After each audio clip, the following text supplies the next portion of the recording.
Right. Hello. Ended up doing a little bit of playing off stream yesterday. Mostly just doing conversations that didn't really feel the need to cover on stream. Just skipping through. Stuff like Trainer's conversation was all the same. Zaid's little mini quest, which we're actually gonna go talk to Zaid this time because he's in a different outfit, and I wanted to make sure that caught that on stream. I don't expect the conversation to be any different. Actually, he doesn't even have a conversation. We're gonna talk to Zaid anyway. If only because he's in this ridiculous jumpsuit now. So that should be fun.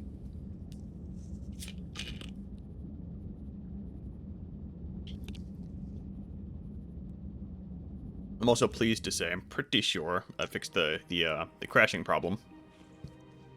I know I'm live Twitch, fuck off.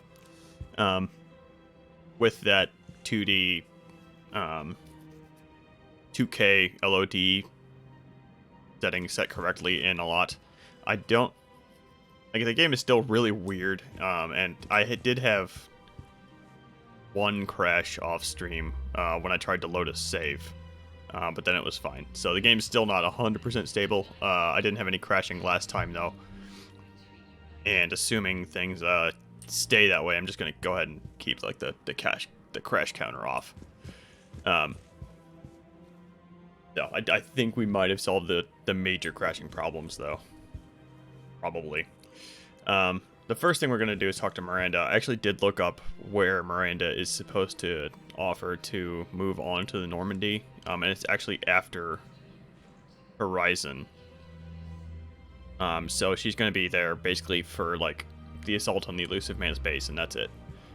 Which is a little disappointing, but on the other hand, it makes sense because right now the game is very Quarian focused. You don't want to necessarily distract with the with Miranda's new content, or I don't know. I actually haven't ever seen the Miranda mod in action, so I don't know what the content is. It's probably talking a whole lot about how she wants to help you take down the Elusive Man or something. Yeah, we'll find out. Probably by the end of the stream, actually. Probably. I got your message, Miranda. Is this about your sister? Shepard, I need access to Alliance resources. I can't say any more. You'll just have to trust me. Where is this outfit from?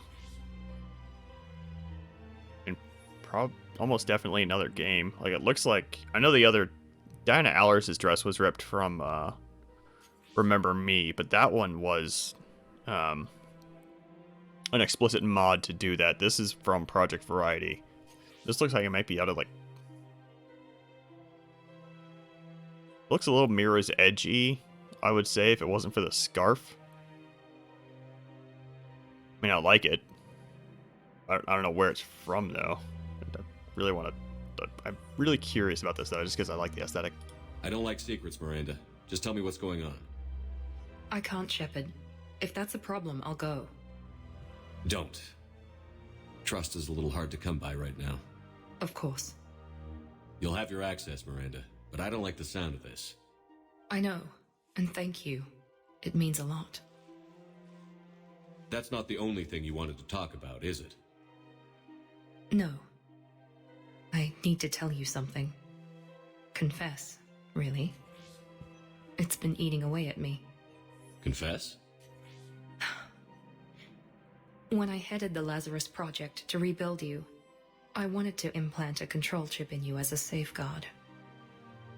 I think you mentioned this. I did. There's more to it. The Elusive Man stopped me. Sounds like it would have saved him a lot of trouble. Maybe. He didn't want to interfere with who you truly were. Something that just obeyed orders. He wanted Commander Shepard. Installing the chip might have ruined you.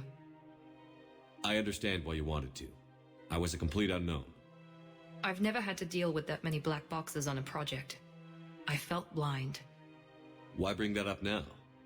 I fought against my father and his need to run every aspect of my life. He wanted total control over me, right down to my bloody DNA. After I got out of there, I couldn't stand by and let it happen to my sister. I risked my life to get her away from all that. Yet I didn't give a second thought to destroying your free will when I had the power. This is what's been bothering you? Yes. Miranda, I lost 2 years of my life. You gave me back the rest of it. You could have changed me in 1,000 different ways, but you didn't. I don't know how, but you brought me back. Thanks. But with so much being uncertain, I just wanted you to know I always regretted wanting that chip.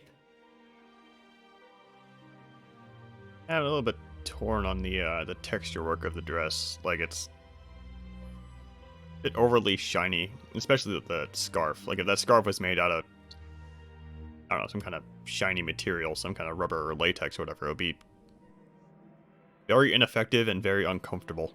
You can't keep beating yourself up over the past. I usually don't. But this was important. Some things you just don't have control over. Guess my fancy genetics can't help me there. No, they can't. Okay. I hate to say it, but I should get moving. Thanks for understanding, Shepard. Of course. And Miranda, this thing you have to do. Good luck. Don't worry, Shepard. I always have a plan. I feel bad nitpicking it like that, but on the other hand, Project Variety is a nitpicking mod. Like, it's designed from the ground up from one guy saying, hey, that doesn't make sense, let's fix that really quick. So me saying, hey, that dress's texture work is kind of questionable, like, it's fine. Like I said, I don't get the impression from the work I've been seeing with the custom outfits that the guy is much of a modeler or a 3D artist. I think he's just ripping stuff from, you know, some pack of assets he has, or ripping stuff from other games and just kind of throwing them in haphazardly. There has to be some way for us to get more medical supplies. It is what it is. I told you already, we have nothing to spare. We're willing to pay. It's not about payment. I actually don't remember if this is any different, so I left it alone. Here, supplies are short. If my people don't get more antibiotics and Medigel, thousands of us will die. Then maybe you picked a bad time to start a war with the Geth. He has a point, There Tally. has to be some way for us to get more. Tally saved the Citadel a couple of years ago. Watch your tone. You're right. We're all on edge right now, but we don't have enough Medigel for our own needs. We can't help your people right now. I'm sorry. Damn it. Thank you for trying to help. Okay. And we don't get a conversation with her proper until she's on the Normandy proper. Yeah, going back to these custom outfits, if I ever play with Project Variety in the future, or it gets ported to Legendary Edition, I'm probably going to be leaving those custom outfits off. I enabled them this time because if I'm going to mod the heck out of the game, I might as well just go ham and see what all is different, right? I just turned on everything, even the stuff that's kind of a little bit broken, like the custom outfits, and things like the custom codex. Well, the custom codex I would have turned on anyway. The codex doesn't affect anything.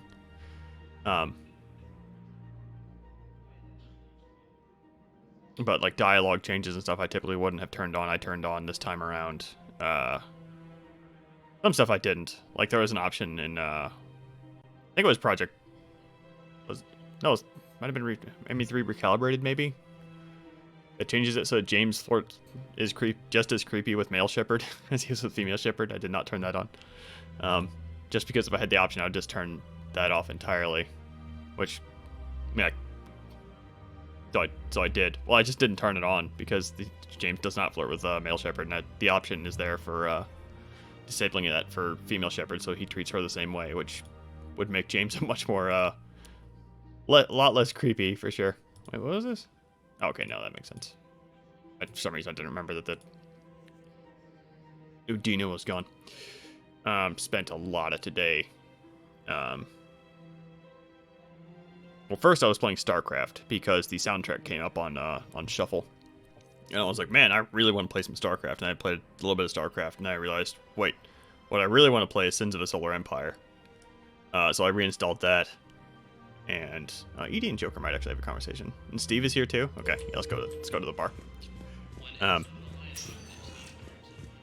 And funnily enough, I noticed on Steam that the last time I had played Sins of the Solar Empire was March 22nd, 2020. So good timing. Almost exactly a year. And then I played Sins of the Solar Empire for like 4 hours. That game does something to me, man. Makes time disappear. I couldn't even really tell you why. It's just RTS from that era does something to me. Like Warcraft 3, I could probably do the same thing, just like doing comp stomps or fastest maps. Sins of Solar Empire, pretty much the only single player option is AI skirmishes. I can just do that all day. No problem. Here's Joker and Edie. I don't think there's a proper cutscene here. The troops need something to bring back. Oh, last time we got the very sad, depressed Edie who reads a poem about being alone to you. This time we should get something a bit different. Hey, Commander. I was just about to get us another round.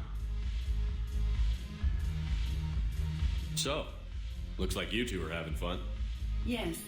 Joker has been smiling and laughing at a significantly higher rate since he and I agreed upon a relationship. I mean, he is happier.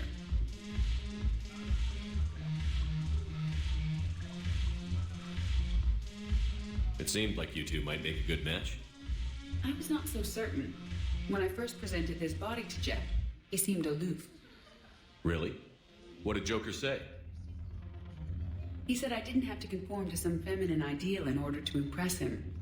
I then called him on his bullshit, and we then proceeded to talk normally. After your encouragement, his attitude exhibited signs of change. He said he was reluctant, but you convinced him to go for it. I might have helped a little. I see. Thank you for your support, Shepard. This is proving to be an illuminating experience. And that scene is much more uplifting now. And I wanted to change my stream title, because one thing I noticed is that this is not Dante's hair. It's just, or at the very least, it doesn't really look like Dante's hair from the screenshots I looked up.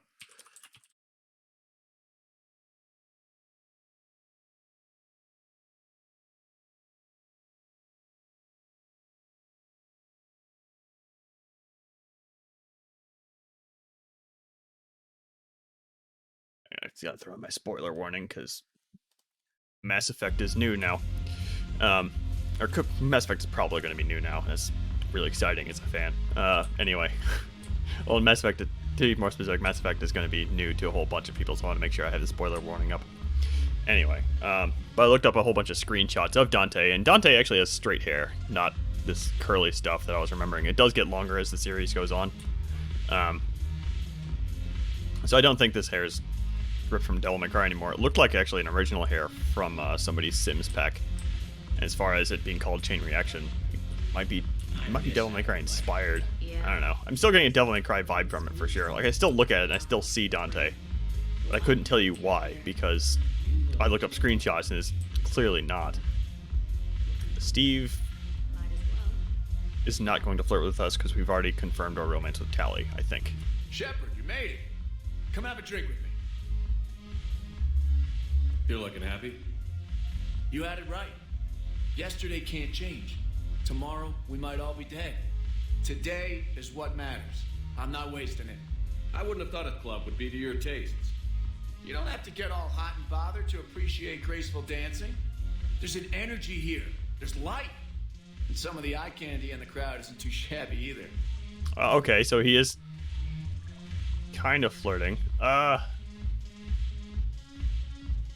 It's maybe unfortunate that there's not an option for saying, yeah, I agree, as opposed to, hey, what about me? Because this is a little bit weird to say if you're in a relationship. This more feels like you're, I don't know. This kind of makes it sound like Shepard is straight. This one makes it sound like he's interested in Steve, when neither is true. Oh well. The eye candy on the stage is fine by me. Good. I sure don't need you as competition. Here. To you, Steve. And to you, Shepard. A good friend when I needed one most. Thank you. For everything.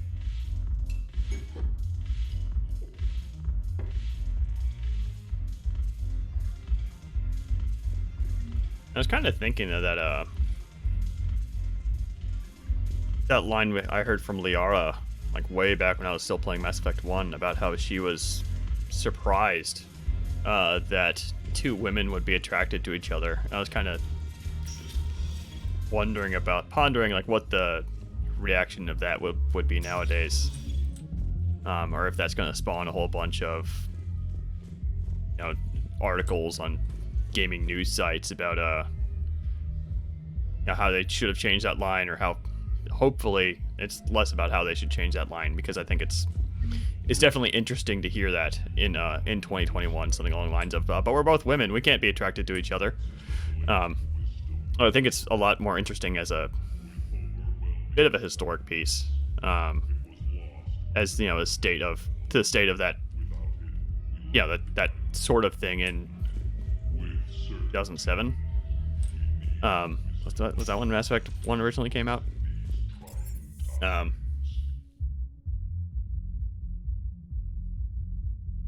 I think it's interesting on a historical perspective. On the other hand, Mass Effect 1 is still around. Like, if you wanted to talk about that kind of thing, you still can. Like, the game didn't go away. And if they're going to be making substantial changes to Mass Effect 1 anyway, I'd rather they just open up all romances to everyone, because all the dialogue exists. Do I have anything else to do here? Like, oh yeah, I want to talk to Zaid. Like, if they're going to change that line, like get rid of that line, I would hope that they would open up all romances, all options. On the other hand, that's even more substantial change than like tweaking that line to not cause an outrage, or whatever reason BioWare would think of to change that line. Definitely interesting. That's gonna be the kind of thing I'm gonna be looking out for to see if they change that or not.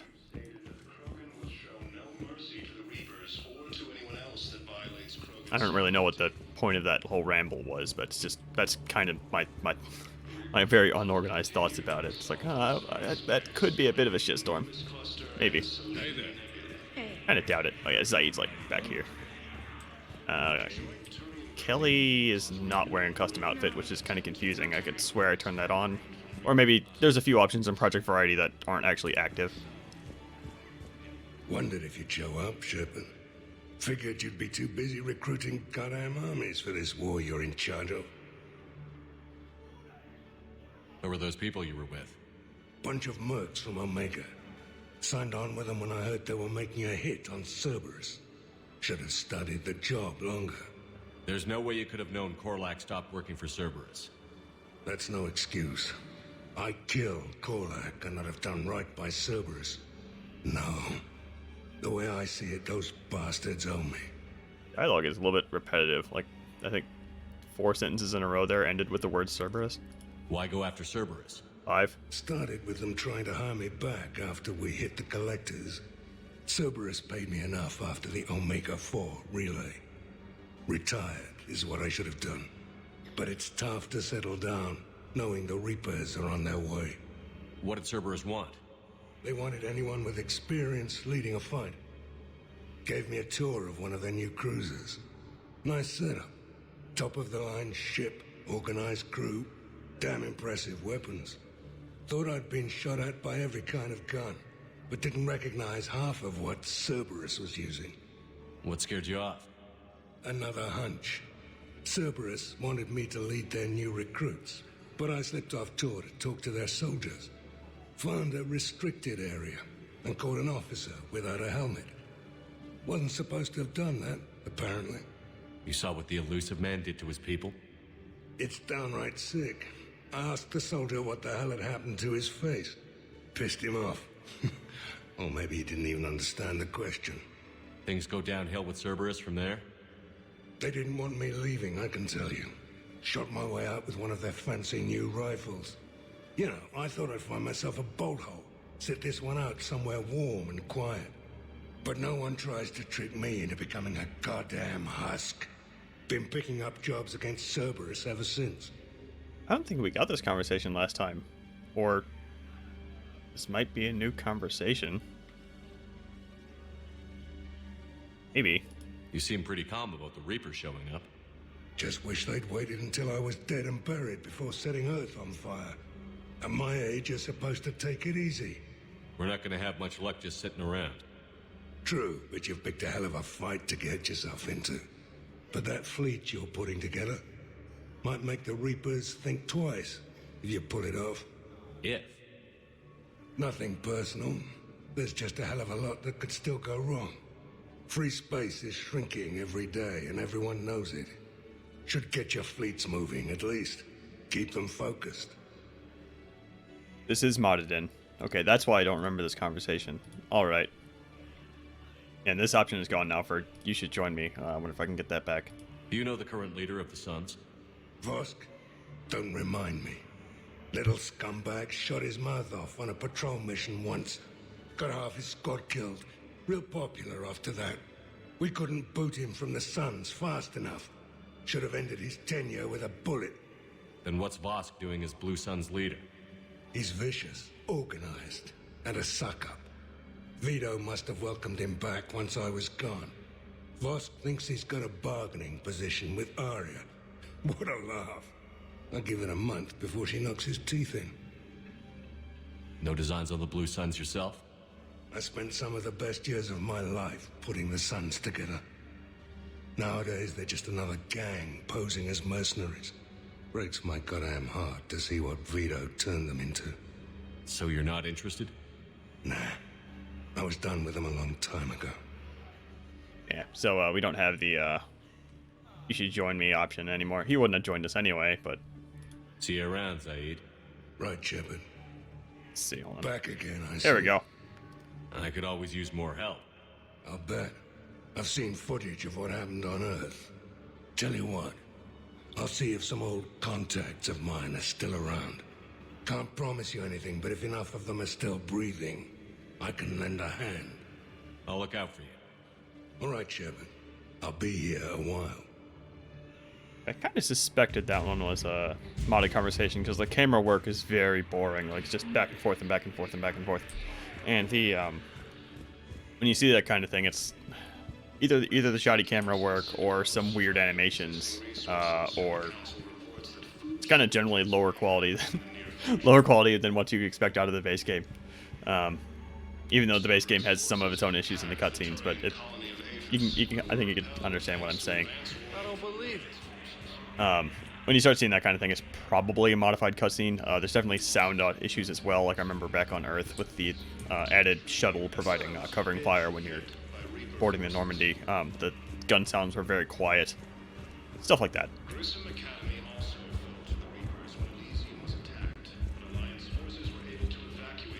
I don't think there was anything else. I mean, James was over there, but James is over there losing his shirt. Not too interested in talking to him. Arya... I already did her quest. I'm not too interested in talking to her. Yeah, that's it. Okay, we can go. I do have a couple of conversations on the Normandy to do. Go ahead and take care of those. I did knock out trainers off stream. Just because that one's no different. It was actually identical.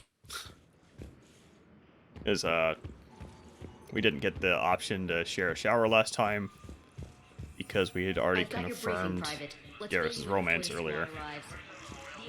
I'm still surprised we got the option to flirt with Steve a little bit. Because, like, as far as I think I've already confirmed Tally's romance. I think. You have anything for me? Commander? Nope. How about you? Hold on. Edie. Hello, Shepard. Hello, Edie. I also have a bunch of email, probably from... Well, I didn't do any missions off stream, so I'm not gonna have a lot of email. But I did ignore my email. Dr. Chuck sent word that she'd like to speak with you down in the med bay. That is from the Turian who had the Metagel supplies. I talked to him off stream. Yeah, this isn't that bad.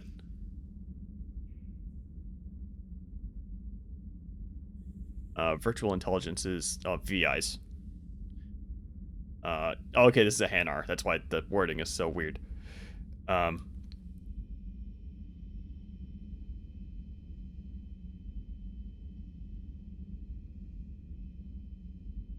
Okay, so this is a Hanar Spectre, first of all. I think I pointed out how weird that was last time. But now that I think about it, a Spectre is just kind of an agent of the Council, right? Like, they don't necessarily need to be good at combat.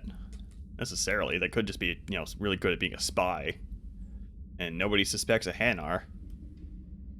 But yeah, the Hayden Fawn were a, well, first of all, this is all modded. This is all new. But also the Hayden Fawn were a species of sentient amoeba, or plasmoids, something like that. And the debate was, because we know about them, they are potentially threatened by the Reapers. Should we erase the records of them? And I said yes, because assuming we survive this, we can rediscover them. And it's not, that shouldn't really be that big of a deal. And we're going to have bigger problems than studying what's going on with this, this species.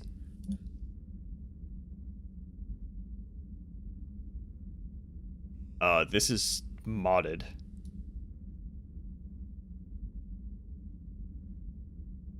Interesting. Okay, Alliance R&D has put together a modified QEC that will allow us stable communications with the Rachni, but we still don't know where to deliver it.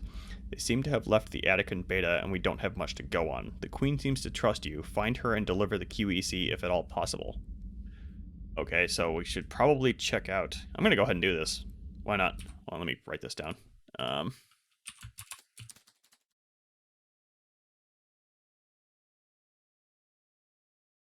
I need to dig through my email to find this again. But the Rachni Queen was last seen in the attic in beta. Yeah. I'll go ahead and do that after I take care of these other conversations. I don't remember who all we had left. I mean, the game only tells you one. Oh, we have an assignment too. Okay. A lot of assignments. Okay. Find the Rachni. Rachni have appeared in several locations to help the Alliance out against the Reapers. A quantum entanglement communicator will enable contact. Okay. Okay, so we might be checking out different areas on the map. I didn't actually look at the map, so I guess we'll find out. What were the other options? This one I think we just picked up. It was just one of those conversation quests on the Citadel. Same with that. A lot of these are, actually. The Andromeda Initiative quest is a proper quest. I didn't realize that.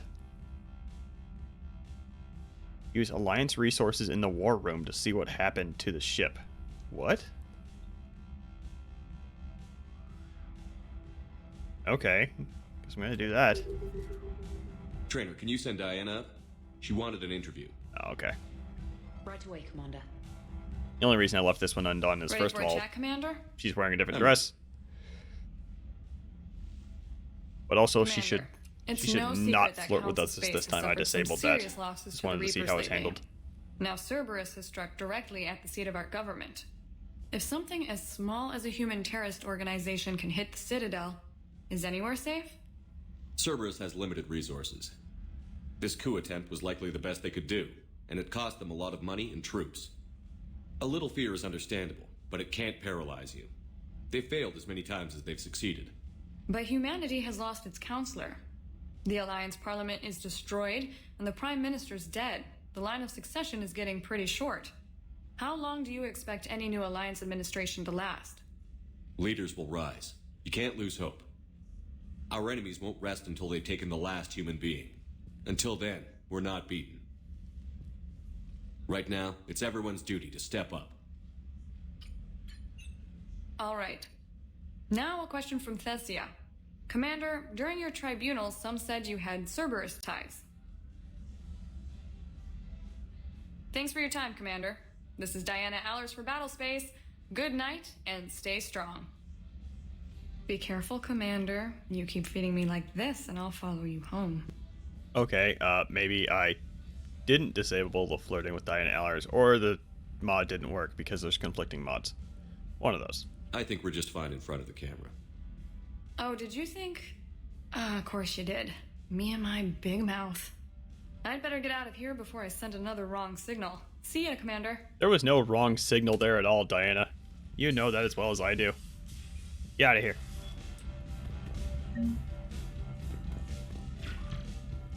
James wants to talk about his N7 status, and this conversation should actually be substantially different this time, so...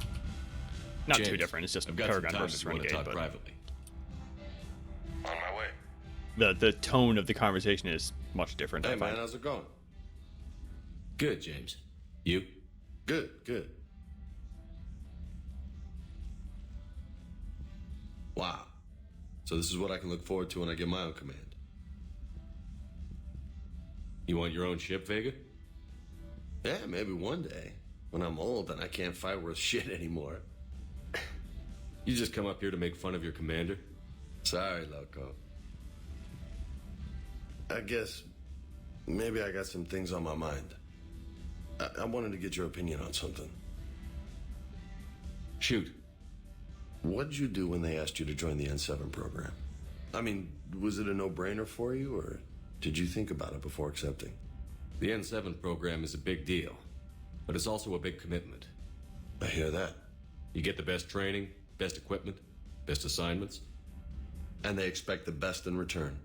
Yes, they do. Why you asking? Well, even all the shit that's going on, somebody somewhere managed to track me down and forward an N7 commendation. It's dated the same day the Reapers attacked Earth. You don't sound too thrilled. Well, aside from the fact that there won't be an N7 program if we don't win this war, being a soldier's the only thing I've ever been really good at. And not because I try. Hell, I'd have kicked my ass out years ago. Last time I had a command, I lost almost everyone, and they promoted me for it. I guess I'm just not sure if I'm ready to lead again. I don't know if I want that responsibility. You mentioned that before. What went wrong? What didn't go wrong? We were out on patrol, checking on some strange readings, and the collectors hit. But they hit the colony first. By the time we got back, most of the colonists had been subdued or abducted, including our CO, Captain Tony. So you were in charge? Yeah. We laid low for a bit, waiting for a chance to strike, but before we could, we were betrayed. One of the colonists turned out to be a Cerberus spy working with the collectors. I had no choice. I killed him and destroyed the collector ship. But it got ugly. We lost most of the colonists and all but one of my squad. Not exactly a textbook operation. You can't blame yourself for being put in a tough situation. And if you were promoted, then something must have gone right. Sure, but... If you'd saved them all, would things have worked out better? I don't know. I don't think so. The right choice is usually not the easy one. Yeah. Did you know that before you joined the N7? Yeah. That's why I was asked. And it's why they asked you. There's not a single N7 that hasn't sacrificed, either themselves or their soldiers at some point. So you think I should accept?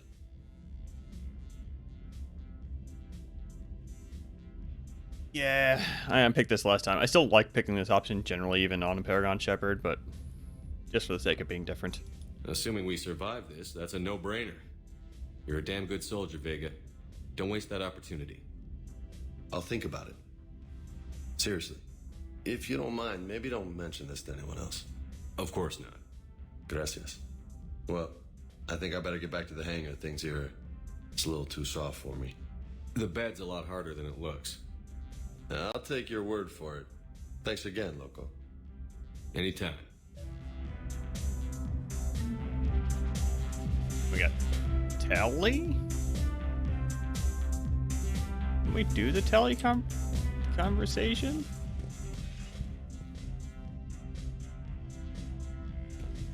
Is this the... what? Okay, hold on just a second. Because I had a thought during that discussion. I find it pretty weird that we don't see any other N levels. Because there's a N7 is supposed to be like the highest rank of Alliance Special Ops. And there is a N1 through N6. It's just that we never meet one. Hold on, let me see if Codex goes into it at all.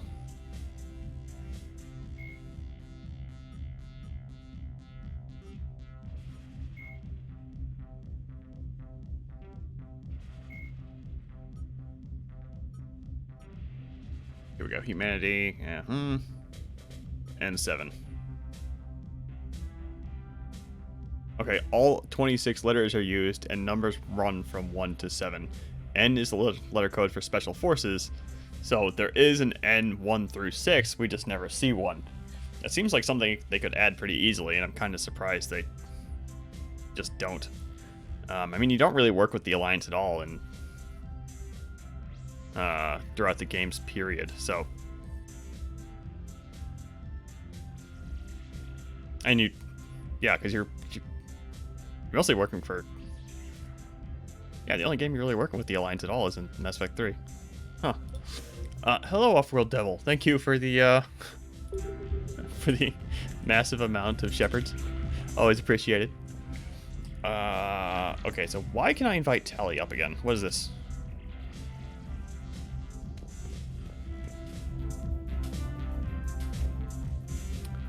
Oh, this is just like Mass Effect 2, where you can invite your romance option up just to hang out so she can look at the fish.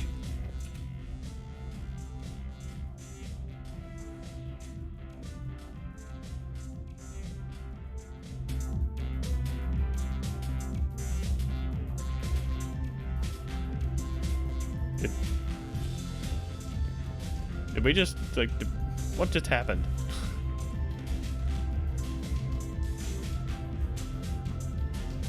Are there multiple music tracks playing over top of each other now?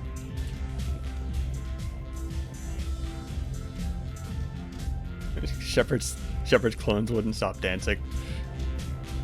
This Shepard must be take number 3 maybe. Like the first clone was just super angry. The second one just couldn't stop doing the Shepard shuffle. Okay, there are definitely multiple music tracks playing on top of each other. What is happening? I'm gonna turn off this one. Okay. Alright, that fixed that. Oh, we get to watch movies together now too? Is it gonna make that scene in later on in the Citadel DLC a bit weird? Because we totally have watched Fleet and Flotilla now.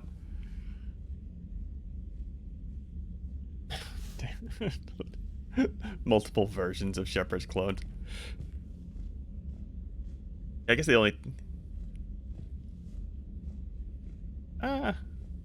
there's no reason there couldn't be 7 clones, like, I don't know, seven dwarves, 7 shepherds. Why not? I don't know which one this would be. Well, this one's gonna be kind of stressed out clone, I guess, because that's kind of how I'm gonna be playing him. I go, well, no, well, he's still gonna be fully Paragon, but I'm gonna be the hair changing. I might make him. Let me try that again. I might make him start making stressed out decisions as the end game rolls up. I don't know. Maybe. We'll see.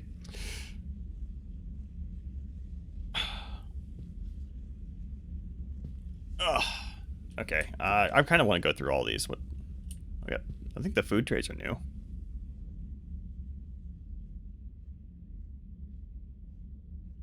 These are totally just.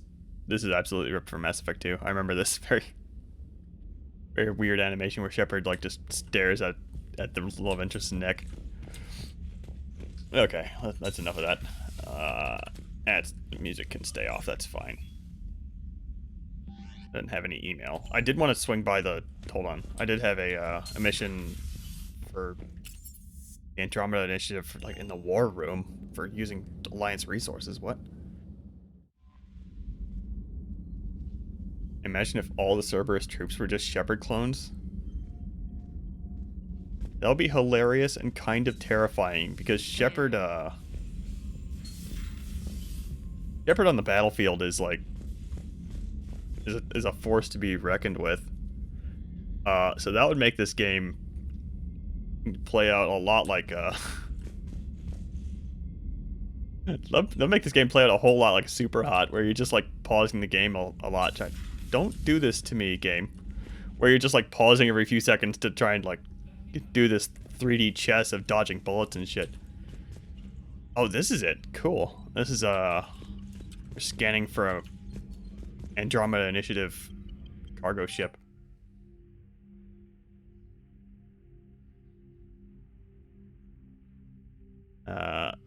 Record of debris settled at quadrant blah blah blah blah blah in the Horsehead Nebula.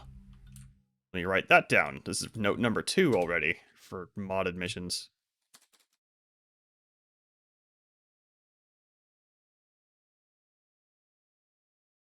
Andromeda wreck in Horsehead Nebula. Okay. Anything else in here that's a surprise? That's an N7 mission? Okay, I guess I'm gonna be doing that first. I was planning on just knocking out the Quarian stuff like immediately, but the mods just start piling on new things and I can't stop myself. Hold on, did I have anybody else to talk to before I did that? Chockwise I wanted to talk to because I talked to the Quarian guy with the medical stuff. Go ahead and climb down this maintenance shaft because I can. I'm pretty sure it puts us in the AI core right next to Chockwise. No, this puts us in air recycling. Wait, what was this? Training videos? Why'd they move the tutorial stuff here? If you're new to the game, you're never gonna come in here. Whatever, man. They had to put it somewhere, I guess.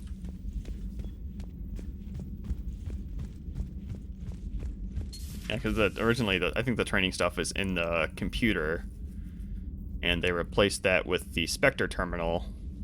So they just moved the training stuff over there as opposed to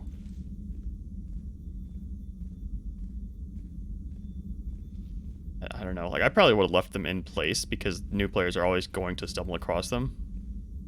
Or maybe the intention is that if you're brand new, you're probably not going to be modding the game with EGM. Well, no, that's not an assumption you can make because EGM is I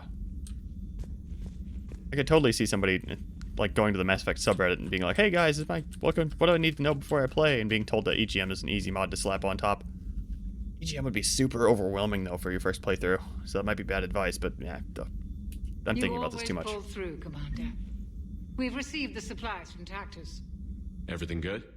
Indeed. We've acquired some very useful equipment. As such, I've been able to enhance the effectiveness of our Medigel delivery systems. I've also collated information that Liara may find of interest. Check with Glyph. It's gonna be one of those little 5% bonuses to our health or something like that. Thank you for the data packet. Oh, we got another one. Improved Geth resistors. More shields. Alright. Cool. Let's go do something. I should be able to do something now. I don't think I have any more conversations to knock out. No, I don't. Okay. Yeah, because Steve would have a conversation for us if we romanced him, but I just turned him down. I didn't turn him down, I just told him I wasn't interested in men, which Shepard totally is because we romanced Caden in the first game, but let's not think about that too hard. That's more asset stuff. I don't really feel like going through, so I'm just going to scroll through all this really quickly and just mark all this stuff red so that I can find what all the new stuff is that's added by the mods.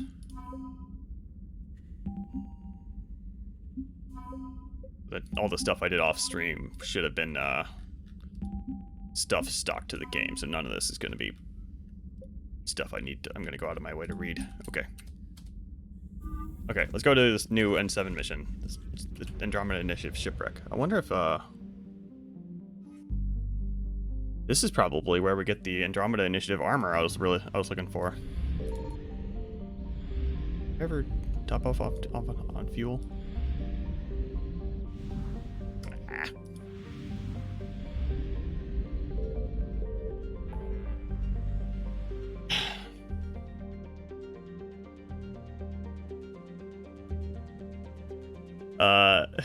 I'm sorry, Steve. I'd rather fuck Garrus. I mean, if Garrus was an option, I mean, I wouldn't go for him a second time on stream because I romanced Garrus the first time around, but I would not be opposed to the bromance of Male Shepherd and Garrus. I mean, hell, it's a popular ship, I think. Okay, this is it. All right. Oh, Tally. Tally, yeah. Oh yeah. The Turians don't have the weird bird legs yet. That I keep thinking of Mass Effect Andromeda. Like I have Andromeda on the brain now because the mod added a whole bunch of Andromeda stuff. They retconned the Turian legs in Andromeda to have the same weirdo legs that Quarians do. Actually, they're even weirder. Like if you see a Turian walking around in Andromeda, they have a very odd walk. Okay, this is a very unexciting map. Turians have raptor feet, yeah. But in Andromeda, they have a very exaggerated, I don't know what you want to call it, like the weird, like second knee or double joint setup that the Quarians have in this one. They have that in Andromeda as well for some reason. Like I said, it makes them walking around look really weird. Okay. Is this going to be a text adventure or a proper mission? Looks like a proper mission so far. Don't go anywhere, Cortez. Be right out. Roger that. I have run a scan of the ship. I detect no life signs, but there may be useful technology or information still inside. Okay, again, I did not expect this. No combat. Might be an original map. This must have been running on emergency batteries. How much do you know about this mission, Liara? We corresponded years ago. We spoke about a plan to settle Andromeda. They knew about the Reapers. I don't know. Seems likely.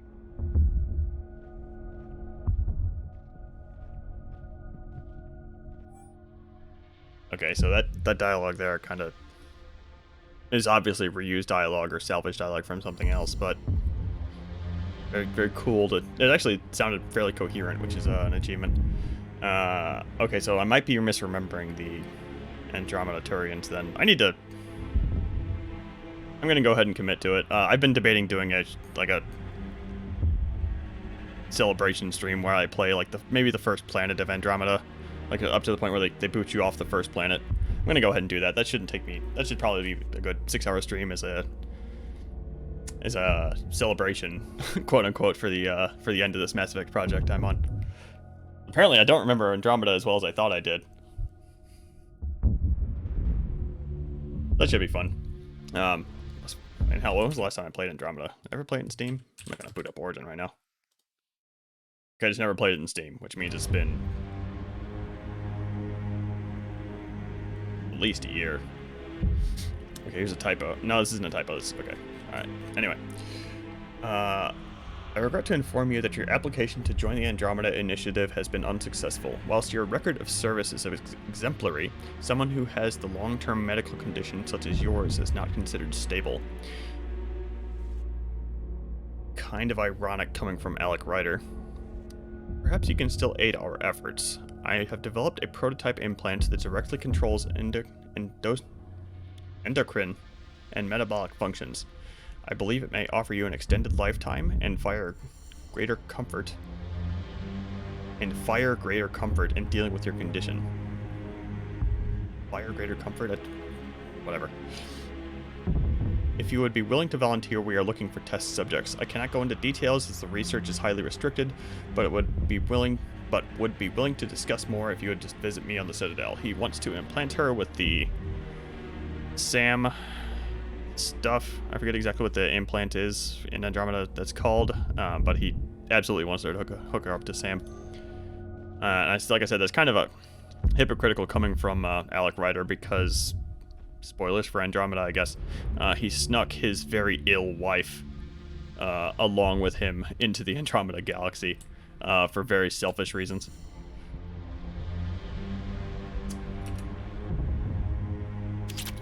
That sure looks like the armor I was looking forward to finding. Tucked away in an escape pod over here. Oh wait, is this the, no, this isn't the Normandy escape. This might be from the cutscene, actually, because I don't think we see escape pods in the Normandy. There were rows of escape pods in that cutscene in Mass Effect 2. It's probably where this came from.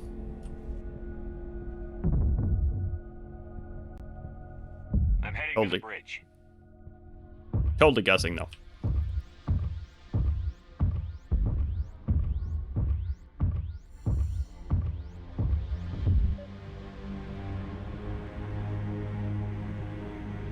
Deal with the bodies in a second. Okay, so the ship was carrying a whole bunch of quantum communicators.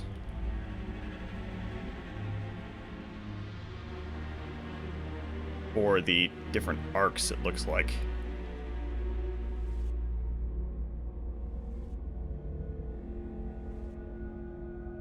It looks like they were trying to, they were delivering these quantum communicators to the Council so they could maintain communication in the Andromeda Galaxy.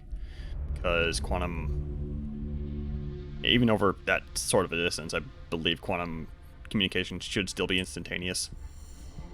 If I'm remembering that correctly.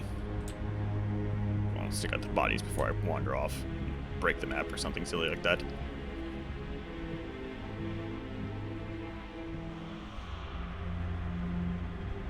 You are huskified.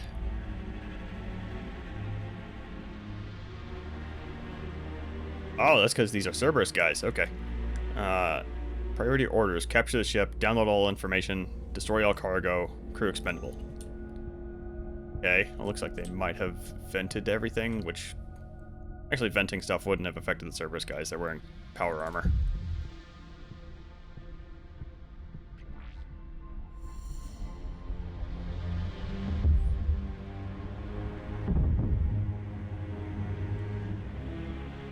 You're leaving Sol on schedule. Mechanical failure anticipated. Why? Payment on delivery. Okay.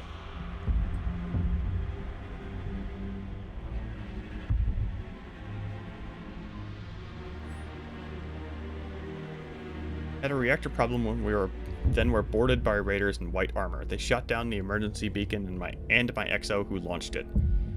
I have turned off the safeties. I will not let them take my friend. I am disconnecting our link to keep him safe. There's a SAM on board somewhere. That is a backup power system. Okay. If I had to guess, there's a SAM on board somewhere. That's cool.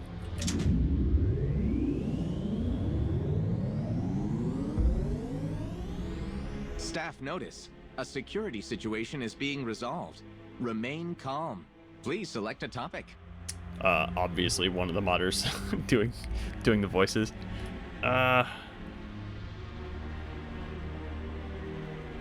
This is just talking about the Andromeda Initiative. This is probably going to be super long. I'm not... Let me see what the tone of these is before I dedicate myself to doing all of these. Congratulations on your successful acceptance into the Andromeda Initiative. My name is Jian Garson, the founder of this unprecedented mission. This journey is a major milestone for all of humanity. This is a trailer. As well as every other species in the Milky Way galaxy. I remember watching this. You are about to embark on a voyage unlike anything attempted before. And make no mistake, this is a one-way trip. 600 years from now, you will awake from cryostasis on the outskirts of okay. the Andromeda Well, if there's a SAM on board, hold on. Most of you will be aboard Ark Hyperion, while the rest will travel on the Nexus with me. In addition to Hyperion, 3 other... 1,000 credits. Oh, never mind.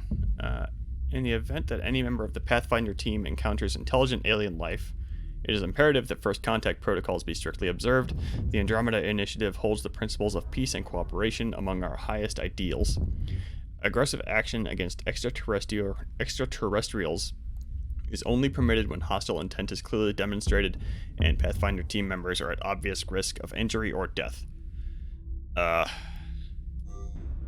pretty much how it goes down. Pretty much. Ground and space vehicle certification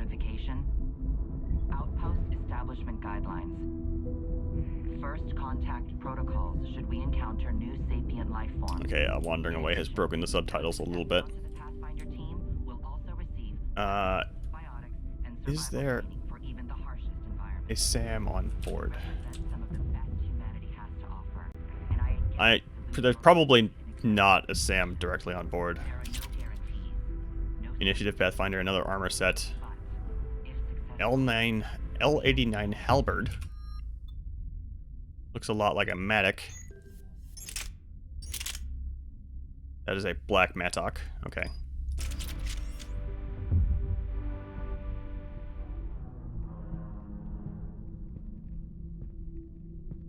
Okay, so I don't see anything else interactable, so I might have gotten my hopes up a little bit with there being a interactable Sam on board, but... Let me interact with this thing one more time, see if there's something about a Sam.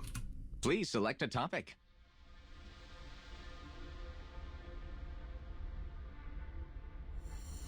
Let's talk about the Arks. Ark Hyperion, housing the human population. Ark Parchero, the Solarian vessel, confirmed departure in 2185. The Asari ship Ark Lucinia confirmed departure that same year, as did the Turian Ark Natanus, embarking in 2185. Okay, so... maybe not. I'm not going to go through all of these just because that would take a long time. And it's stuff I kind of already know. Oh no, there's codex entries. Again, I'm not going to go through all that stuff. I already apparently don't know a lot of the details in my mind from Mass Effect Andromeda. I've gotten a bit fuzzy, but definitely remember like what the arcs are and stuff. So go ahead and get out of here very slowly. Is that another gun? An X5 Ghost. Looks like another assault rifle of some kind. What is this? Model looks like an Argus, sort of.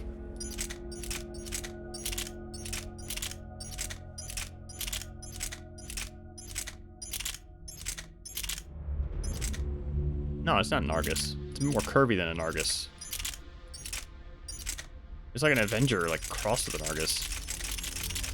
I have so many guns. I think this is a gun from Mass Effect Andromeda. They might port it over. Eat.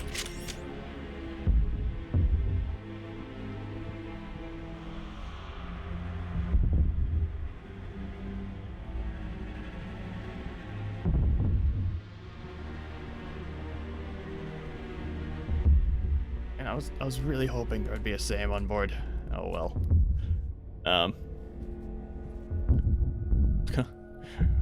Welcome to the Elusive Man Island. I've done all this secret shit for somehow. Yeah. I'm pretty sure Cerberus's role, like I've been chipping away a little bit of that, or chipping away at that retrospective a little bit, or at least I did a little bit yesterday. It's yesterday at work I had a sweet FA to do, which is prime. Sent word that she'd like to speak with you down in the med bay. Oh, she wants to drink. Okay, let's go ahead and take care of that. Otherwise, Sam is going to be very annoying about doing that. Also, I'm going to check out these guns before I completely forget about them down in the shooting range. I've been chipping away at that retrospective a little bit as of yesterday when I had sweet FA to do at work, and like I said, I do most of my goofing off reading on the clock when I can. And I got to right about the part where he's talking about all of the squad member like breakdowns and stuff, and then you got to the Miranda one. And I like Miranda. I can't disagree that she's a bit of a Mary Sue. Where like you're obviously in like no position to trust her, but you're supposed to there's no obvious reason to, considering she's working for one of the most incompetent organizations to exist.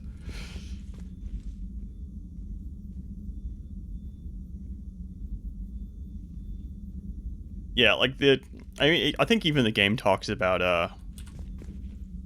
like how in the hell did Cerberus build, like not even ignoring the super secret space station, Like, how in the world did they construct like the Normandy SR2 without anybody finding out, right? Like, how many contractors would that have taken? How many experts from various races would that have taken? And not various races, because it's Cerberus.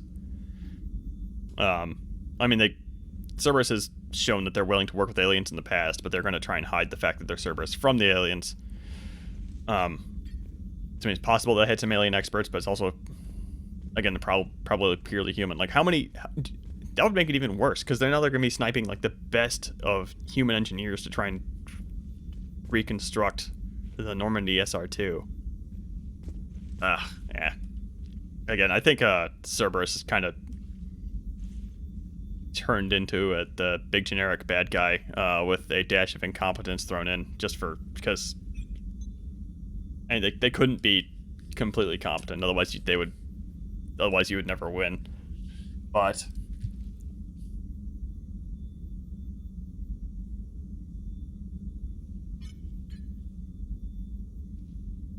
SR2 should have been a simple retrofit. Maybe. Yeah, it totally would have made sense for the SR2 to be retrofit and your ship in Mass Effect 2 if, to be like, Cerberus could have picked up the remnants of the... No, they could have totally done a... They could have called it an SR2, but Cerberus could have, like, picked up the wreckage of the SR1 and, repaired it, maybe. Like, just have it kind of floating into... Well... I'm fan-fictioning it too much at this point, but alternative would have been to just have Cerberus repair the SR1 into the SR2. Or otherwise pick up the SR1 wreckage and reverse engineer it, but that's not shown as what they do. Or maybe have the SR2 be like a... Or maybe like your ship in Mass Effect 2 could have been like a Normandy sister ship or something, because it's kind of doubtful that the Alliance only built one, that kind of thing. Shepard, remember our agreement?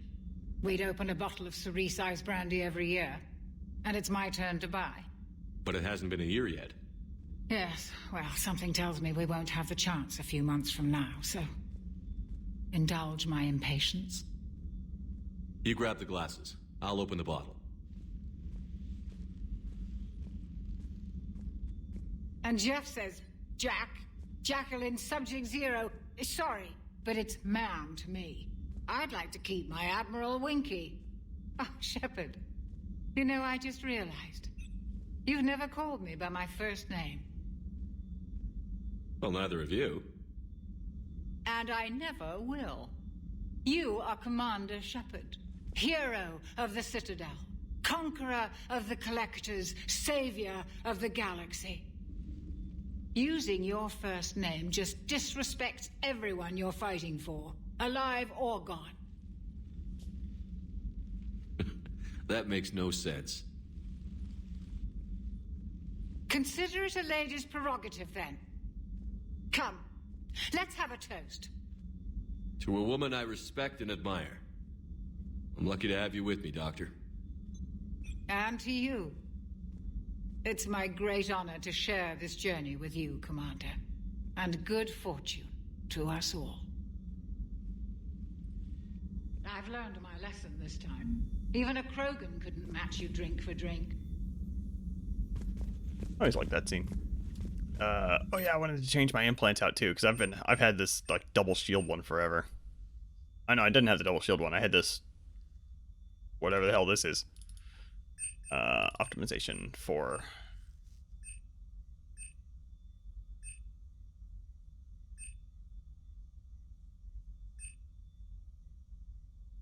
Let's do the headshot damage one again. This one was stupid broken, but also very fun. So let's go with that. Shepard could have stayed inside the Normandy as it crashes, and have that be collected by Cerberus. Yeah. I would be down for that. That would have definitely been the more grounded approach. I don't think grounded was what BioWare was really going for. They just seemed to be going for over the top drama. Which again, I'm kind of down for. Like, not everything has to be super cerebral. Like, you know, not every series has to be super smart. And a big part of Mass Effect's core is like classic sci-fi movie cheese. Even even back in 1 somewhat with the over-the-top musical stings and stuff as Saren shoots himself, and the dramatic lighting changes as Commander, things happen in the game. Adams would like to speak with you down in engineering. Dang it. ME1 was a lot more grounded, but and that's kind of where I think people like you and me have a lot of fun, or at least very least have a lot of nitpicks with 2 and 3, because Mass Effect 1 established the universe so well and was like very consistent in its storytelling and just built on itself in a very consistent way. Then Mass Effect 2 comes out, and then it just kind of eschews all of that for just kind of meandering around in a storyline that ultimately doesn't matter. Have you seen Edie's new body? Oh, I knew this was coming. Yeah, Donnelly, you're horny. I know. Commander, good news on the installation of that thermal pipe you got us. It went right brilliant. Much better than we expected. I told you it would. It gets better. While interfacing through our EZO capacitors, our Miss Daniels here had an epiphany. I wouldn't go that far. She and Donnelly deduced some theoretical improvements to our capacitor design. Edie and I ran with it and documented our conclusions. Our core is too compact to apply our theories, but it could help the Crucible engineers. Give the word and I'll send the plans their way. Do it. Aye, aye. Well done, everyone.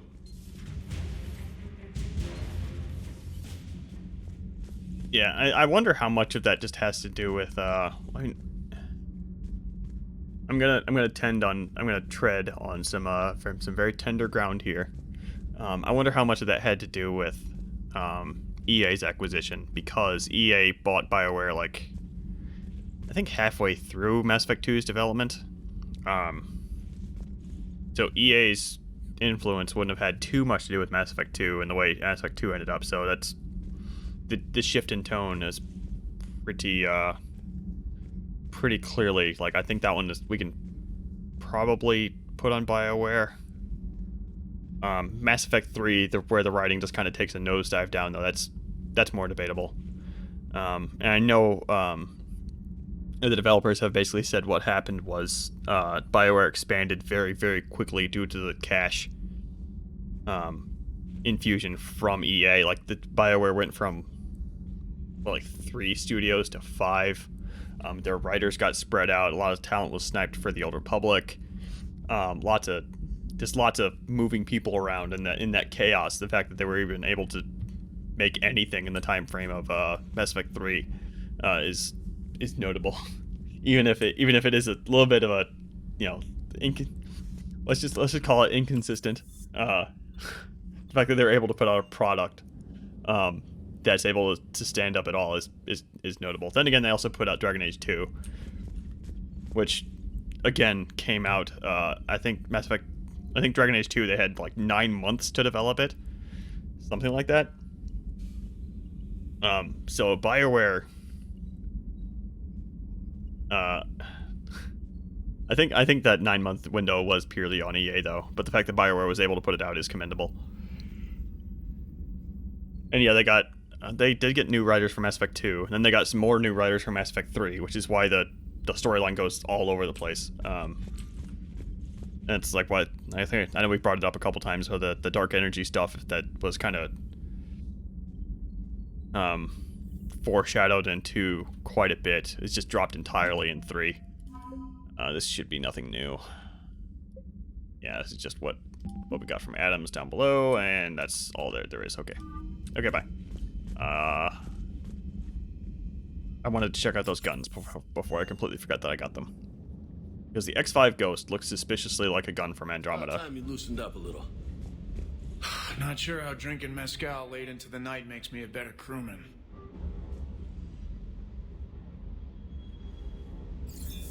Okay, and this should be the Ghost.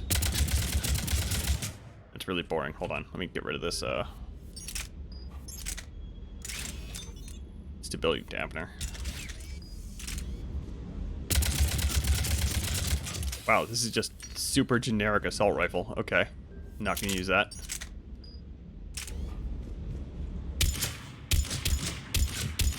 This is just a slower Mattock. Is that what this is? Okay, I'm gonna get rid of this stability dampener.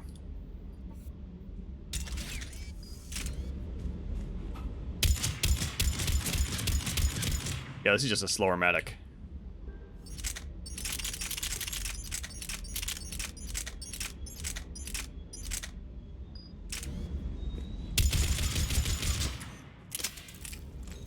Okay, so I'm never using either one of those. Oh well. Does this do more damage at least? It does slightly more damage. Slightly. I do have the Matic upgraded to level 9. And it's only level 1. So the damage discrepancy should be more, but the Matic feels way better to use. So, oh well. I'm going to stick with the Gladius, if only because this is so far the best modded gun I've come across.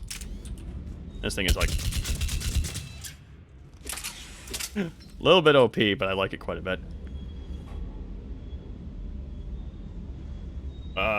They couldn't hire people who know how to write. Well, I think the problem was, and again, I'm mostly pulling this out of my ass. It's been a while since I've looked into what happened exactly with the development of 3, and I'm not to that point in the retrospective, and Seamus Young does seem to be doing a pretty good job of detailing the changes in between the games as far as development goes.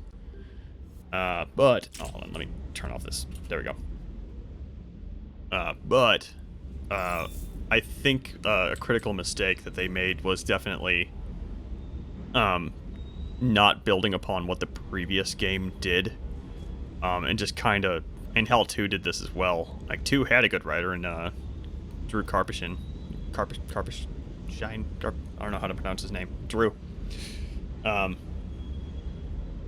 he moved on to the Old Republic, and I remember the roots he wrote in the Old Republic were, again, very good, but the Mass Effect 3 writers, for some reason, just decided to ditch what he built on.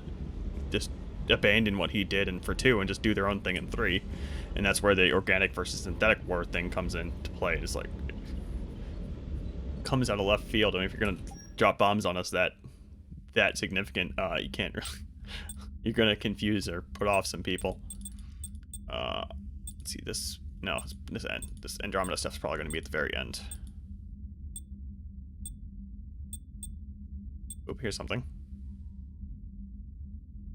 We have a little bit of hair clipping. Oh no. What's this other initiative one? Okay, the hair clipping is not quite as obvious. I think I can tolerate this if I wanted to run with it for a mission. Let's go ahead and do that.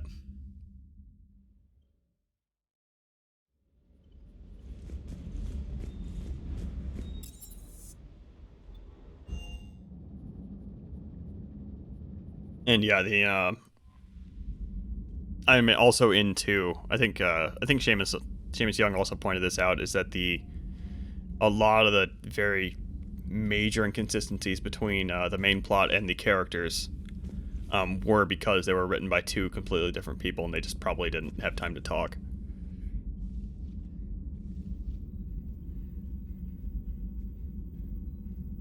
Mass Effect is a science fiction series, but Mass Effect 2 and 3 writers seem to have no experience. I mean, maybe. I mean, there's a couple of different ways to handle writing science fiction. There's a couple of different ways to handle writing in general. I wouldn't be surprised if at the level that BioWare writes. I mean, BioWare was. Let's be a little bit. Let's be fair to old Bio. I'm gonna again step on some tender ground here. I don't think BioWare writing was ever that good. I think Mass Effect was kind of a peak, and Dragon Age Origins was actually really good from what I remember. But I remember Dragon Age Origins and Dragon Age Origins, like the main story was just full of like magical MacGuffins and hey, we got to do the thing and the situation sucks, and the character writing and dialogue and stuff was all really good. But yeah, the story itself, I could leave that. Like, the story isn't why I play Dragon Age. Mass Effect 1, I think, might be kind of an exception, where they spent so much time building up the world, and I think the characters might have suffered a little bit. So I think Mass Effect might be the weird one. In that BioWare games before Mass Effect, kind of had worlds that were either just straight up Star Wars in KOTOR, or worlds that were kind of forgettable, a la Jade Empire. They did Baldur's Gate as well, but again, Baldur's Gate wasn't their world. That was it AD&D?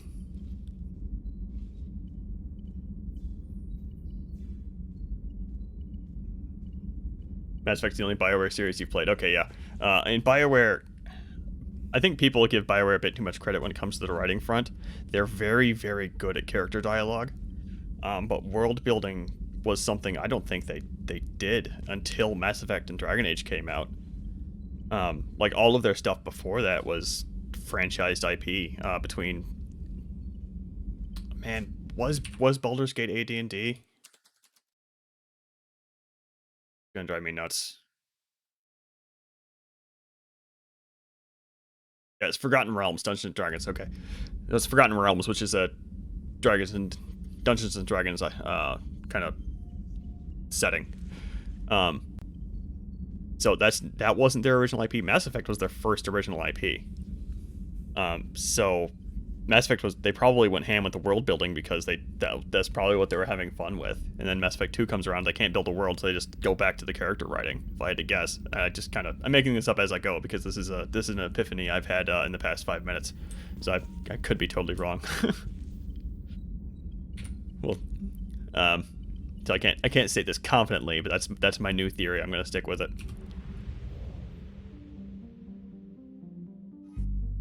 Okay. Anyway, let's go do this quarry and stuff. I've been going for a little bit over an hour with zero main story progress because oh no, I can't do the quarry and stuff. Hold on, I got another note. We want to track down the Rachni Queen.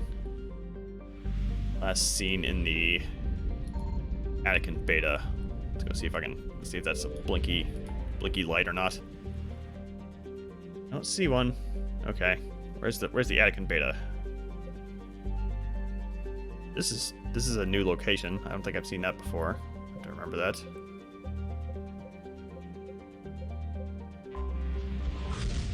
Okay, and I've been clearing all the maps, so the fact there's 50% assets shown here may be telling.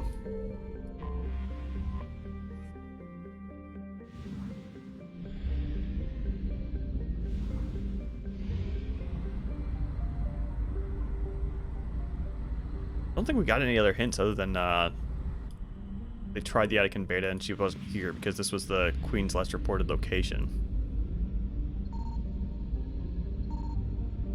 Okay, we just got 2 like fuel drops. Why are these back? God damn it! All right.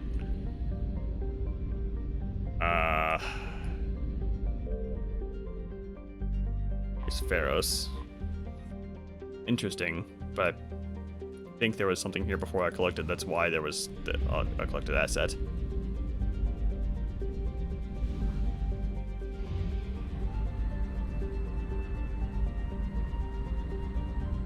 Okay, I don't think we got any other hints as to where the Rachni Queen could have gone, though. I'm not going to start poking around in random systems. That sounds really boring. Okay, but again, we have multiple systems here with new assets in them that are kind of close. God damn it. Alright, fine. Fine game. I swear, if this is just some more fuel you have laying around, like, for no reason, I'm not doing it. What else we got?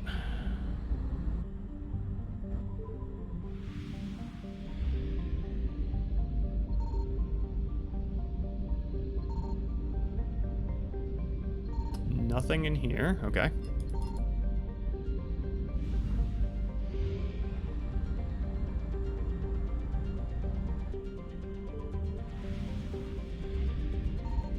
I found something.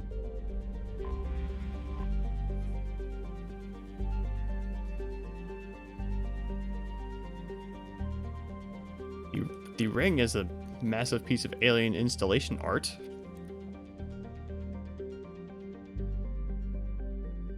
Okay. Colony founded 2183. They've only been here for like 4 years.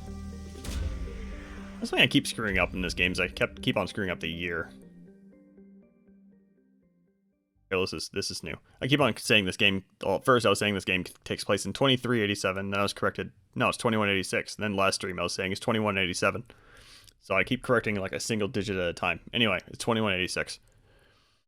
I've discovered a destroyed Cerberus research base. Reaper ground forces appear to have swept through, killing the scientists, their bodies scattered in the smoking ruins. The ground team reports that Cerberus appears to have been studying husks, not their reproduction. Husks don't reproduce, they just produce. And the methods the Reapers were used to control them. Continuing this research started when the Pioneer colony went offline in 2183. At the location of the original colony, ED was able to decrypt backup databanks containing useful data that might improve Alliance tactics and survival rates against Reaper ground troops. An intact Cerberus Mantis was recovered among the debris. Its pilots managed to make it only halfway across the hangar before being caught and torn apart by cannibals. Okay, so that's probably going to be something we can put in our shuttle bay. This is probably just going to be a bit of money or something. Fuel.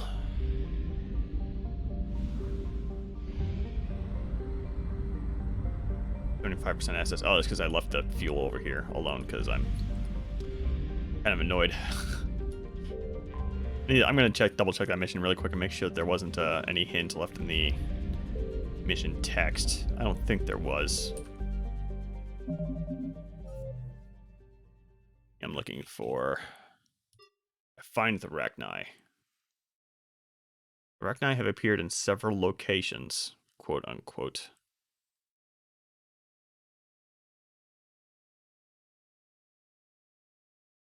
Okay, so it's just not going to tell us. Okay, good.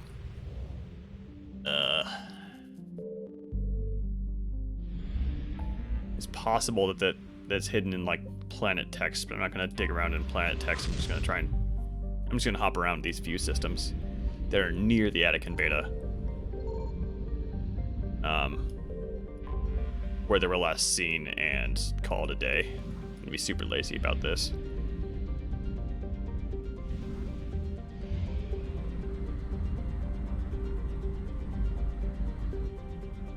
I've generally been clearing maps or clearing out systems with the assets in them as I come across them.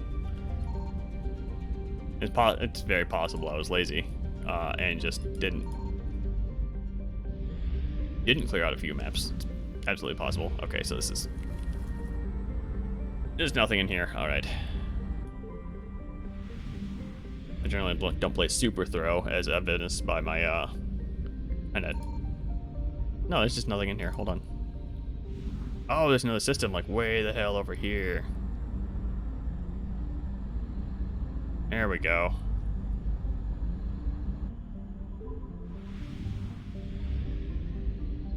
Signal confirmed.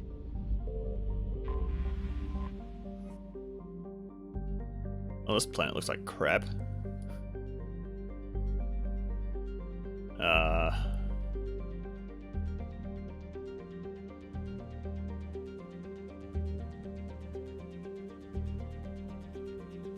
Okay. And Rachni prefer super toxic worlds, so. No, we just found a Cerberus base. Okay. Another asset in here somewhere.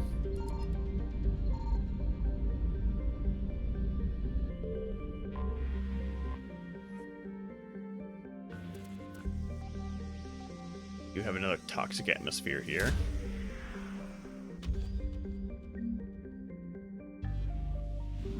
Now we just got another generic asset. Okay.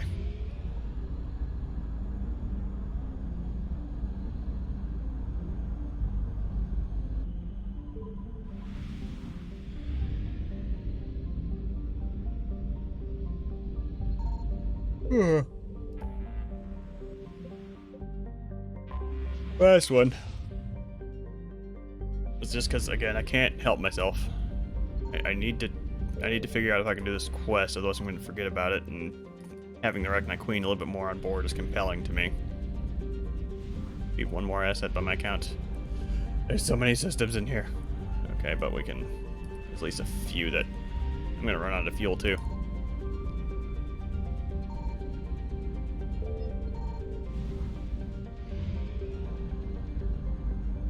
I hope it's not in Vamshi, otherwise I'm gonna run out of fuel trying to get there.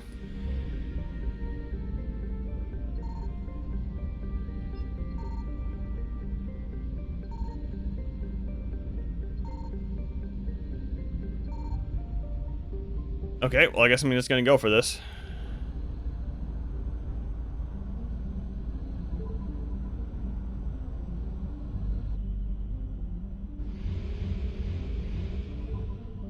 Hate it. Oh jeez. Damn it. My inability to click a button has screwed me here.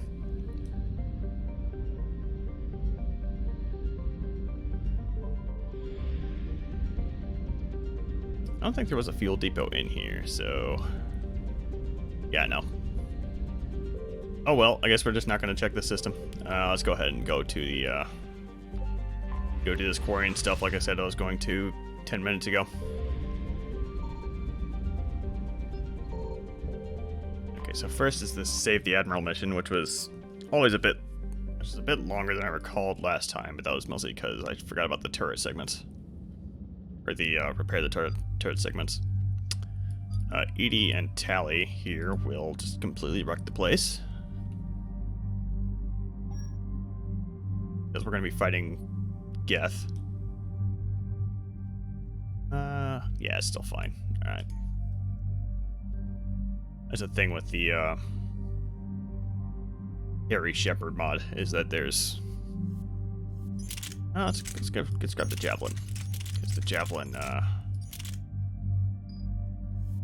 against the Geth amuses me, because it's a Geth weapon.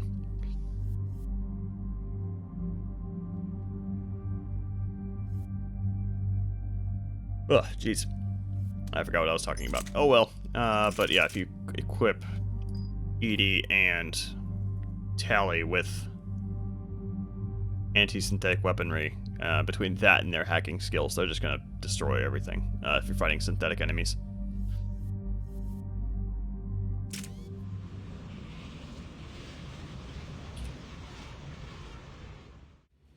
Commander Shepard, this is Admiral Zan. Have you reached Salcoris' escape pod? Not yet. What's your status? The civilian fleet has taken significant losses since Salcoris sacrificed his ship to destroy a Geth ground cannon. Searching for their lost admiral is the only thing keeping the captains from panicking. I'll do what I can. Keep your civilians safe. I make no promises. My own ships must be coordinated for our final strike on Rannoch. I'm getting some static. It appears Salcoris crashed within range of a Geth jamming tower. You must disable it to contact him. Make sure to proceed with caution. Zen? Admiral Zen? I'm afraid I cannot reconnect. The signal is too weak. Looks like we're on our own. Take us in to the tower.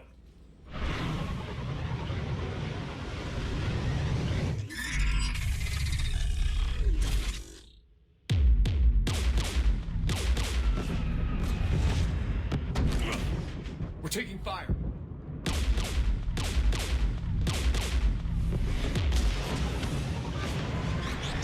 The Geth installed anti-aircraft guns beside the jamming tower. We'll have to disable them on foot. Once the guns are gone, you take out the tower. Right, Commander. Setting you down here.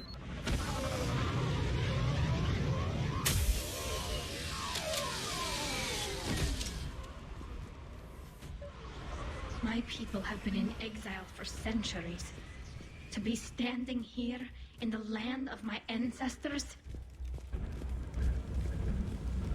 Oh yeah, I was talking about the Harry Shepherd mod. That's what I forgot I was talking about. Yeah, the Harry Shepherd mod, because it uses the hair slot for the beard, if you have a full face helmet on, typically the game just removes hair. But because it uses the hair slot for the beard, if you have a full face helmet on, it just removes the beard entirely, unpatched. But there's a patch that for the Harry Shepherd mod that has it not remove the hair when you put on a helmet, so that's why we got hair sticking at the back of our helmet right now. It's not high contrast enough to bug me though. Edie, what's wrong? The jamming signal is strong closer to the tower. I am experiencing signal loss with my systems on the Normandy. Could it be lag from your new body? It is unlikely, Tally. Lag usually lasts no longer than 5.2 milliseconds. Well, what is it now? Whatever. Also, 5 milliseconds when you're in a combat situation sounds pretty bad, actually.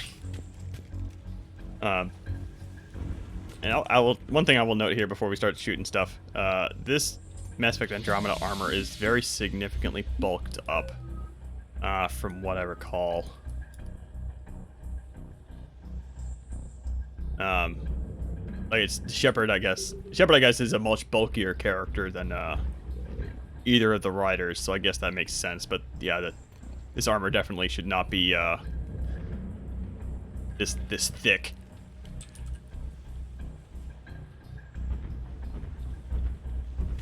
Did your people a favor by kicking them off the homeworld.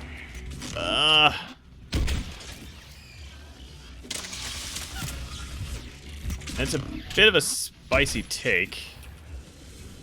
I didn't read the rest of the paragraph, obviously, but I imagine and that is arguable, because otherwise the Quarians just were like presumably happy just hanging out on Rannoch, and wouldn't have. And they're still really not a factor in the galactic scale, but they're definitely more so now than they would have been if they just were hanging out in Rannoch all the time. They came so far. We need to radio Zalcoris if we're gonna find him. Let's get to that jamming tower. Not now, because imagine if they were on Rannoch, they would be in a much more comfortable position to boost up their population enough to go out and start colonizing. And their immune systems were not great before. Okay, I'm remembering this now. Like, their immune systems were uniquely tied to Rannoch, but they weren't actively compromised like they were once they got onto the ships. Recently placed. Expect there to be more. Do I get a level 8 Javelin now? Yes, I do. Oh, I just get the completely upgraded Javelin now. How nice. I noticed before, it wouldn't let me upgrade past 7. I thought was a bit weird. I really need to remove this concentration mod from this thing. So it's kind of annoying to work with. This gun is still very broken. This collector SMG. This does way too much damage.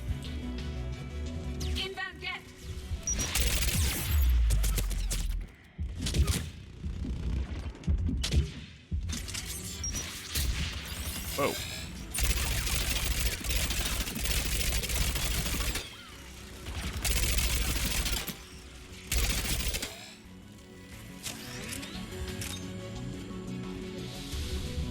He's mostly annoyed that Rannoch is literally just a desert. Okay.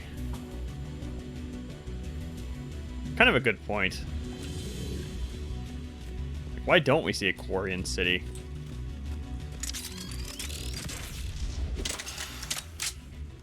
I miss a mine or something? What was that?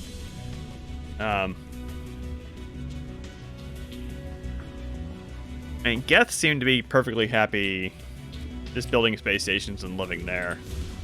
Like, I see no Geth cities, but no Quarian cities. That's an interesting point. Because we do see some Quarian ruins in too. So they had some assets to work from. Maybe they just wanted something different as opposed to just more brown, boxy environments. Not that that's not exactly what this is, but this is brown and rocky. As opposed to brown and square.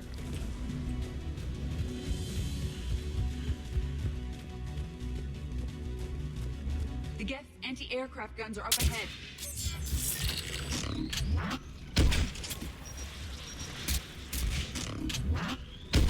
Ah, this is a regular trooper. I thought that was it. No, this is the rocket guy over here. Pop your head up. Pop your head up, I said. Got him. Ow.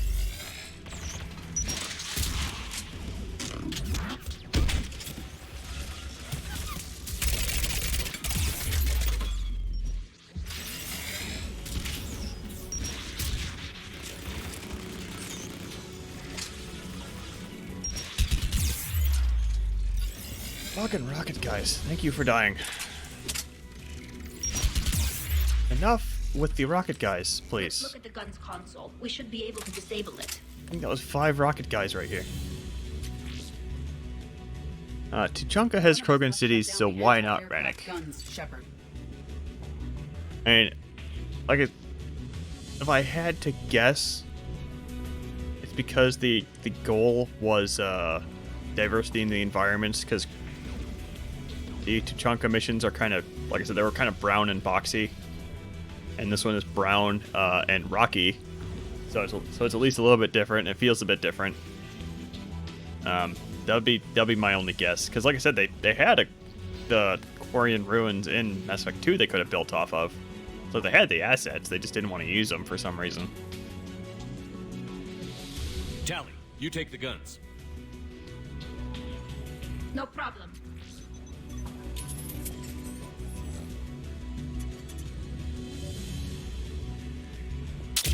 There's jets dropping in.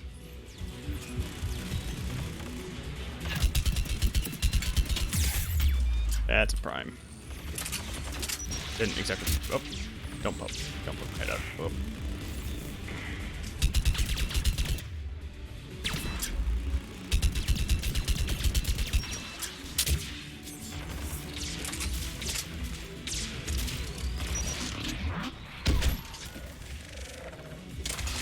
I might be able to one-shot this guy if I do one of these and actually hit his head instead of having the world shaking around.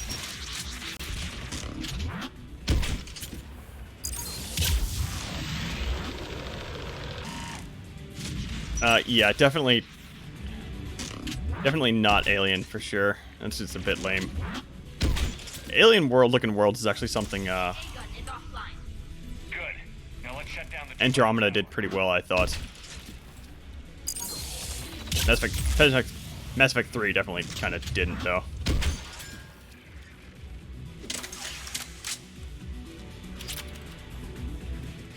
Is there anything over here? I don't think there is. Now I have to check, because I just realized I never actually go over here. Also, I'm in New Game Plus, so even if there was anything over here, like, say, a weapon mod, it probably isn't here.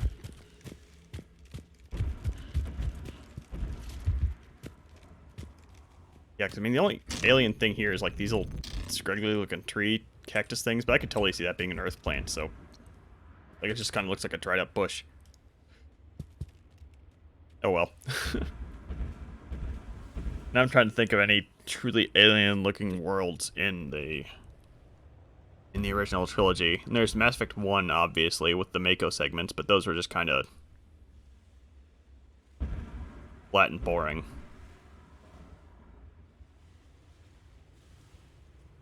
Mass Effect 2 had a couple of jungle worlds that didn't strike me as very Earth-like. That's pretty much all I got.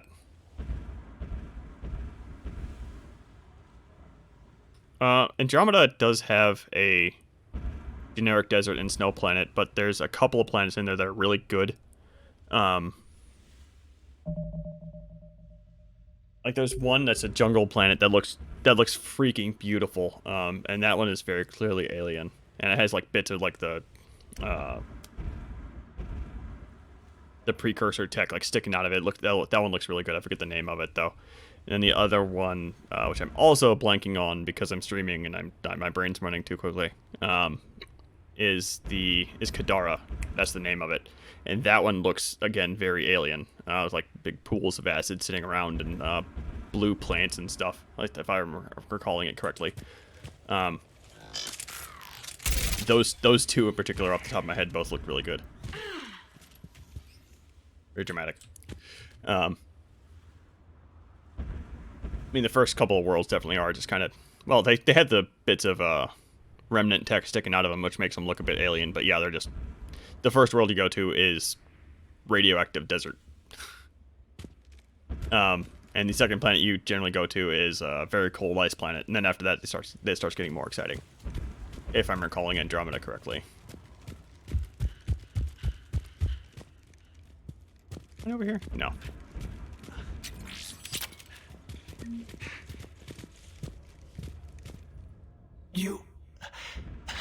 You heard my message.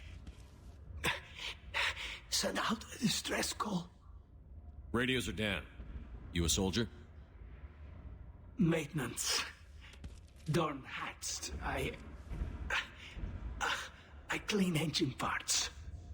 Oh wait, like the very first planet you land on is like the one with like the floating rocks and stuff. Yeah, that one's definitely pretty alien looking, even ignoring the floating rocks that are caused by the Scourge, which is a very stupid name for a very cool concept. This place is filled with Geth. You should have hidden. I thought I could buy the other civilians time, fight some Geth. There were so many. First time I've even held a gun. Don't move. We've got Medigel. Oh, I've lost too much blood. Go. Look for the Admiral. Destroy that jamming tower, and you can radio him. We'll find him, Dorn. I promise. Please, listen. The civilian fleet didn't want this war.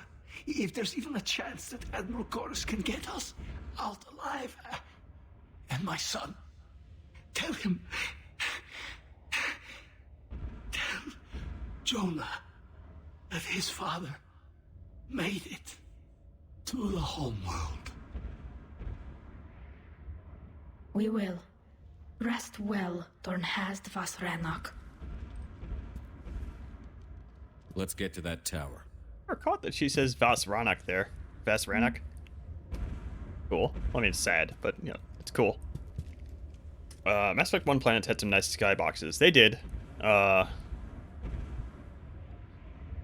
all I remember when I remember Mass Effect 1's, Unknown Worlds is just flat, uninteresting things you're driving around in a very cool tank with. Well, I like the Mako. I like how stupid the Mako is. I don't think a lot of people didn't, but I like how stupid the Mako is. Quarians and Batarians both bleed red. It's interesting, if only because Quarians are dextro. I mean, hell, what protein type you are, I guess, doesn't determine blood color, but whatever. Let's go left this time. I never go left. I imagine it's the exact same, but we're gonna do this. Oh my goodness.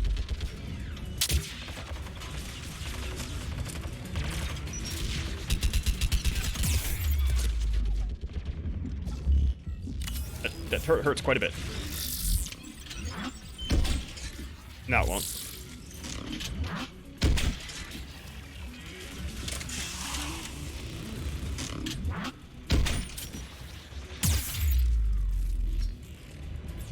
So many record guys.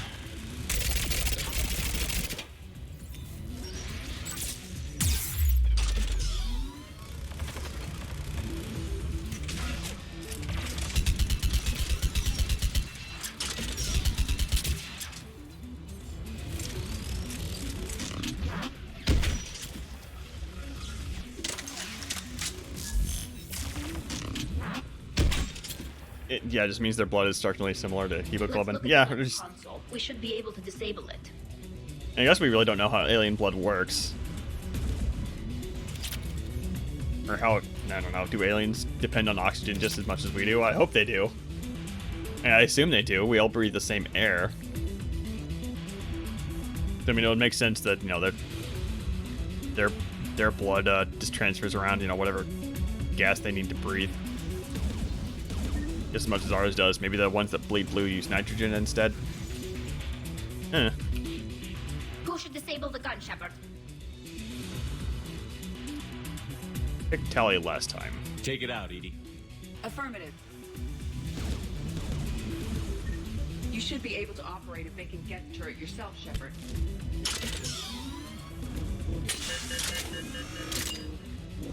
More Geth!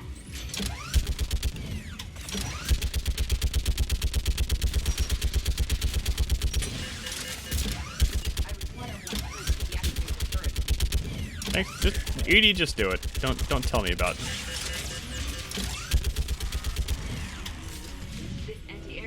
is offline. Let's get the last one. Yes, by the door!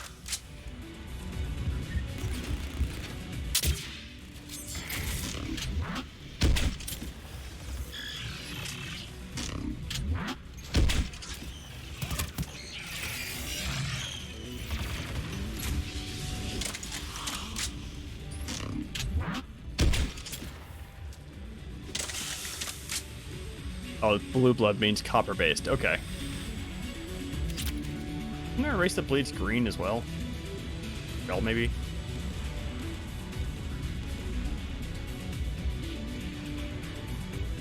I think I've seen green blood in Mass Effect games.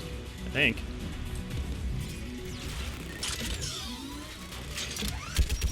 Step in front of my turret, please. Come on. Oh, okay, you're not gonna do it. That pyro guy just do a dodge roll. Solarians, okay.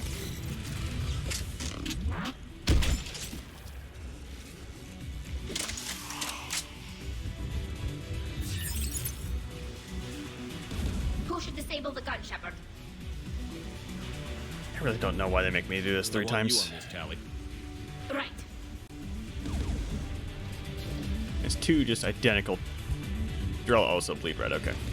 Just 2 identical turret sections here because, I don't know, it's 2011 and turret sections are game developers' favorite thing to throw in a game.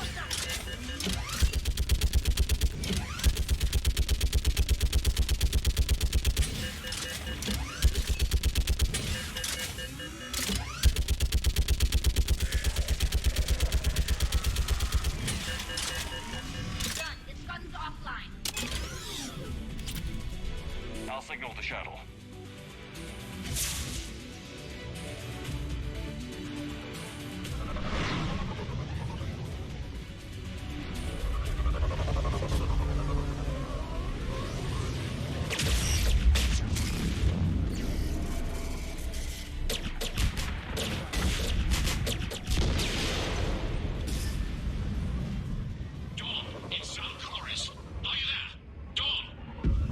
This is Commander Shepard. Jordan didn't make it, Admiral. He didn't? I see. I'm coming in with the shuttle. Where are you? My surviving crew found their way to a clearing. I'll upload their location. Stay together. We'll meet you there. No, the Geth have cut me off. I hear another wave approaching. Give us your coordinates. Leave me. My crew will soon be overrun. So will you.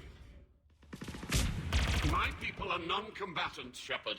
They'll be slaughtered. Rescue them. Admiral, I need you leading the civilian fleet if we're going to end this fight. Civilians? Our entire race took up arms for this insanity. It's too late for us. It's only too late if you die down here. You can't possibly think you can stop this war. I don't know. What I do know is that I can't do it without your help.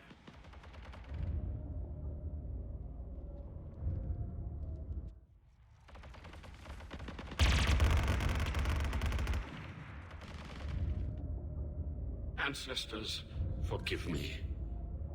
Uploading my coordinates. We're coming.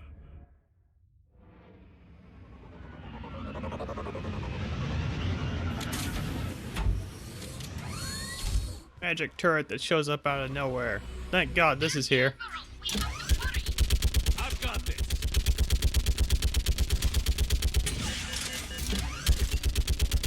You're clear. Go. I didn't know we had animals on Earth with green blood. I knew about blue, but that, you know, it's kind of dismissed that as weird ocean animals.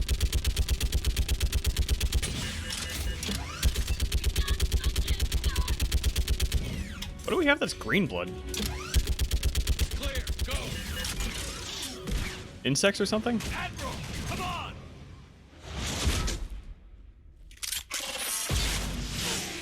Oh, earthworms and leeches. Okay, very very simple animals. Welcome aboard. Shepard, my crew. Perhaps there's still time. Hello?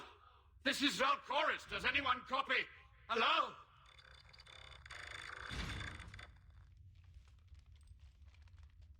We've got to go.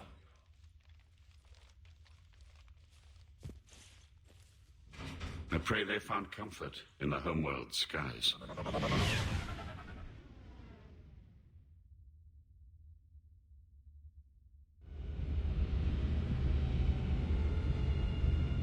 Commander, unrest has spread further than I thought. You were right that I return. Have you talked the civilian captains into staying? Yes, they've regrouped into defensive positions around the fleet's core. If we hadn't stopped them from... Any aid I can offer is yours. After the Quarians drove the Geth straight into the Reaper's arms, I'd give anything to stop the madness of this war. And that's why your people needed you back. Of course. It's time we turned our attentions to those we can still save. Farewell, Shepard. Fly safely. Commander, Admiral Hackett's available on VidCom. I don't remember if this is a new conversation or not. Whatever. There's also a species of lizard that has green blood, but it's simply discolored by high levels of bile content. Wow, today's a very biology edition of the stream. The more you know. Commander Shepard, something you need to talk about? Okay, so this is probably not anything new. We can go through a couple of these just to make sure. Any updates on Cerberus? There's still the wild card here. Hitting the archives. That's very old. A way to defeat. It didn't seem. You'd think we'd be on the same side. You're trying to take this and then attempting to derail your Turian-Krogan alliance? That tells me their agenda has nothing to do with humanity's best interests. Okay, well, that last bit was new. The Elusive Man talked about controlling the Reapers. He seemed to think that's how we win this. He's wrong. Dead Reapers are how we win this. Doesn't mean he won't try. If the Elusive Man is good at one thing, it's finding new ways to subvert science. It's never worked for him before, and it won't now. Do you know how the other races are doing against the Reapers? Well, like I mentioned earlier, the Turians are getting stretched thin, even with Krogan help. The Solarians are still hanging on to Sirkesh, but the Reapers are starting to breathe down their necks, too. What about the Asari? They have to be feeling the heat. The Reapers are moving fast with the obvious intent of taking Thessia. Interestingly, the Reapers are leaving Parnak alone. It's the Yogg homeworld. Can't say that I blame them. Yogg have teeth. Well, if we lose this war, it might be them running the next cycle. It's easy to forget the Reapers don't destroy every species. Just the ones who can threaten them. Okay, none of this is different. Hey, I'm helping the Quarians and the Geth. Does your dialogue reflect this? Nothing more, sir. Never mind, I clicked the wrong freaking thing. Oh well. Whoops. Zen, we need those ships to recover life pods. They'll be more valuable running salvage on the Dreadnought. Zen, you can always send a salvage team later. Unless there isn't a later because we're defeated due to a lack of Geth technology. Fine. I'm diverting ships to rescue life pods. Yeah. We agree with our girlfriend. It's fine. It'd make more sense for Solarians to have the discolored blood. Yeah, maybe. Yeah, because the green blood, as you mentioned, kind of belongs to extremely simple creatures, at least here on Earth. I mean, the aliens are aliens. They don't necessarily need to apply to our rules, and it's possible that We've got reports of trouble at a Turian fuel depot on Sion. I've updated the galaxy map. yeah, it's just a generic N7 mission. One of the mods, I think it's EGM, has made some pretty extensive changes to the N7 missions. I haven't been streaming them just because they're still just combat sections and not particularly interesting otherwise.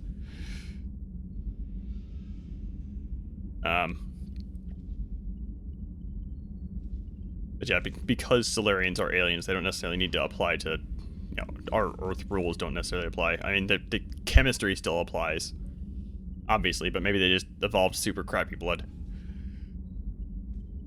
And Solarians are pretty lanky, like they're pretty small in comparison. That could be why, like their blood sucks.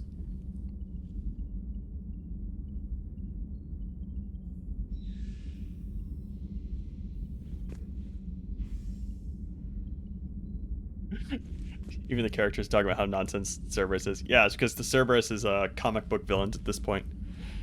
Somehow able to always beat the hero to the punch, and just fortunately kind of incompetent, or at least, you know, looking over the one thing that's able to defeat them. This is just, that's nothing new. That's just from the, nothing in the Spectral Terminal either. It's kind of surprising.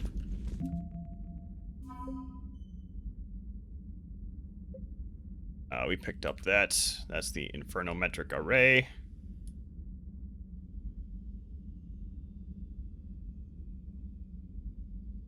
Ooh, I didn't actually notice this. We're actually past the target for the effective military strength, so we should be able to get the good ending. Good. Cerberus Husk Research. We picked that up from... Oh, okay, that was from that other map, the other thing we picked up. Picked up Zalcorus just now. Okay, cool. He's his own asset now. Ellie might have some dialogue here. Maybe. No, she has that they'll, like, agree with me thing. Man, watching the Geth fleet move, it's like thousands of stunt flyers in formation. Creepy stunt flyers, whose ships look like some sort of cockroach wasp thing. Nice job on the rescue mission, Commander. The Quarian civilians are getting hammered out there. Apparently putting a big-ass gun on an agriculture ship doesn't magically turn it into a dreadnought. Who knew?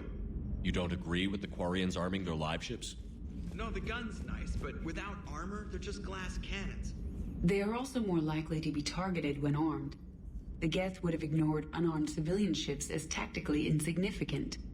If your plan to invade a planet requires strapping guns to your kid's school bus, maybe it's a bad plan. Well, hopefully Admiral Chorus will keep them safe from the Geth and themselves. What's going on, Edie? I am assisting Engineer Adams with his repair of the drive core shielding. I should leave you to it then. We can converse if you like, Shepard. It is a routine Uh-oh. What? What happened? Nothing. Unless you have strong feelings about gamma radiation. Not funny, Edie. I almost had you.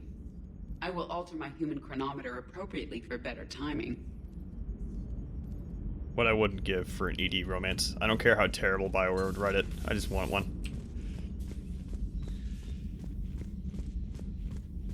The elusive man thinking he can control Reapers makes no sense. I mean, there is a plot reason as to why Cerberus is being so stupid, and that is that the elusive man has indoctrinated himself from exposure to Reaper technology because he took the parts of the dead Reaper and put them into his secret island.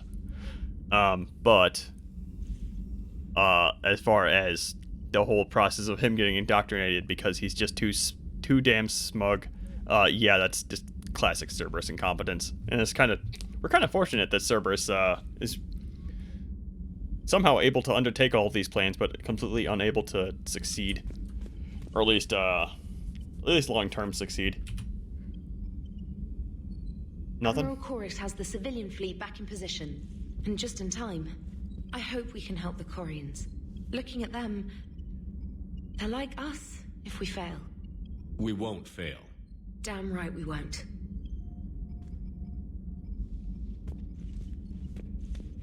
So yeah, the elusive man's motivations make no freaking sense, but that's because he's literally crazy right now. I mean, even Javik says that there was a sect of Protheans that thought they could control the Reapers as opposed to defeat them. Right? I think he does. Yeah, he does. It's pretty early on, but that is a point that Javik makes. So yeah, it seems to be a consistent theme, is that Reapers try and undermine somebody militarily strong and kind of force them to turn on themselves somewhat.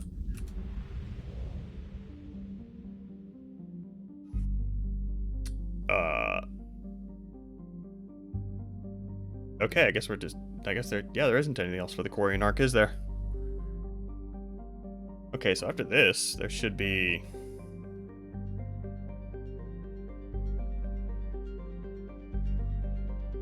Dessia, Sanctuary, than the Elusive Man's base before Endgame. Okay. Might actually get to that point if I just rush through it, which I kind of don't want to do. Might do some poking around in the map after this.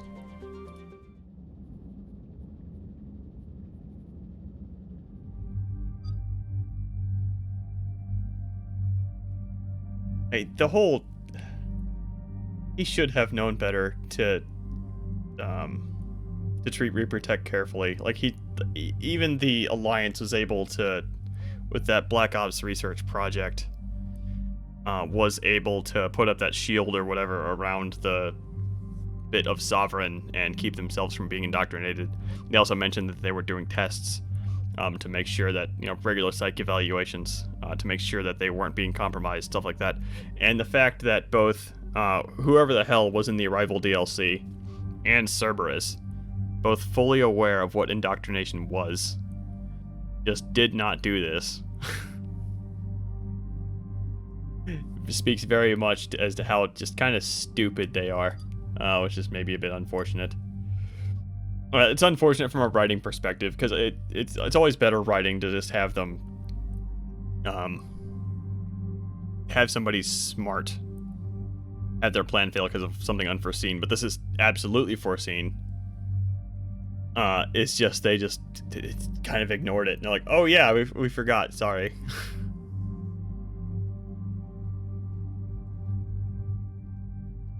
Yeah, Neil's man being indoctrinated is just a stupid plot. Yeah, it is. The way they handled it was, at least, I could see, like... The only way I could see that being any good whatsoever is if, like, Shepard was it. Going back to indoctrination theory, which I haven't really gotten into, but I'm not a true believer in indoctrination theory, but it's fun to mess with. Like, it would have been fun for, like, Shepard to have been indoctrinated somewhat and provide the Elusive Man with a little bit of Reaper technology in order to get the Elusive Man indoctrinated, and that could have been an oh shit point in 3 where you're like, oh crap, that was a really bad idea to do that. But instead what happens is the Elusive Man goes himself to retrieve the dead Reaper from the Collector base and just completely ignores the fact that indoctrination is a thing despite knowing full well it is, and just puts it right next to himself. Like, good job, dude.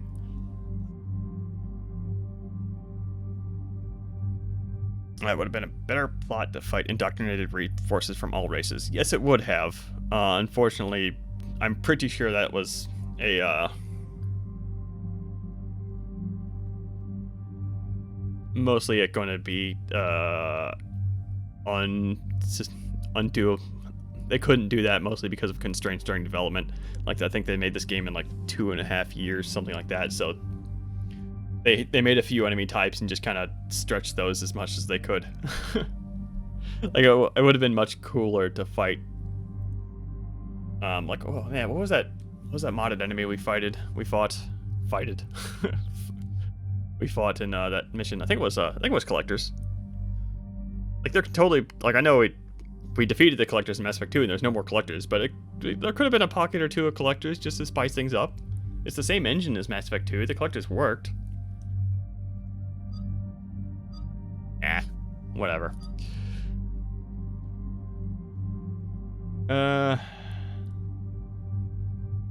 Who to bring here? Who did I bring last time?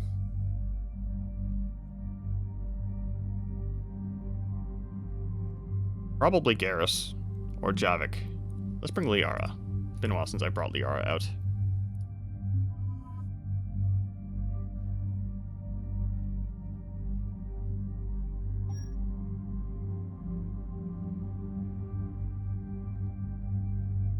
Yeah, but they would have had to create, and them having Solarian and Turian models already. Yeah, but I think Turians are... You already fight Turians in the form of, the Commander Reaper, the Reaper Husk guys. Like, I'm more referring to Reaper-fied forces here. Like, we don't see a Solarian, Husk, right? So it would have been interesting to have more variety, at least in the Reaper forces, and, see a whole bunch of these Solarian husks in, you know, the final end game when you're fighting on Earth or something. And maybe a little bit on Surkesh. No, because Surkesh was too early. They hadn't hit Surkesh yet. You're talking indoctrinated forces. Okay, yeah, that would have been easy for them to do. Maybe they, yeah, I can't really think of a good reason that they didn't want to do that. I mean, unless they thought it would water things down a little bit. Because, I mean, ultimately, fighting indoctrinated forces wouldn't be too different from fighting just Cerberus. It would have felt a lot better, though, just because you're fighting Cerberus so much in this game. So they probably should have done that. I'm not gonna wear this helmet again. It's really bugging me. I also want to wear the white initiative armor. Cerberus watering things down it's a bit different feeling. It's a little bit different feeling because you just fight Cerberus so much, right? I'm more talking about like how fighting indoctrinated forces wouldn't be too different from fighting Cerberus, so it'd still feel a bit samey. On the other hand, that could be a way of them kind of tricking the player a little bit into making you think that you're fighting something different, so it's a little bit more satisfying. I'd be down for that. God. I hate this thing so much. Alright. That looks okay, actually. Go with that. I'm a little bit bothered by... I was a little bit bothered by my power recharge speed there, and also I want to get rid of this concentration mod, so... By 14%. Okay, that's good.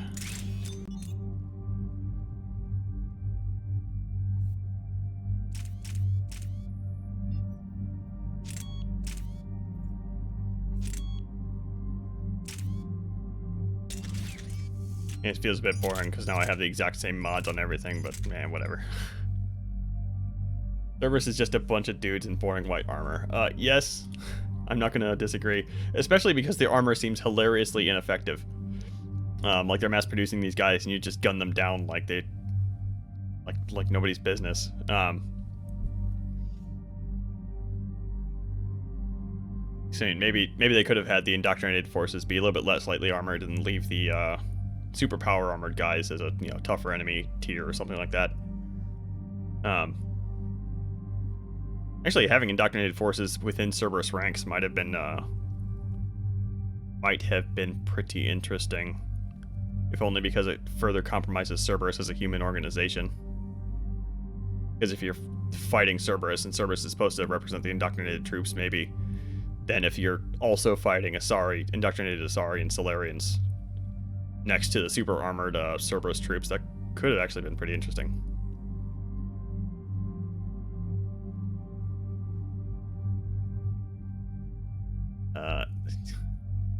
Where's Mass Effect 3?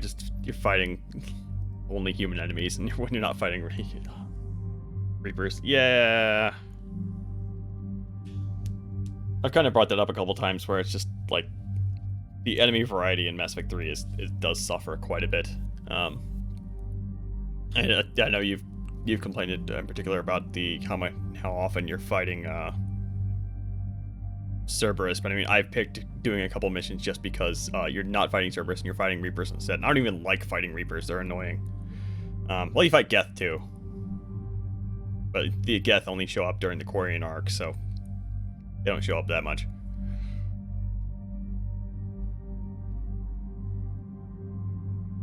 Mass Effect 2's enemy variety wasn't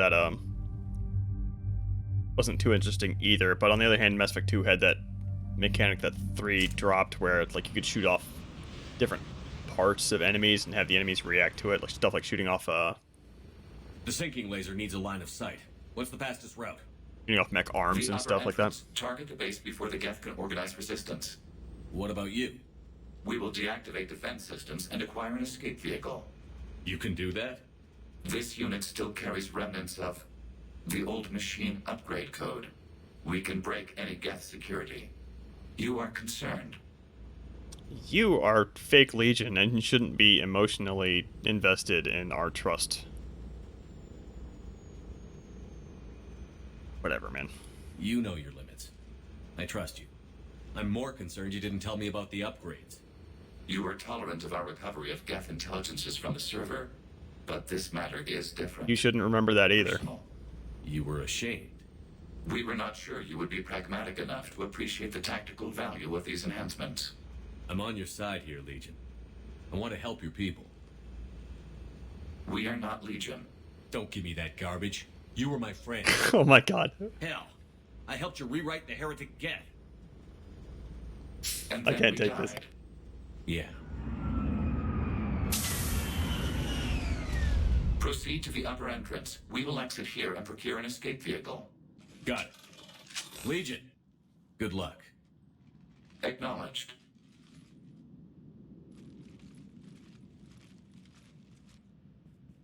Okay, and just to be clear... Oh, hold on. More cutscene.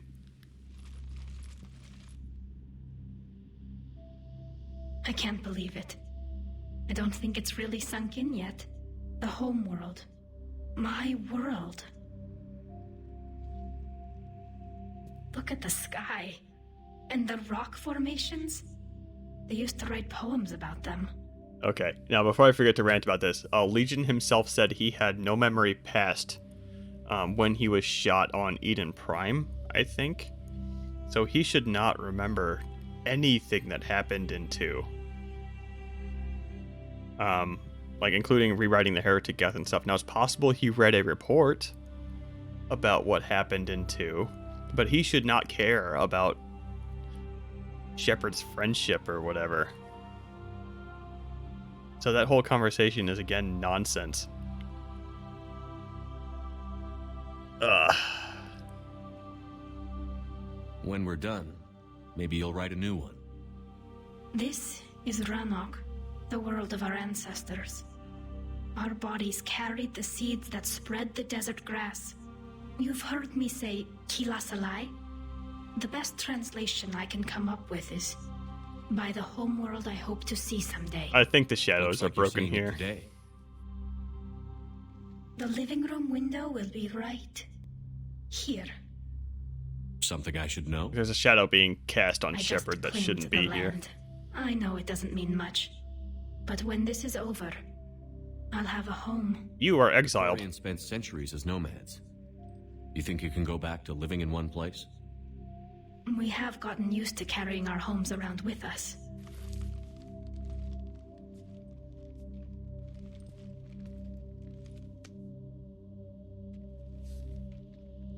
Well, that's a start. Yeah, the shadow for this armor might be broken. Let me get into it. There's another outfit I noticed off stream that was kind of borked like that. Well, it's fine now.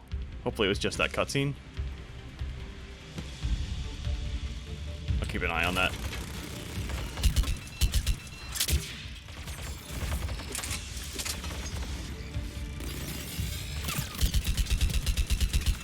Oh man, I took the recoil mod off this thing.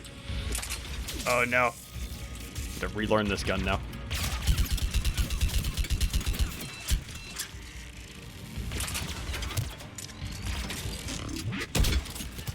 That feels better though.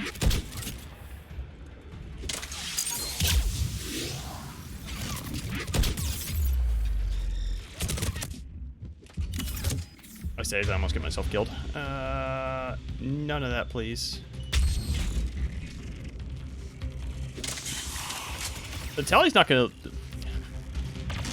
be able to build her house here anyway because she's exiled. Unless they have, I don't know. Good work, trainer. Unless she's only exiled from the fleet. Once they settle, she's going to be allowed back onto the planet, maybe. She's going to be a hero. Maybe that's what she's counting on.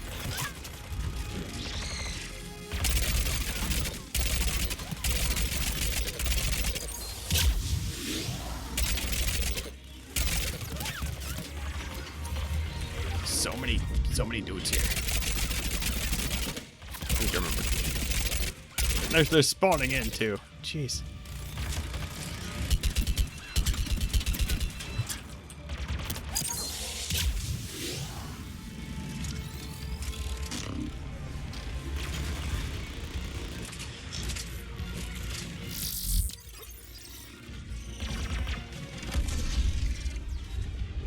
I'm gonna time out here. Why are you backing up? What are you doing? I'm dead. I'm dead.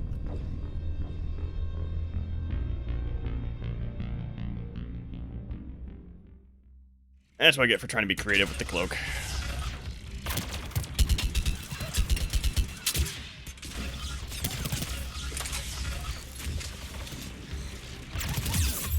Rather, that's what I get for trying to be getting cocky with the cloak. I shouldn't have followed that guy so far ahead.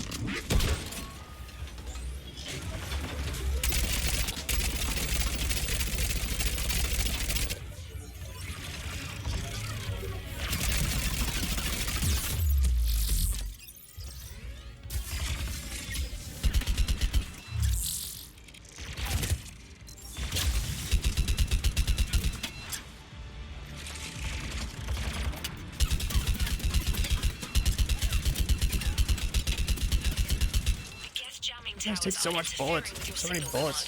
I'm compensating to keep you patched in. Good work, trainer. And that spot right there is so annoying.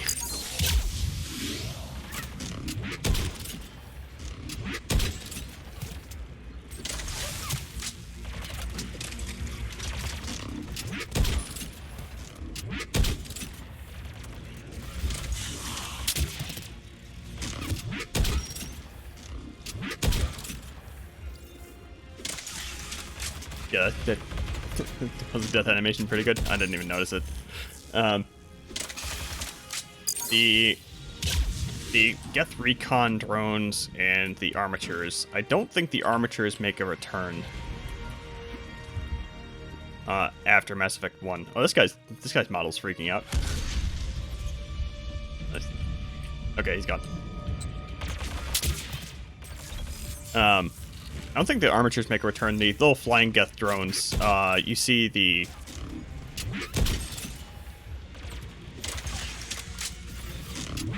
Well, you see those little Geth drones spawned by the Shepard Commander, you must big Geths, like the Geth Primes. Geth units can fortify their positions. We're on our way. Admiral Garrel here. The heavy fleet has a clear path. All forward. Jet fighter presence is negligible. Patrol fleet. And the Hoppers can stay gone. I don't I don't miss them at all.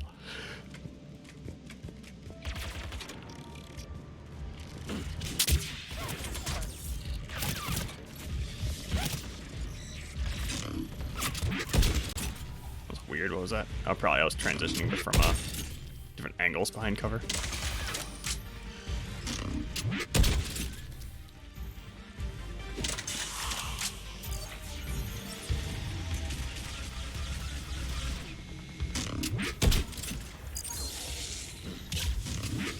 You're a very dodgy boy.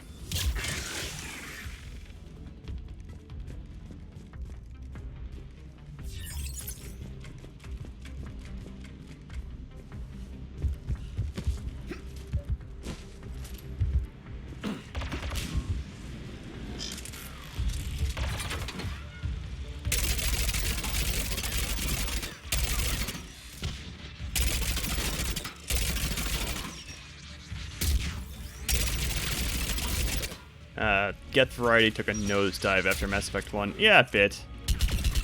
I wouldn't be surprised if that's just because you fight a lot of Geth in Mass Effect 1, and in 2 and 3 you just kind of don't.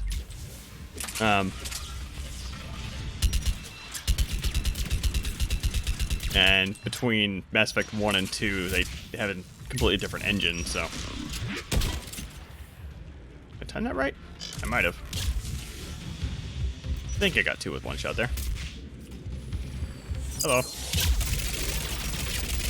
None of your rocket business, please. I did not know you could shoot a rocket out of midair. That's good to know.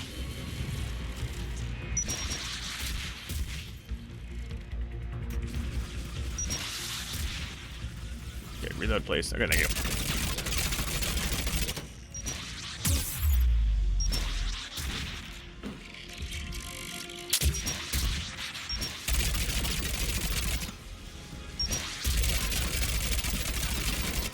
there we go.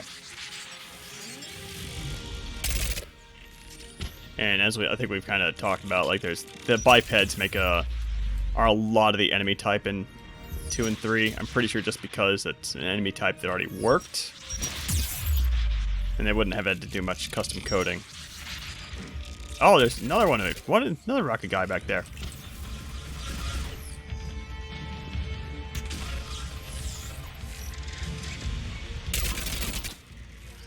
Anybody else want to fuck with me right now? Come on, we Okay. need to get inside before they send reinforcements. Yeah, the different level design is absolutely a good point too. The armatures in particular need very big empty sections to move or kind of stomp around in, and 2 and 3 just don't have that. Like 2 and 3 have the much more typical kind of cramped level design of the era, as opposed to Mass Effect 1.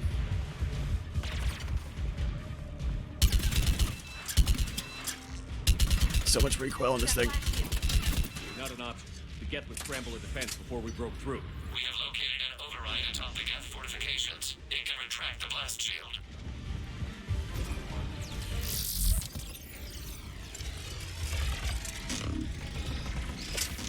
Five dudes here. Holy crap. And driving sections or just like you did fight a couple of armatures on foot, but again, those were very open areas. The big old garages and stuff from 1 that 2 and 3 just don't have.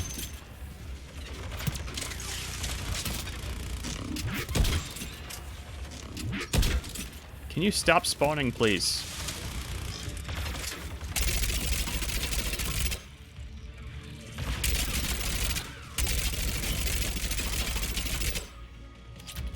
There's so many dead Geth here. There's like 8 bodies, not counting the ones that despawned already. Yeah, that was bad. That was dumb.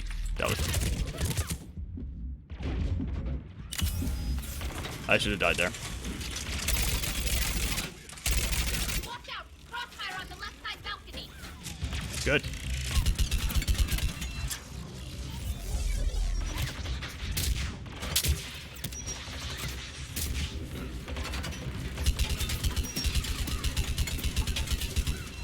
Okay, for a second I was like, why the heck would they spawn a flamethrower guy over there? That was my turret. I didn't hit that guy one time because the recoil on this gun is ridiculous. I love it for it, but We'll get through. What's your status? The old machine system upgrades have enabled us to corrupt security routines. We are slowing them down. Keep it up. We'll get to the blast shield controls. Legion's Reaper upgrades are quite useful. But risky. Admiral Gell to all ships. We've got Geth frigates inbound on the civilian fleet. Corus here. Civilian defenders are on intercept course. We'll hold them, Geralt. yeah, I think one of BioWare's main flaws throughout the trilogy is that they kind of took criticism a bit too seriously, or at the very least they took criticism, the wrong message from criticism. Like, people complained about the Mako, so they just removed the Mako entirely and then replaced it eventually with the Hammerhead, but the Hammerhead isn't satisfying either because it's made of cardboard and is arguably too mobile, as opposed to the Mako, which was very goofily mobile. This is the original facility where the Geth were created. This is where the Geth began? Yes. Quarash, curse of the people. Our children are afraid to say the name of this place. It's rare to see the sites where history began. I can feel the weight in the air. That was new. Don't know what mod added that, but that's cool.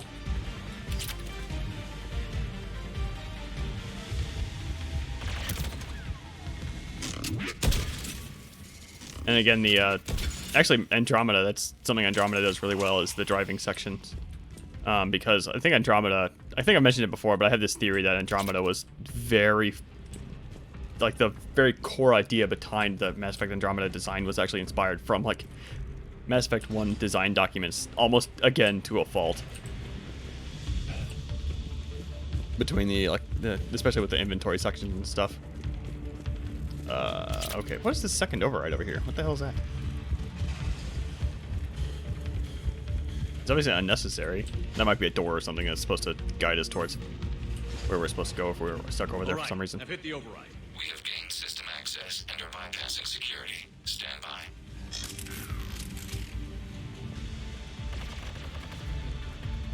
Oh, they spawn over there. That's right. Elevators later.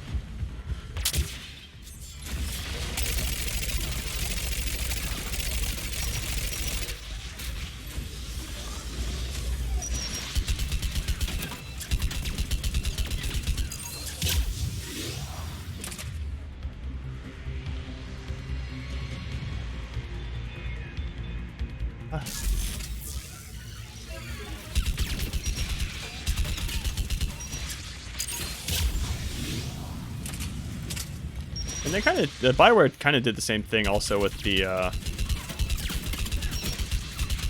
with like gay romances, for example. Like, well, I don't know how seriously they took it or if this is just coincidence, but like Fox gave them a whole bunch of shit for including the Liara female shepherd romance. Then you'll notice in 2, there are no gay romances. At least by default. Like the Liara romance continues and continues if you buy the DLC.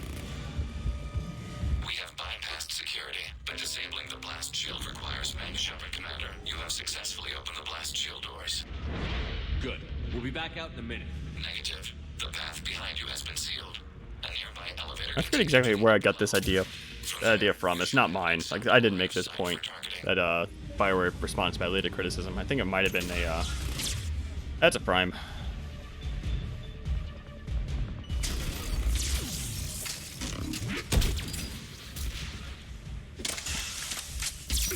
Might have been like a Reddit comment or something.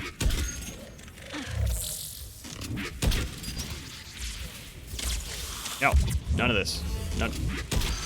Okay.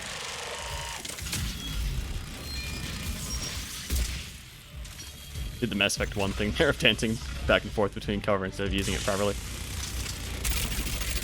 We have sent you the nav point with a new targeting location. Well, I mean, the Kelly romance. I don't think, and the ones who gave them shit about including lesbian romances was Fox News, who called the game a murder and sex simulator because it's Fox News, and it's a pretty infamous segment if you want to look it up on YouTube. Like, it was just Fox storing up their audience like they always do. But the Kelly romance, I don't think particularly counts as a romance because, like, you can get her to, like, dance on the table and sleep and cuddle with her in the bed, but otherwise I don't think it counts as a romance properly in 2.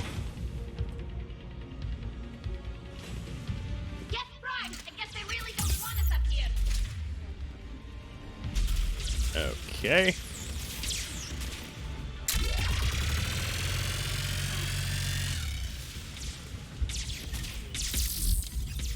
Is there a good spot to do this from? Yeah, over here.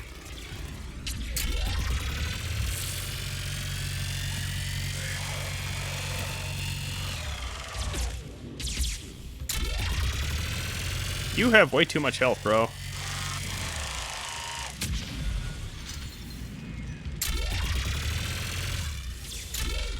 Or this thing doesn't do enough damage. One of those. Also, both my squad mates are dead. That's no good.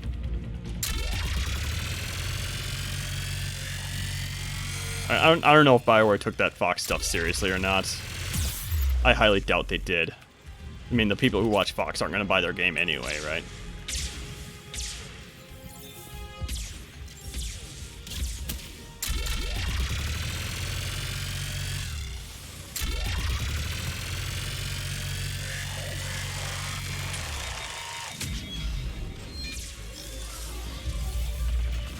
Oh, Spitfire over here on this side? Might be.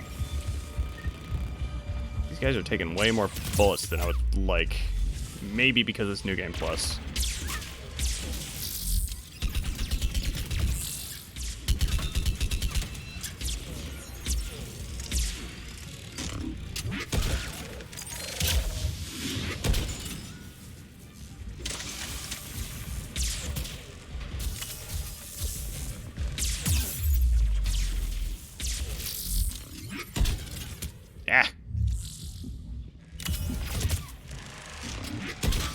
Yeah, those little Geth floaty things you were asking about, those freaking annoying turrets.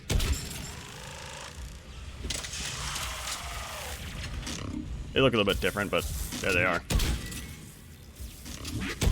I guess they serve a different purpose now. They're not the floaty drones. They're just kind of stationary turrets now, but pretty obviously the inspired by those little floaty drones, at least. Shepard Commander, we detect no more Geth in your immediate area. Reinforcements are minutes away.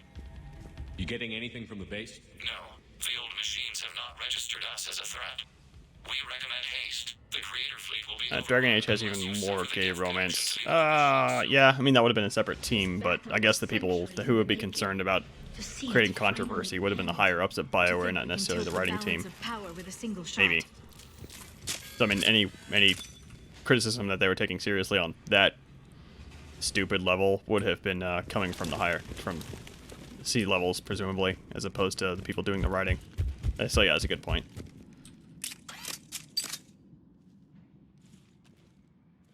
Normandy's weapon systems are ready to sync to your target. Here's our magical Geth Spitfire that's actually a targeting laser.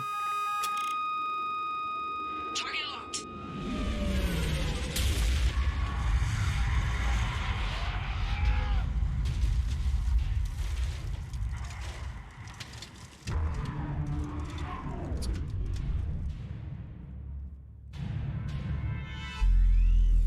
Reaper! We have located transportation. Copy that. Everybody, get to the ship. Move! Hela, it's huge! You knew that, Tally. Hoping your fleet might lend a hand. Go!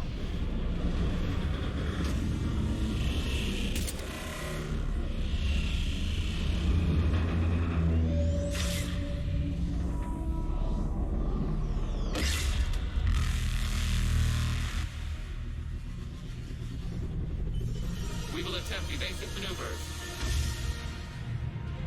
Okay, this is again a turret section that I protest, so I'm just not going to do anything here. It's not a Reaper base, it's a live Reaper. I need an orbital strike. Admiral Geralt here. We're taking heavy losses. I'll send Okay, in who what I can. who could have known that there was a Reaper down here? And we already fought. We're clear. No, it wasn't aboard a Reaper before. It was a Geth Dreadnought that was broadcasting a Reaper signal. But yeah, it shouldn't be surprising that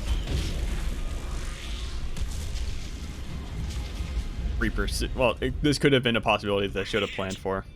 Then again, a Reaper hiding underground in a bunker, I think, might be unprecedented. The jamming towers have us targeting manually. We can't make a precision shot. We may escape before it recovers. No. Pull over. Shepard Commander. If What a run broken away, shadow. we can't stand a Reaper control and the Quarians are dead. It does not make any difference at all if you refuse to use the turret there. Same with the Quarians to the Normandy's weapon system. on Earth, I want the targeting turret laser segment synced that's up in to the between whole you damn saying goodbye fleet. to all your squad mates. You can just not do anything there. If we don't make it, You worry too much. I love you. Keep us alive. Yeah. Shepard to fleet. I'll paint the weak spot. Link up with the Normandy and be ready to fire.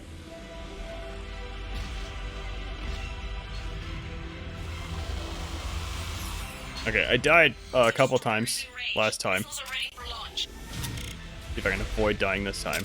Oh no, the first one doesn't matter.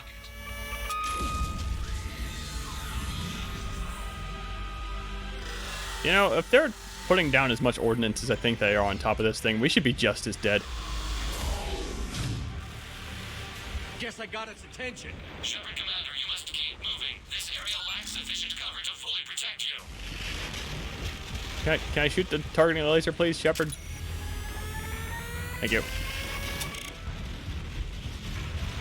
Ah. Correct hit. Keep it up, Commander.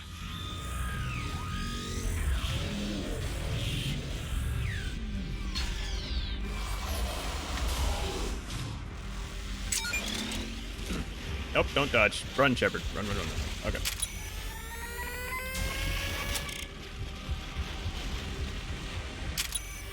Look. Just keep giving us the target.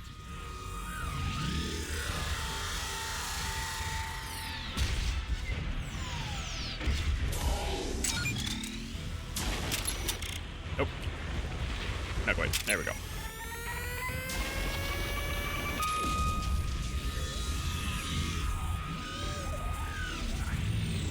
Yeah, and if I recall this right, he like stands right on top of us, and we're doing the target laser thing here. Yep. So there is like zero clearance for an orbital bombardment between them shooting this Reaper and them shooting me.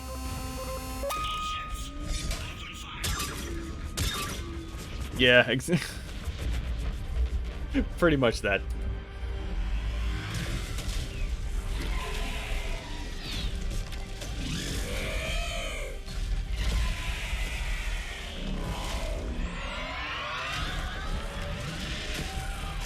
I mean, concentrating on Shepard makes sense if it's smart enough to figure out that Shepard's the reason that the fleet can shoot it. I mean, maybe it is, but as far as Shepard should be just as dead as the Reaper is here. Probably more so, because Shepard should just be like vapor.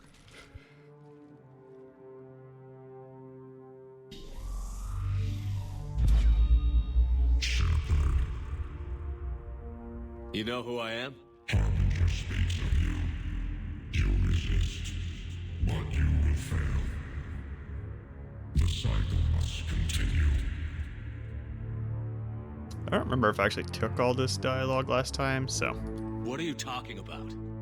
We stopped Sovereign and the Geth. We stopped Harbinger and the Collectors. We've earned a straight answer. It is not a thing you can comprehend. We might surprise you. You represent chaos. We represent order.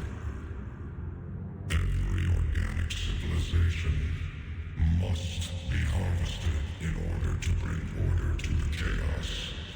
It is inevitable. Without our intervention, organics are doomed. We are your salvation. You're killing everyone in the galaxy to save us? The cycle must continue. There is no alternative. Organics and synthetics don't have to destroy each other. The battle for Rannoch disproves your assertion. Finish your war. We will be waiting. Shepard.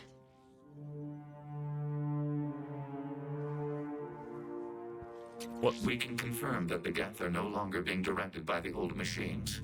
We are free. You did it, Shepard. The Geth fleet has stopped firing. They're completely vulnerable. Okay, this is all the same. Shepard Actually, it might not Commander, be. Hold the on. Geth only acted in defense after the Creators attacked. Do we deserve death? What are you suggesting? Our upgrades. With the old machine dead, we could upload them to all Geth without sacrificing their independence. You want to upload the Reaper code? That would make the Geth as smart as when the Reaper was controlling them. Yes, but with free will, each Geth unit would be a true intelligence. We would be alive, and we could help you. Our fleet is already attacking. Uploading the code would destroy us. Shepard, you can't choose the Geth over my people. Why not? Our fleet is massive. We can support Shepard's fight against the old machines. If the Creators no longer threaten us. Whoa, that line was different. Okay. Okay, I think back there that might have been the first mention of organics and synthetics don't need to destroy each other. I think that might have been the first mention of the overall theme of Mass Effect 3. Or at least the overall theme of the Reaper's motivation there. Which ironically came from Shepard. Whatever. No, well, the Reaper said it was saving organics, but Shepard's the one that brought up the synthetics. Whatever. The fleet in space, and those things should be going off like nukes because they're reaching the. It only takes seconds to arrive. Yes, absolutely. That is an orbital bombardment they're doing, and Shepard should be nowhere near this nonsense that they're raining down. That would be absolutely devastating, and the fact that they're doing it to Rannoch should be ruining the ecology as well. Like this should be this might be extinction level event stuff going on, but just ignore all this. That's fine. And why did the Reaper fire at Shepard? Why didn't the Reaper just stomp on us? Like anything would have been better than what it was doing. Whatever, man. Okay. Now because Tally is exiled here, we cannot save both the Quarians and the Geth.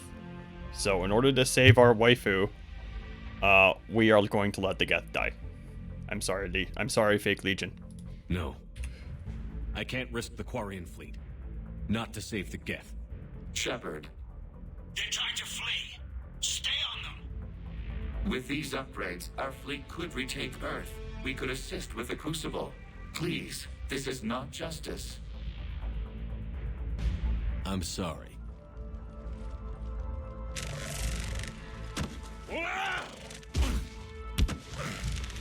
We were correct to distrust organics. What? Uploading the code.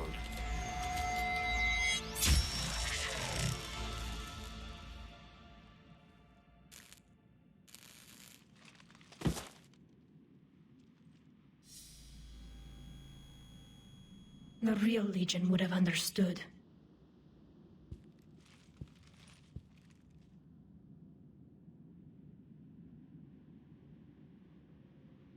Okay, so it's just Legion's model, not loading in there. Oh, it's been a while since I've seen this. Hold on.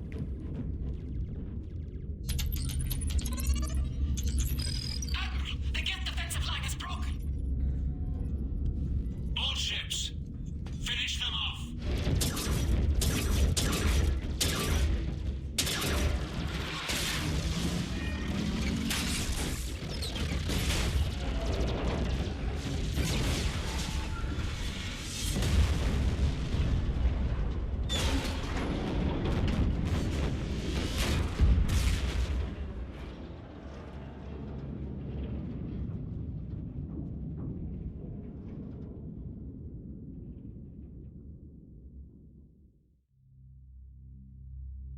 That was pretty underwhelming for a space fight, I will say.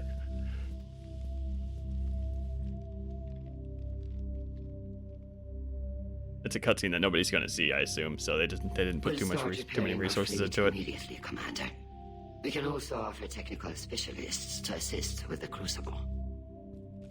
Thank you, Admirals. I believe Tali would like to say goodbye as well.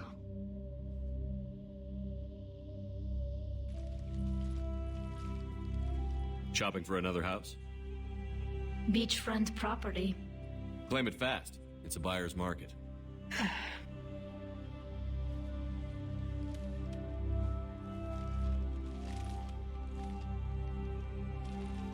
You okay? I thought you'd be happy. After all this, you can finally... I'm not staying. I'm coming with you. I wasn't going to ask. Why not? Because I respect you, damn it. You think I don't want you to come with me? So ask me. Tally. I don't know how much time we have left. I don't know if we can beat the Reapers. But whatever happens, I want to be with you. I bet you say that to every guy who gets you a homeworld. Only the cute ones. You know I'd understand if you needed to stay. I know. But my people are celebrating.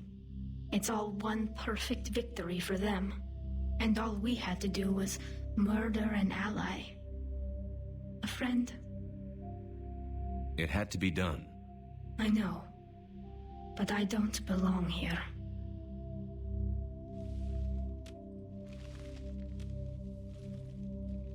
It is beautiful, though, isn't it? Yeah. It is. Surprised Tally's exile isn't coming up more. It'll be years before we can live without our suits completely. But right now...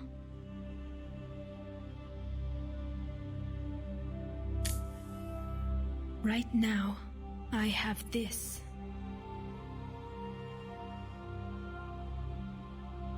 And like I said, it's possible she was exiled from the fleet, but not necessarily the homeworld now.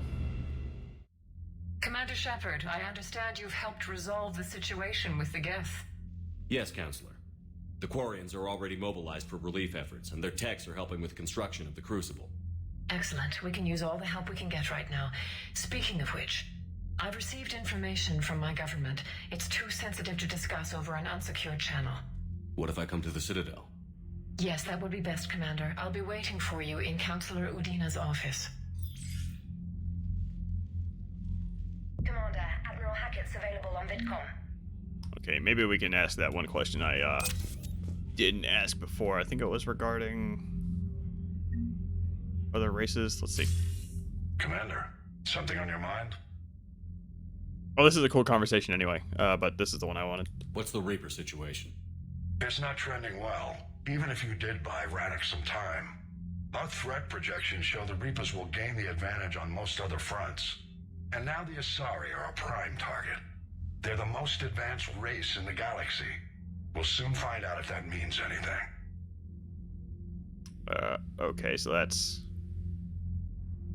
No, I just don't get that option anymore. Oh well, I'm just gonna miss that. Anyway, this is a cool conversation. I picked it last time, but I like it anyway. If I may, Admiral, I have a personal question. Speak freely, Commander. Why me? Why put me in charge of all this? Because you're the only son of a bitch I've got who knows how to kill Reapers. You just have to be smart and hope you get lucky. Anyone can figure it out. Your dossier says otherwise, Shepard. You stopped the Batarian slavers on Elysium all those years ago. What you did, the people who survived that ordeal still thank you by name. And because of that, you think I qualify to save the galaxy? Shepard, let me tell you something that I've learned the hard way. You can pay a soldier to fire a gun, you can pay him to charge the enemy and take a hill, but you can't pay him to believe. I don't follow, sir. When you went up against Sovereign, there was no good reason to believe you'd win. But your crew didn't seem to care, they went along anyway. Your trip through the Omega-4 relay? That was a suicide mission if there ever was one. Yet there your crew was, standing beside you, proud to serve. Why? Because they believed in you, their leader. That's what I need now. Where we're taking them is liable to get pretty hairy, and I know you're the one who will get us to the other side. Nothing more, sir. Okay. Hack it out. Alright. Yeah, going a little bit back, going back to that, Quarians would need to wait for the tectonic plates to settle back down and the atmosphere to clear. Yeah, that's one of those things with, where it would be spoilers to say, which series I'm talking about, but watching certain other sci-fi properties has kind of made me much more aware of that kind of thing, like how devastating an orbital bombardment like that would be. I mean, hell, even in, like, I could just say, like, in 40K, like, the 40K books do a pretty good job talking about how even, like, you know, a capital class ship falling into the ocean is going to cause these, you know, massive tidal waves and ruin, you know, coastal cities and stuff like that. You know, the scale of devastation, I've gotten a bit more into sci-fi since I played the Mass Effect 3 originally, so now I'm noticing the Quarians bombarding their own planet like that. I'm like, that's probably a bad move, guys. Yeah, I mean, I get, yeah, that whole scene just nonsense, from basically the mandatory stupid optional turret section all the way to killing that Reaper. Yeah. Asari, the most advanced race in the galaxy, and the series does nothing to depict this. The only thing I can point out is the Destiny Ascension being the pride of the Council fleet. That's pretty much all I got, yeah. We just took down a Reaper without a giant thresher maw helping. Oh, it does have the Geth Colossus, yeah. It doesn't move. I think. Maybe it turns? It doesn't, like, stomp around the arena or anything. Like, it's effectively just a big turret. Unread messages at your private terminal, Commander. Yeah, hold on. Diana Allers wants to talk. Tally wants to talk. And I can actually do that poker scene with Tally now, because I've been putting off talking to Donnelly. New article on Dragon's Teeth.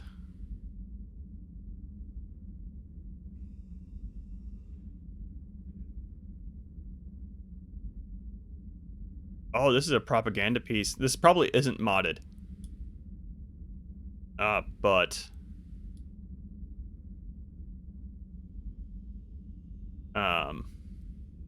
this is a propaganda piece from Quarians talking about how the Geth weren't totally involved with the Reapers and weren't just trying to survive. More stuff about the virtual aliens. Okay, I'm actually going to read this. Hold on. This is more from our Hanar Spectre friend. This is again modded. This one has detected an anomaly with the monitoring system used by Spectral Tactics and Recon. Our VIs have captured video of Spectre operatives that we know to be missing or killed. Over 24 data streams have been detected which prominently feature these agents. And it felt like it was prudent to bring it to your attention. This guy, or this Hanar is a Spectre. I get the impression that he's not really a combat specialist like we traditionally think Spectres are. It wouldn't be surprise me if the Council has Spectres that are hackers or information brokers, that kind of thing.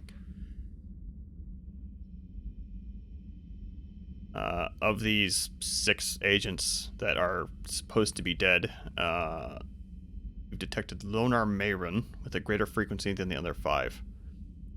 But not really any information for us to go off of. So, probably just keeping us appraised of the situation. This might be a side quest later.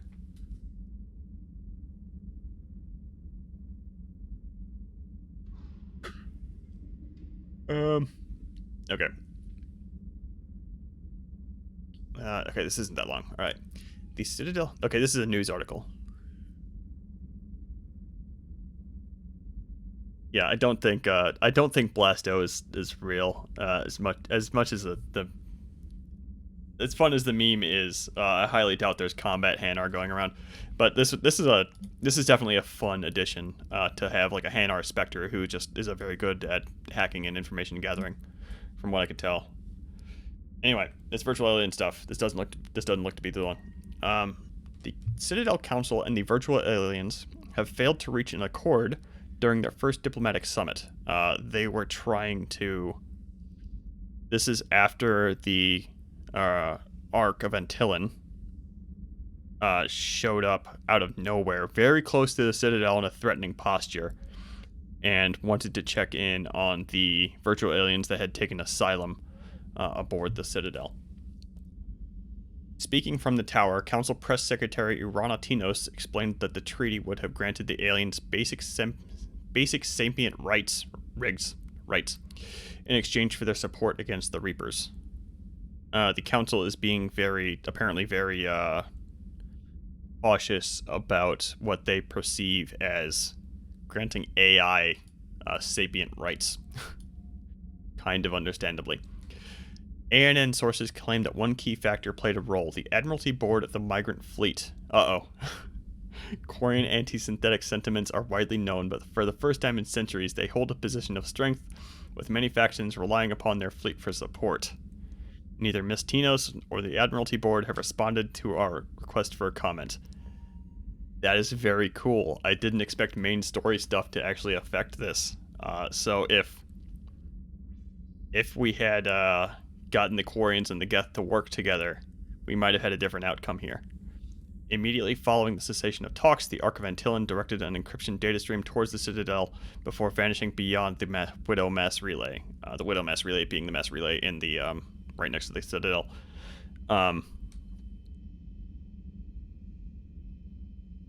Probably a message directed toward the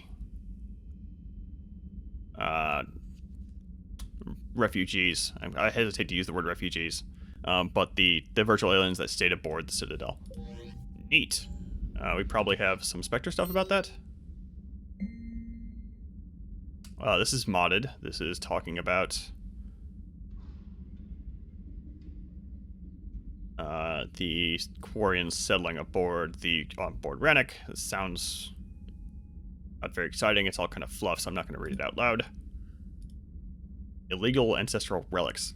Quarian efforts to reintroduce agriculture to Rannoch have yielded an unexpected bounty, a cache of ancestor VIs imprinted with the memories of renowned Quarian theoretical physicists.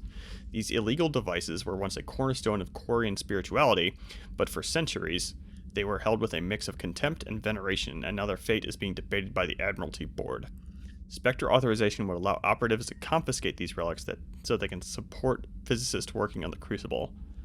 Yeah, I'm gonna go with Shepard is kind of pissed at the Quarians for, exiling his girlfriend, so if anything, you could improve it for that. Why would these be illegal? Unless these are actually AI on some level because the Quarians were messing with that kind of stuff. Yeah.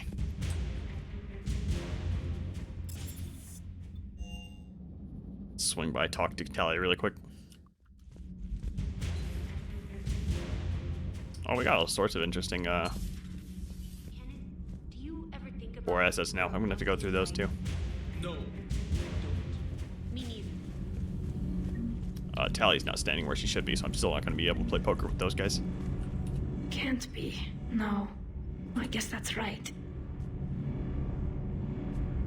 Hey, Tali. How's it going? Oh, sorry. I didn't hear you. I just got communication from the fleet. Sorry. From Rannoch. In the old days, I'd send any new technology I found back to the fleet. I should probably be doing that with the agriculture samples now. I don't know anything about raising crops. How are your people doing? Planetary defenses are under Quarian control, and we're establishing facilities for food production. Geth tech is still similar enough to ours that we've got a ton of raw material for repairs. We'll be up and fighting soon. I wish your people could take the time to rebuild properly. But you know I need the fleet. No, we've spent centuries running. The Quarians are ready to fight. You gave me back my world, Shepard. I'll do whatever it takes to give you back yours. Tali. Nothing stands between us now. Whatever the galaxy throws at us, I'll be at your side. By the way, I left something for you up in your cabin. Go have a look.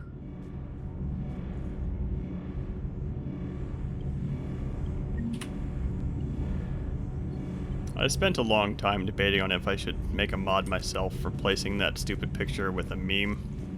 I didn't end up getting around to it, unfortunately. I couldn't think of a good one, is part of the reason. Like, I was gonna do, like, Shepherd Creep Face or something like that, like...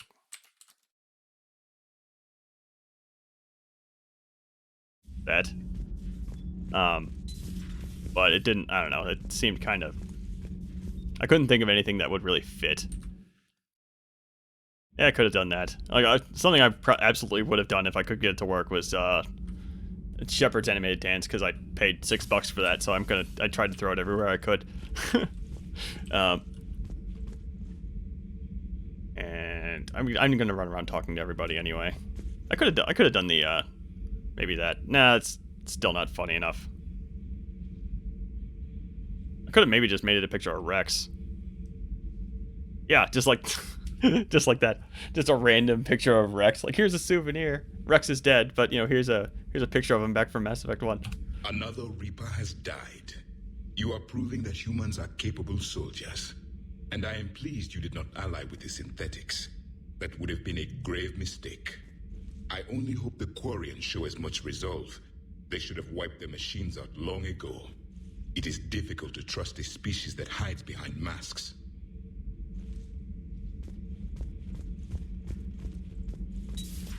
Diana Allers wants to talk up in our quarters, so I'm not going to swing by her.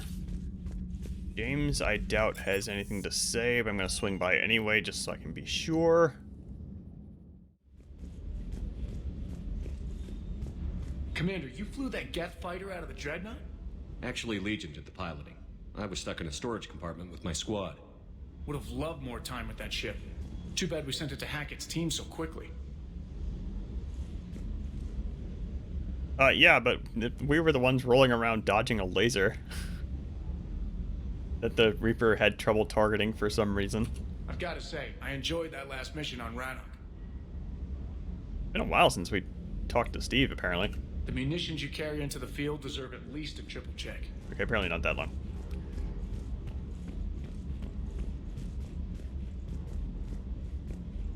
Ugh, jeez. James is just gone. Sit. Good, very. I'm going to switch out my armor, because it kind of looked like... Because I hadn't seen that shadow bug before this armor, so I think this armor might be a little bit bugged. I'm going to swap it out for the other Andromeda armor. I didn't even notice this thing, so let's go ahead and swap that out for something else.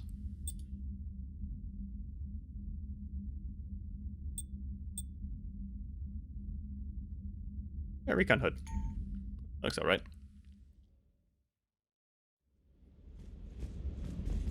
What else do we have for casual clothes? Been a while since I swapped it out. I kind of switched to this jumpsuit off stream just for the sake of having something different. One thing I noticed that was cool is this looks like something Shepard would like wear underneath his armor. Probably gonna wear that at some point. Like whenever Shepard starts to look be like really stressed out. I'm probably gonna start having him wear this like semi-bulletproof stuff everywhere. Yes, the Varen is modded content. He's the Urs on the Normandy mod. Very aptly named.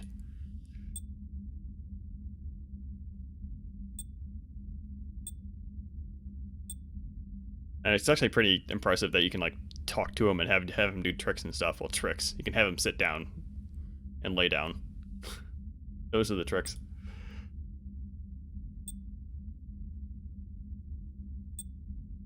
What else I got? Yeah, okay. Shepard in a goofy looking tank top. I'm gonna run around on the Citadel like this? Yeah, sure, okay. You should not be here. Why are you here? Well, you're here because you're the last thing I picked up. Do you do the same thing that the other Harrier did? I say Harrier, the other gunship did. Yes, you do. It flying like that while we're in space is incredibly dangerous, because if the ship maneuvers at all, it's just going to slam into a wall.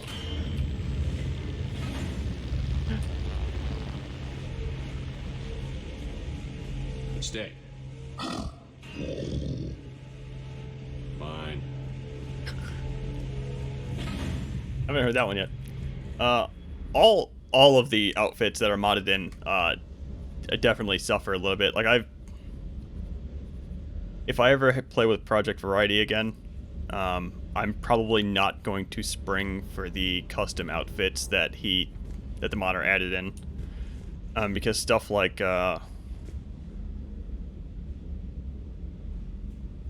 there is that one diplomat on the Citadel who is wearing what looks like might be ripped from a suit that was ripped from like LA Noire or something. Like it looks like a 1900s or early 2000s era suit, and it's just so out of place, and the lighting doesn't work either. And one thing I'm surprised doesn't work either is I might wear this instead just because I miss it a little bit, is the Elusive Man's suit. This has some like broken textures on it for some reason. Like you see these weird seams going on the back, and on Shepard's fly, like the Shepard's weirdly glowing crotch. You don't really see that in the game at all, so it's fine. But like there's some odd texture work going on here. I think the texture might be misaligned a little bit, something like that. Sit. Good, very. I do not have underwear. I do have those tank tops, and I also have I have this, which I was using for a little bit when the game first began, just because I don't know, it's a bit of a meme. I could use this again. Why not? It's been a while since I broke this out. Okay. Down. Good, very. A little bit. Okay, he's broken now. Go do an interview while wearing this thing. Of course.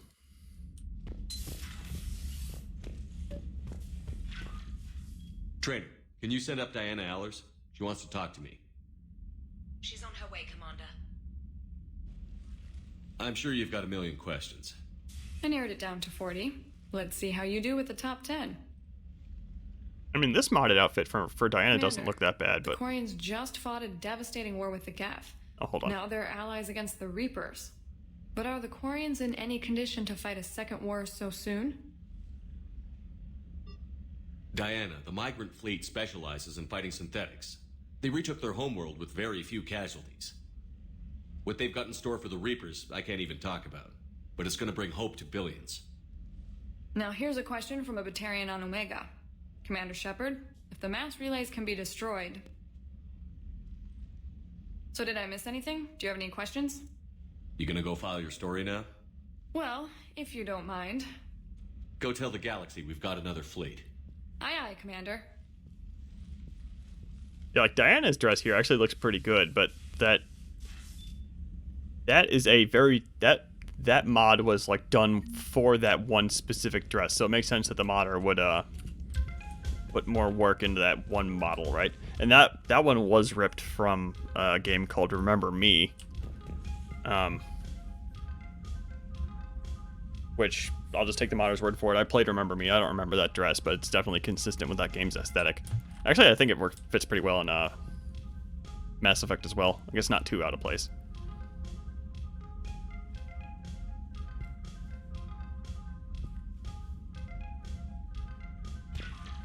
I can't argue with the writers kind of working their way around that question because they don't want to write any hard-hitting dialogue. They're probably getting pretty tired by the time this comes around. I don't know. Well, that would have been one of the last conversations they wrote. And also that whole scene feels a bit weird too because I refuse to romance Diana Allers, and that scene is fleshed out a lot more if you engage with Diana Allers just flirting. I don't have any email. I do have a little bit of email.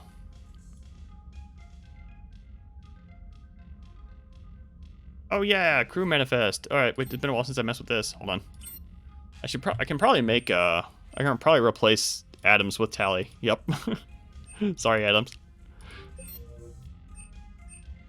Might be able to replace. No, we cannot.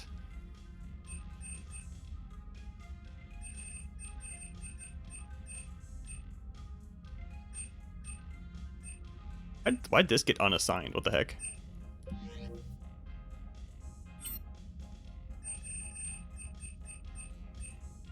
Oh, we have a second spot. Okay, and we have more engineering spots. That's what's going on. Okay.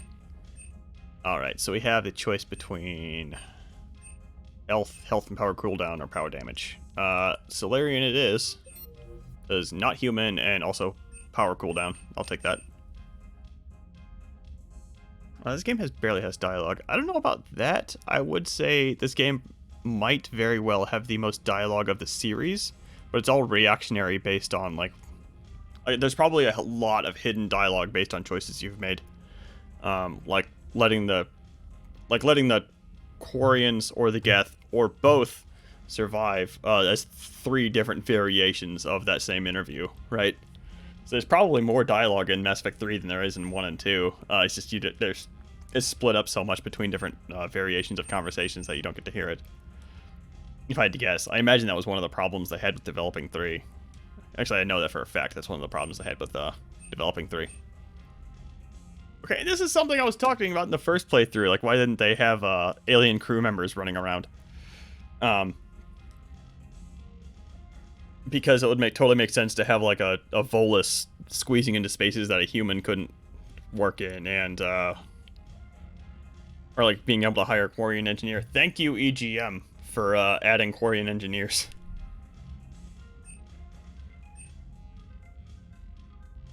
Improves defense of the Armax ship defense system. Is that the Reaper chasing mechanic, maybe? Conversations you can choose to have for the sake of world building. Okay, yeah, there's barely any of that. Like, a lot of that stuff in Mass Effect 3 has been relegated to, like, side dialogue you can hang out and listen to on the Citadel, but it's not a proper, like, dialogue with Shepard.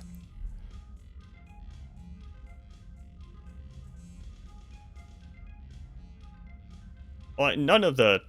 And to be fair to the alien crew member stuff, Mass Effect 1 didn't have any alien crew members either because it was an Alliance ship. Mass Effect 2 didn't have any alien crew members because it was a Cerberus ship.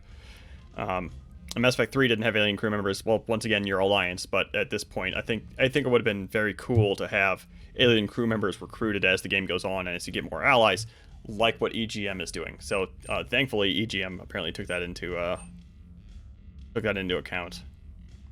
The Quarian Ezo Afterburner. Hell yes. I don't know what that is, but I want it. I don't know about hating Mass Effect. I think that they were just pressed for time. I hesitate to say they hate Mass Effect because I see them doing stuff like writing when you see writers able to make in-universe jokes, stuff like that. Like, I think you laughed at it before, Garrus saying he doesn't know what chicken is, stuff like that. That's when you know that they care about the universe, when you start seeing developers put that kind of stuff in. I mean, I think they cared, I just think they were pressed for time with bad direction. So, that's probably why we don't see any alien crew members around. Like, it would have been cool, but modders are around to fix it. The Argus planetary ship scanner. I want to go with you because you're a female Quarian, and I'm betting Shepard has a thing for female Quarians. But unfortunately, your bonus sucks, so I'm gonna go with that. Oh, the Shepard doesn't really seem to be one to think with his genitalia either, so yeah. Do we have a different barman yet? No. Previous Shepard was absolutely one to think to prioritize horny over good choices. Non-crew specialists.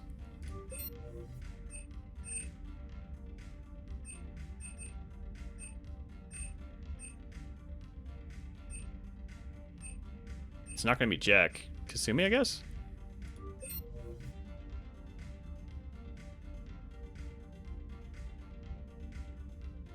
ME3 aliens feel like a minority. Yeah, that's a good point. Like,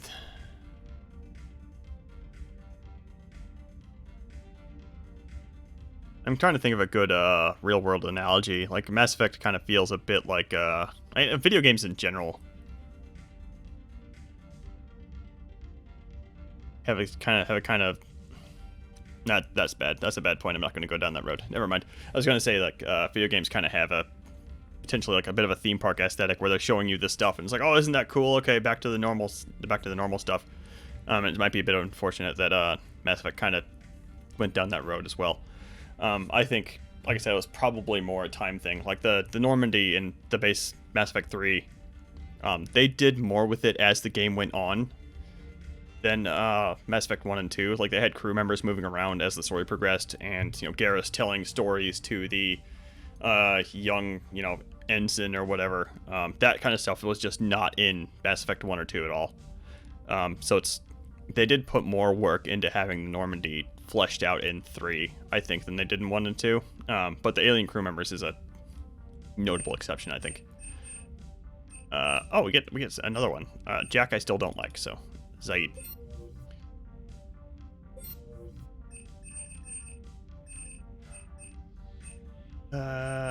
Okay.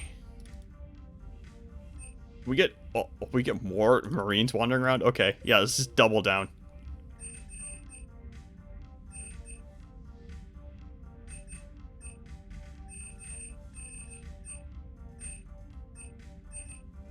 Can we swap out anybody else?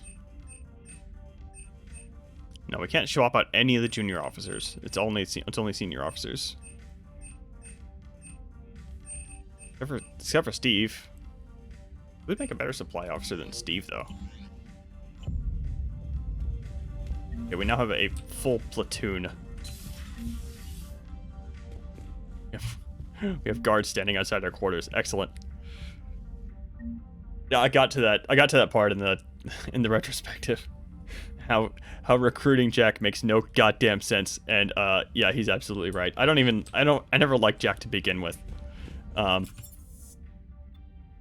But I think Seamus does a pretty good job explaining why I don't like certain plot points, like way better than I will, so I'm just not gonna get into it.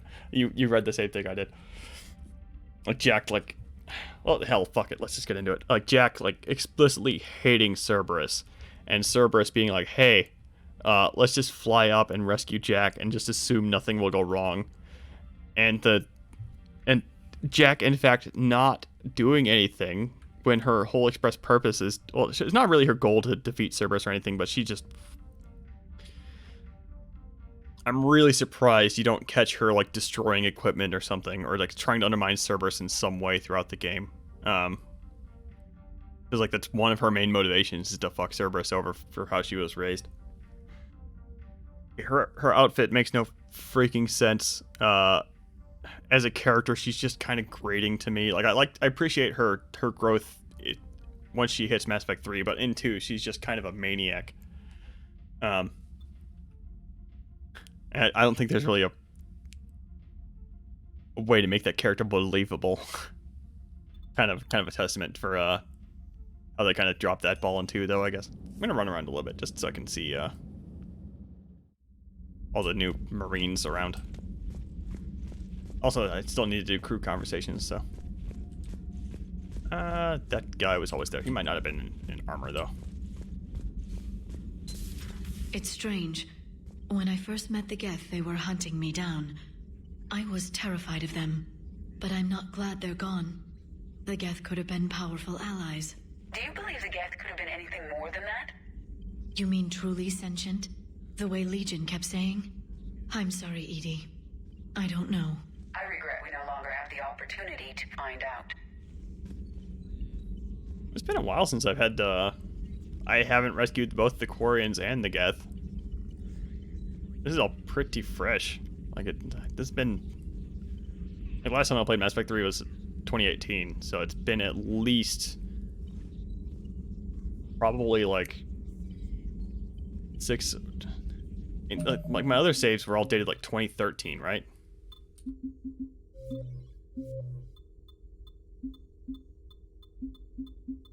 And there was a 2017, 2015. Okay, so I'm gonna go with it's been at least 7 years since I killed one or the other. I don't think I've ever killed the Quarians. Because it seems so... like such a silly choice to make in 3. Anyway.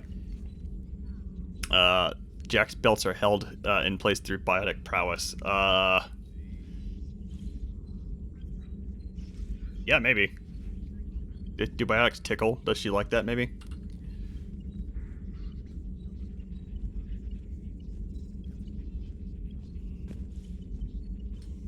That's a good point. It would be very surprising to me if the Quarians did not forget that there was a Geth server out floating in the middle of nowhere somewhere.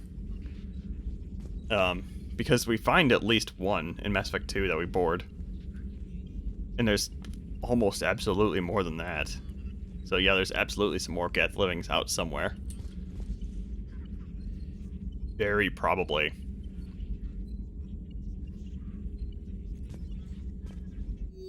I did not read this last time, and oh my god, there's even more now. I'll probably go through all of this off stream. Unless there's anything in here about, Andromeda Initiative or something else I'm interested in. I don't see any. Oh, Dark Energy. I think this is modded in, so it's not canon, but... Aracini. Interesting. That's all fine.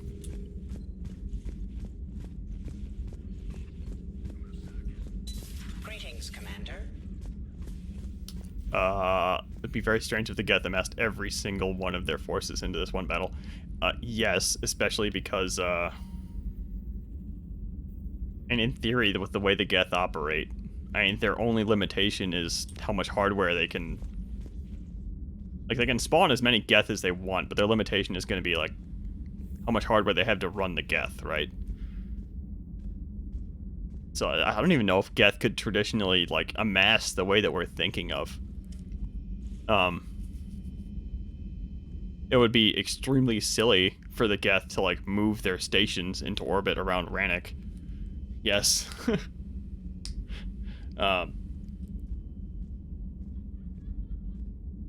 Yeah, like,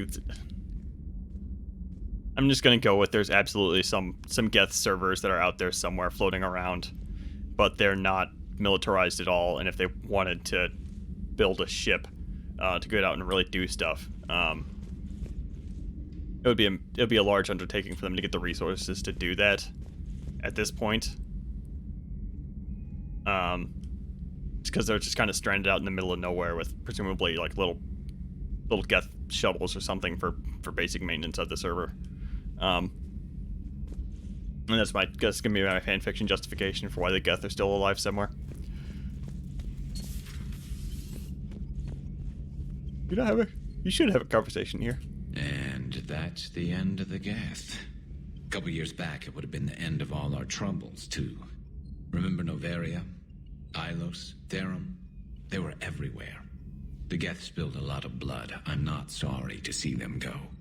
And now let's make sure the Reapers join them. Wow, Garrus is very cold.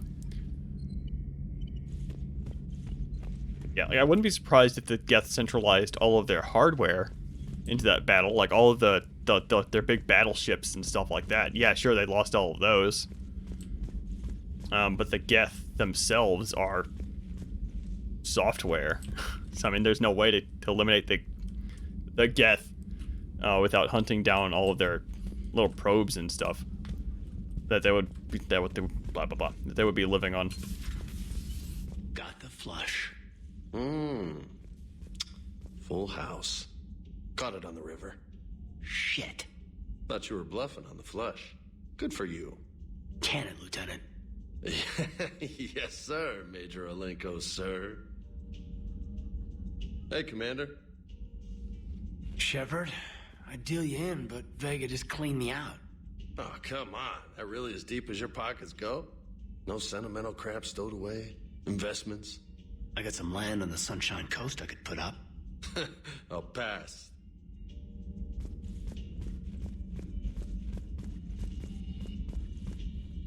This is new. What are you doing here? You look suspiciously like Udina. Let's just ignore that. That's fine.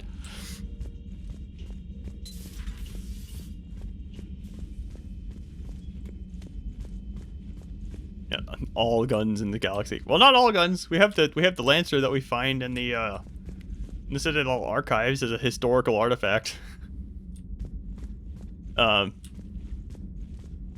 But yeah, I think again back to the thermoclips being silly thing. I think I might have been better off with I don't like them either. Like I'm not a big fan. I think I might have been cooler with them if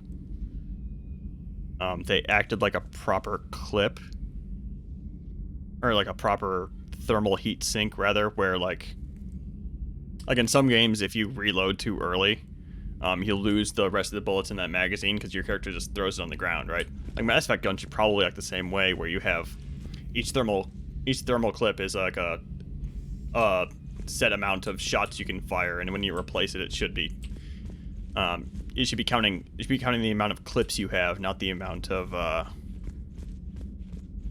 bullets you have left. Because the way it works right now, it just makes no freaking sense if they're trying to sell us on the technology. Is there anybody else? Did I talk to Joker already? I might have. I don't remember. Let's go.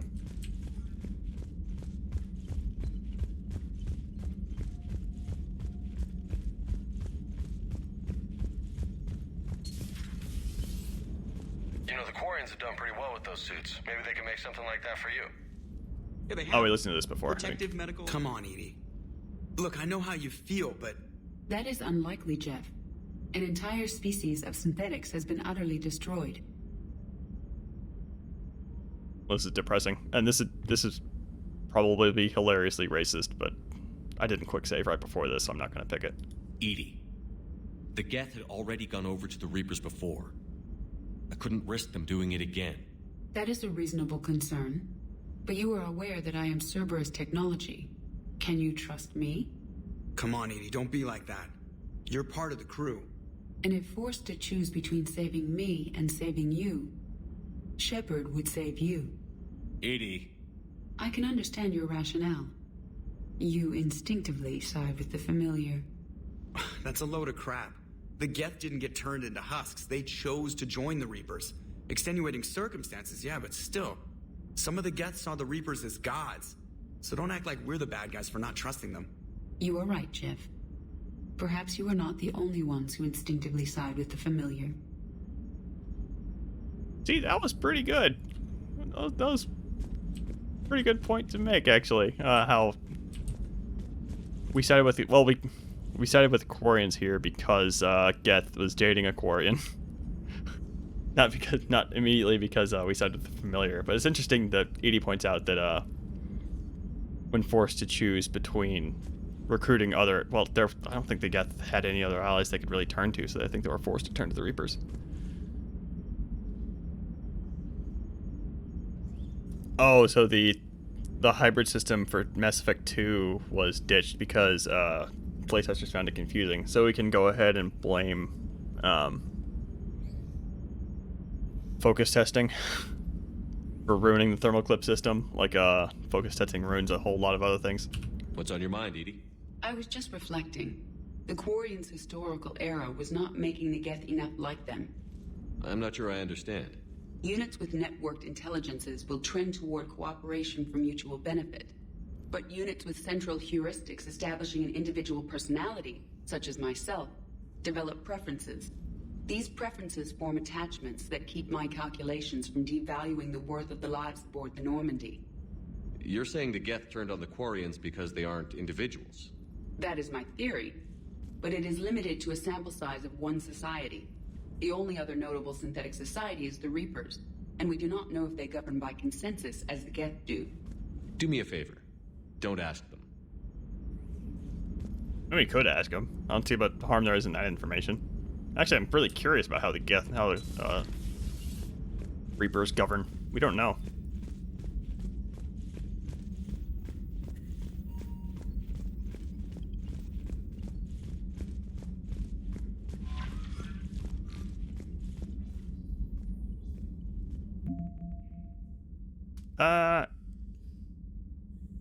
A Geth can be repaired. And the hardware can be repaired, yeah. And presumably the Geth aboard, the Geth bodies would be backed up somewhere and they would just manufacture a different body. Yeah, actually, that's probably a good point. Geth would prefer to repair an existing one because manufacturing a new body for the Geth would be would probably be a bigger undertaking than just repairing a broken one. In which case, it's still more surprising that the holographic Legion makes no freaking sense already. We already know that, but why wouldn't they fix this hole in him? Well, he was projecting the hole. He put the hole there himself. Stupid holographic Legion. Let's see here. Yeah, we already got. We know that's stock. That's stock. This, I think, was modded. They show what the Quarians look like. God damn it.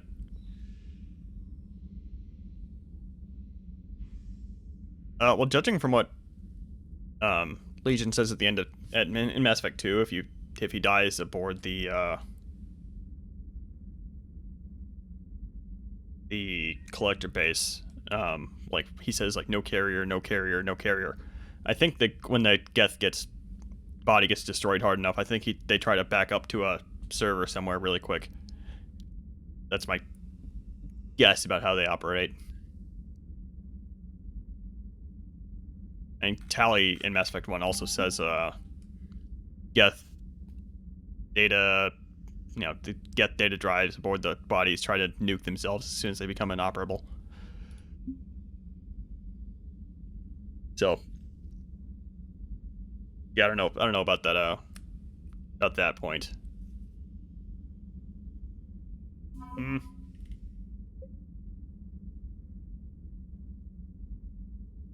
Migrant Fleet Marine Specialists. Okay, so this is modded actually. Okay. Oh, that's actually under N7 Special Forces. Interesting. So the Quarians have given us a Marine detachment under Alliance Command. Yep, that's all fine. Yep.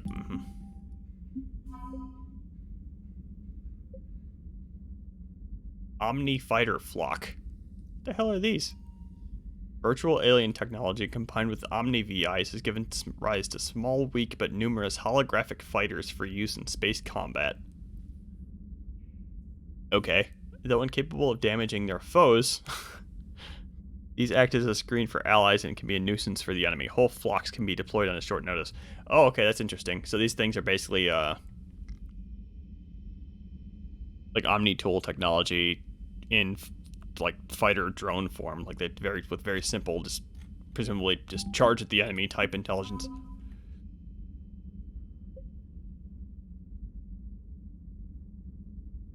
Oh no, this is like down to 2 points. Oh no. Yeah, colony has fallen silent. Reapers stormed into the Hades Gamma cluster and killing everybody. Gemini Sigma's colonies have been overrun. Oh my goodness.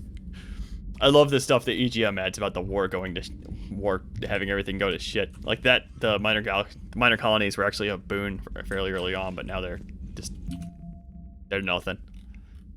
Oh yeah, okay, we're effective military strength. I don't know what the... Actually, we have the happy ending mod installed, so we don't need it. There's not a secondary target for getting the good ending.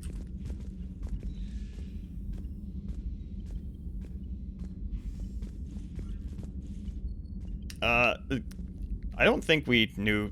I mean, back when Tali said that, she didn't even know about Heretic Geth, so I'd assume that applies to all Geth. As far as them frying themselves when they get shot, when the body becomes inoperable. And yeah, Legion saying no carrier was obviously because he was like out in the middle of the galactic core. Why the hell would Geth have a server in range of that?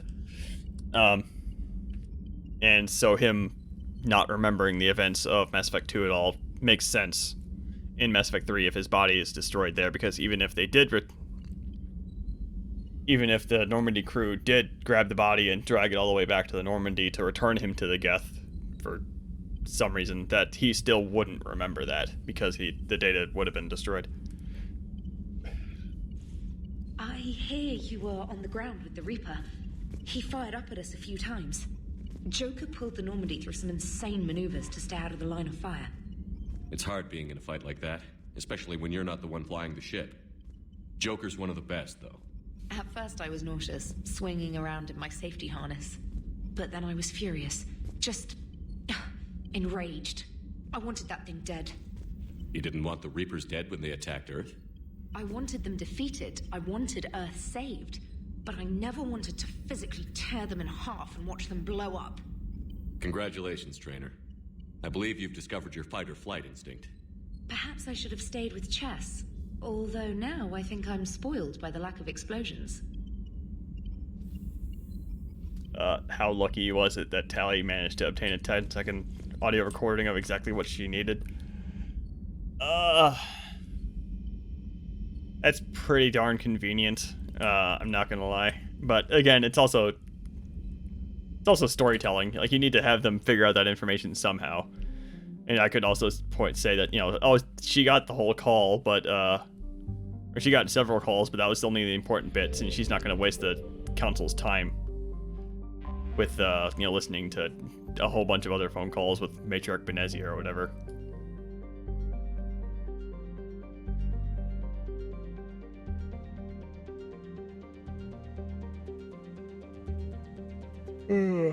I don't know if this is added by the mod or not. I haven't, again, it's been at least like 7 years since I killed the Geth. Well, what is this? A migrant fleet's parked right next to Rannoch. Okay, that makes sense.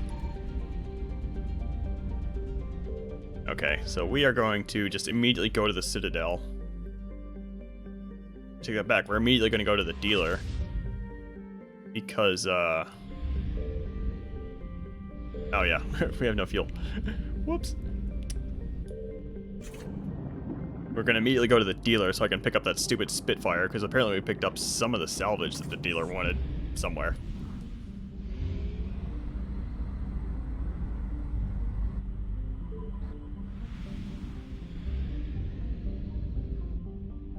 Jeez. Yep. Okay, so.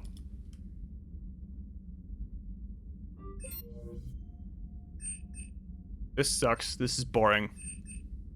This is kind of ugly. So the only option left is a Geth Spitfire.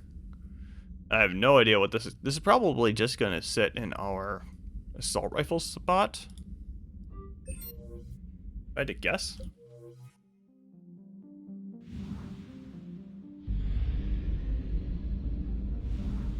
Check that once we're on the Citadel. We're going to swing by the Spectre office anyway.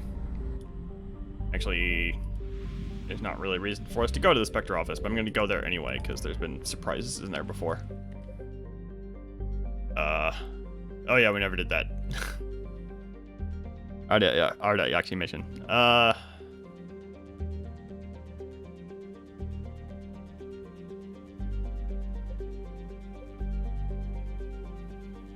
I'm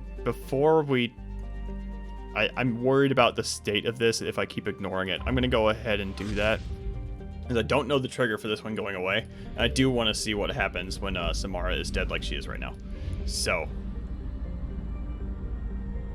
let's go do this really quick. I'll just drop the difficulty down and just speed run through this really quick. I don't care about fighting Reapers. I just want to see the cutscenes.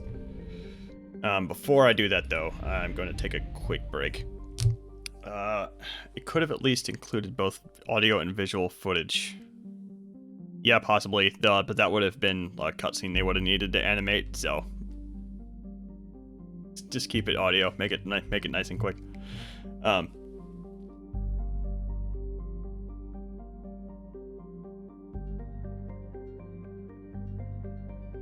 that would have been good too.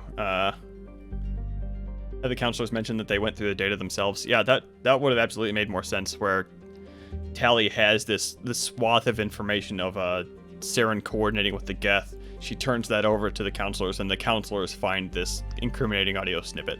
That would have been pretty good. Not what happened. Actually, I don't really have much of an issue with how it ended up going down in Mass Effect 1 with Tali happening to find the exact clip she needed. That's, compared to other plot holes in the series, that's a fairly minor one. But that's fine. So I'm going to take a quick break, and I'll be right back.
Alright. Let's go ahead and blast through this really quick. Again, I'm just going to drop it down to casual. I'm not too interested in doing this. I just want to see the cutscenes. I don't need to prove how good I am at Mass Effect 3. I don't think I'm particularly good at Mass Effect 3, but... Oh, ooh, hello. Hello. You're not going to have any dialogue in the cutscenes.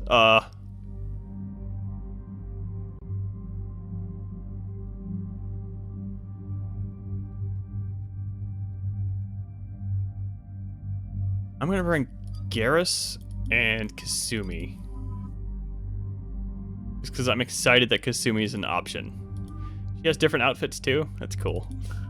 Alright.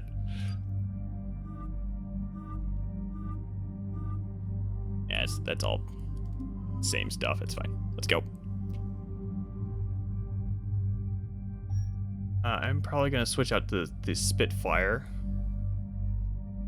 I assume is a assault rifle. I'll stick with the Pathfinder stuff. I like it.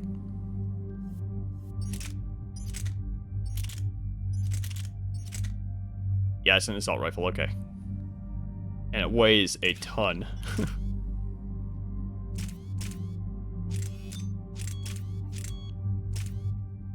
How do we only have ultralight materials too? Oh, that's because it's Citadel DLC. I don't think there was a ultralight materials by default. Okay, that's why. But, or at the very least, it's very late game, and we haven't picked up the other bits yet. Maybe I should probably do some shopping on the Citadel while I'm there, picking up the Thessia mission. Precision scope on the on this minigun of a gun.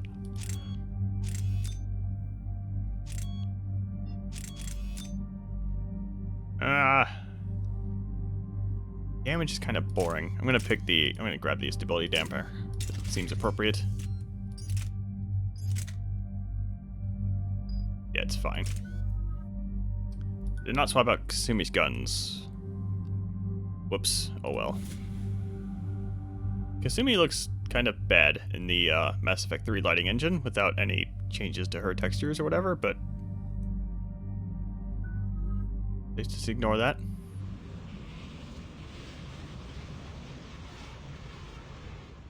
Dig up any information on the mission, Liara? Sorry, High Command hid a lot from us. You're headed to an Ardat Yakshi monastery.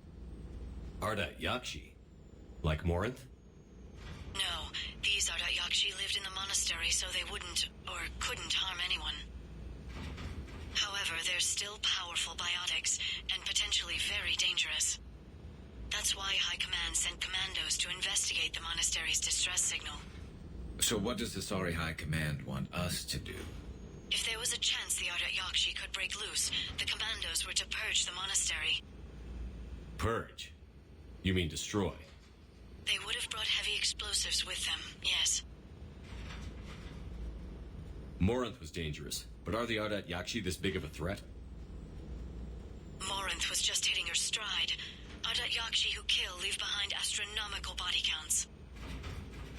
That's why High Command won't rest until this place is destroyed. They'd never risk a single Ardat Yakshi getting loose. Okay, don't really like how they're referring to Morinth in the past tense here, because Morinth should be alive. Let me double check my save here really quick.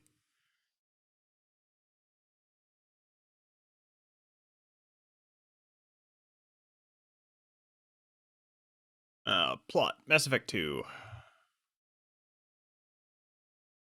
Flags.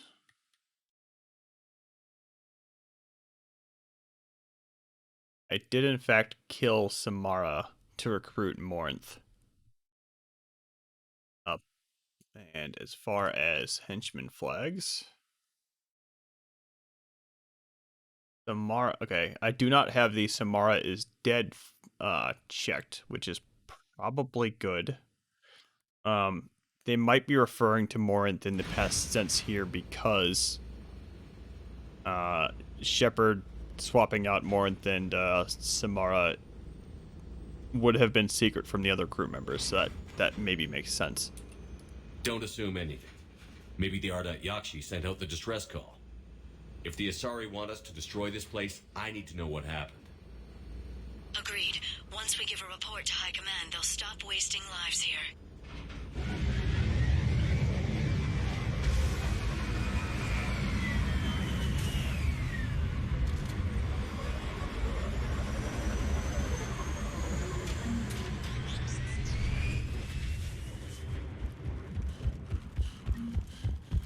Okay, there should be a,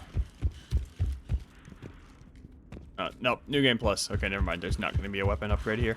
Oh, okay, but Samara's car is gone. That's what I'm trying to remember. Okay. So, yeah, Samara is dead. Samara's car. Samara's shuttle. Samara's shuttle is not here. So, Samara is dead. But that's a good sign because again, I did not have the Samara is dead or power from the suicide mission flag checked. So, we should be good on the Morinth being alive. Sounds close. Is this me or is Shepard walking extremely slowly? And it has friends. He was, okay. When you have the Spitfire out, Shepard does this very slow march, which is very annoying. Stay sharp.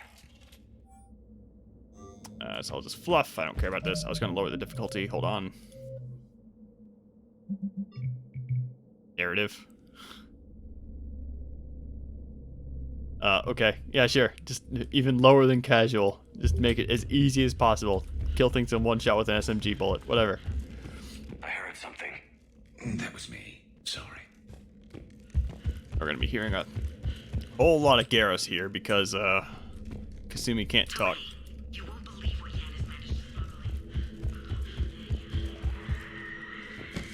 Oh.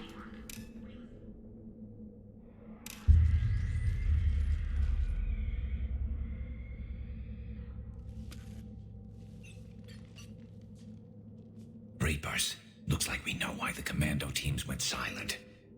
This monastery's out of the way. What do the Reapers want with Ardat Yakshi? Anything useful?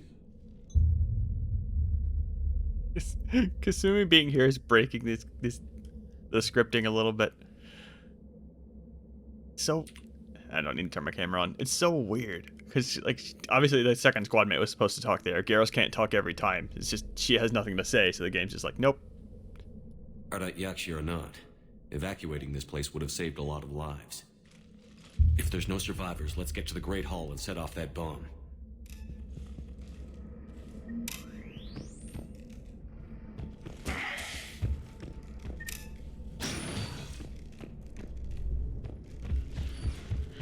There's like a message or something over here we need to pick up.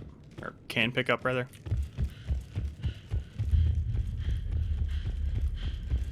Not here yet. Okay, never mind. I just realized we have both, we have the Geth shotgun. We'd have a completely Geth loadout here.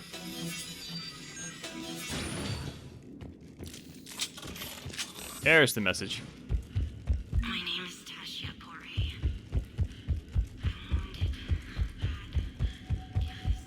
So sluggish with this thing. Oh yeah, Samara's dead, so we don't get the cutscene in here. Why did the Reapers invade a monastery? They'll invade everywhere eventually.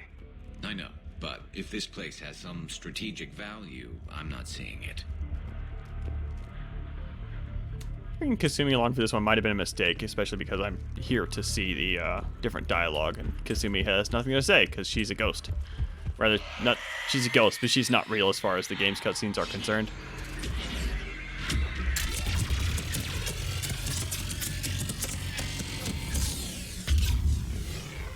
And you still take a lot of rounds for narrative difficulty. There we go.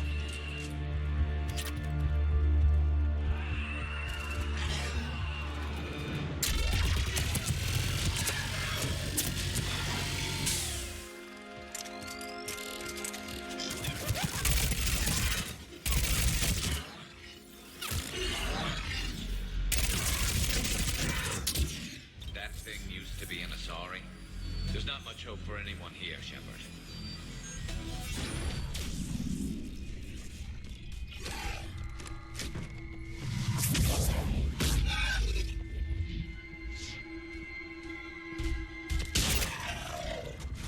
You okay? you. I thought it was safe to come out of hiding, but they're everywhere. Who are you? And what happened here? My name is Falair. I'm an Ardat Yakshi. The Reaper's monsters have been hunting us.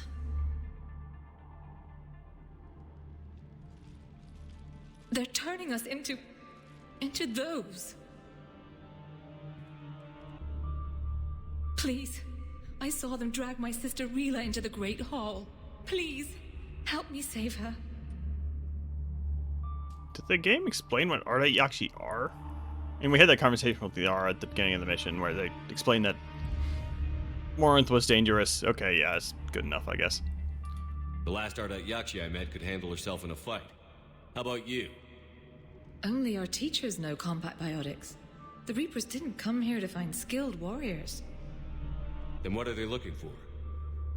I think they can only make those creatures out of us Ardat Yakshi, not regular Asari. Oh, my poor Rila. Please help. We have to do it fast. Asari commandos left a bomb there. A bomb? But Rila could still be alive. Shepard, this monastery has to be destroyed.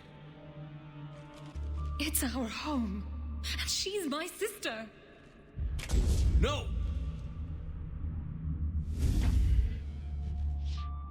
She's headed to the Great Hall. Come on. Such a weird cutscene. I'm pretty sure just because,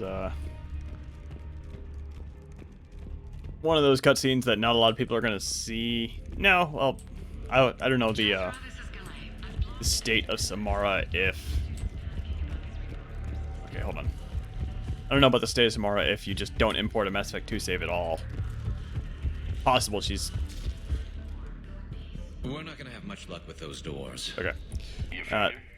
Between the possible that she's alive, but I know in this building still like standing. the canon or Mass Effect 2, the Mass Effect 2 state if you don't import a save is very depressing. For both the games, really. Oh man, narrative difficulty does not screw around. It is indeed about just killing things in like 2 or 3 shots, no big deal.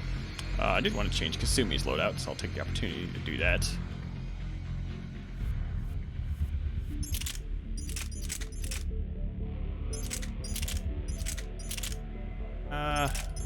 You get a Locust. That feels appropriate.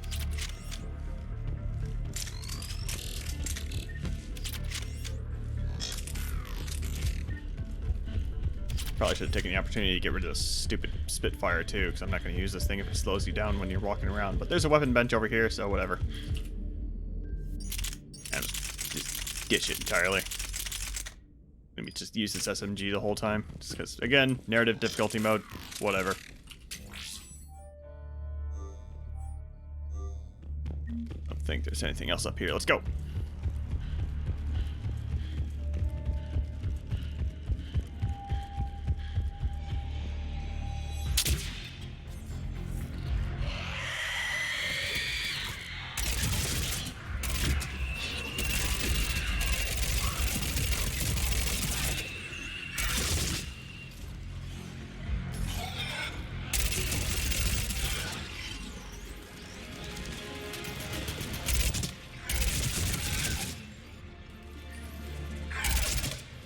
Okay.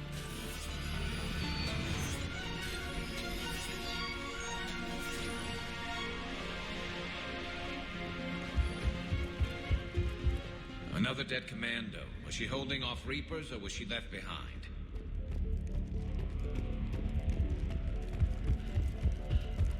Second squad mate's supposed to have another line there, but of course Kasumi does not. Nothing else in this room.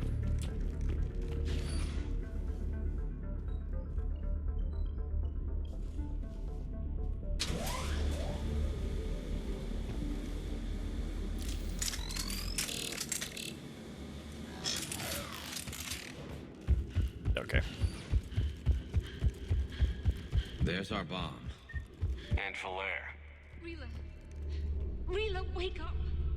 Look, Rila's alive. She's not a monster. Please, let me wake her up. Then we can leave. Rila, it's me.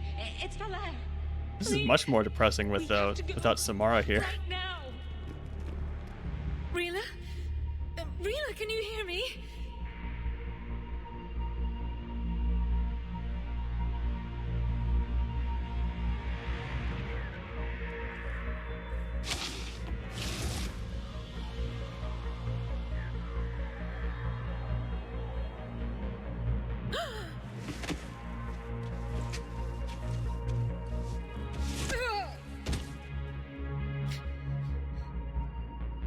Why did she do that? The Reapers started converting her into one of their own.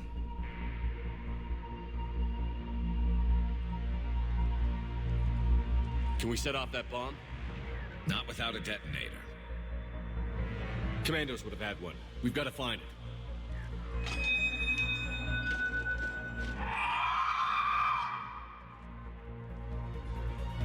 Later.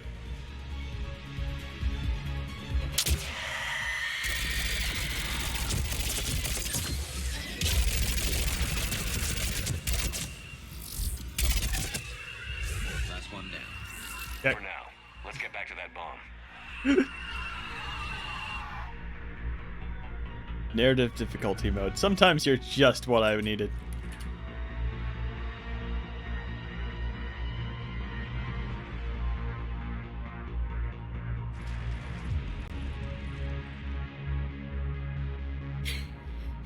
Valer, go! Take the elevator! Rila, what are you doing? It's too late for me. There are hundreds coming. Just go!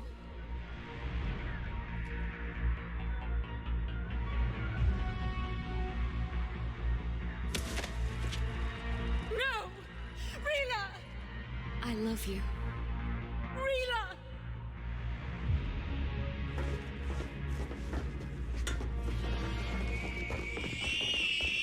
Slightly broken because I assume Kasumi's supposed to be the one dragging her off, but there's no code for that.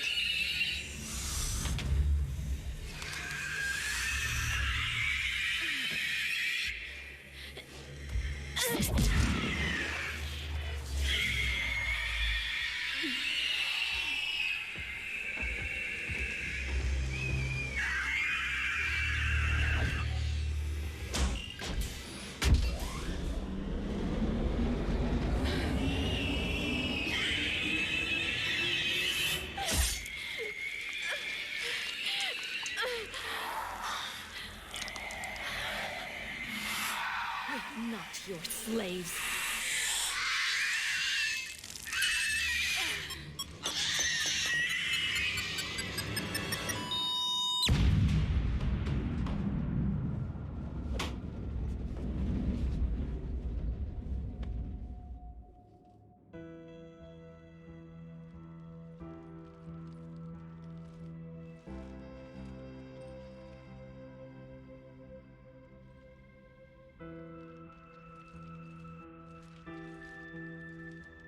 Rila, there wasn't even time to say goodbye.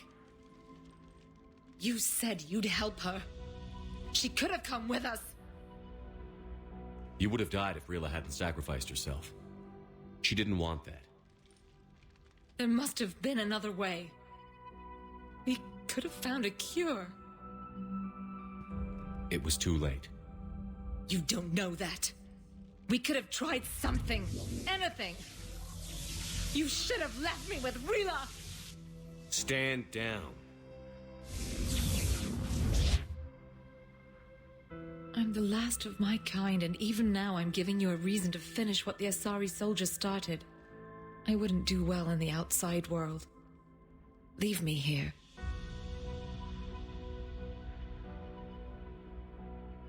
Just gun her down. And again, this is kind of a weird cutscene here, but I kind of expected I kind of knew what to expect going into this. This place is ruined. Can you survive here? I vowed I'd never leave this planet, and I never will. If the Reapers come again, I promise they won't find me here alive.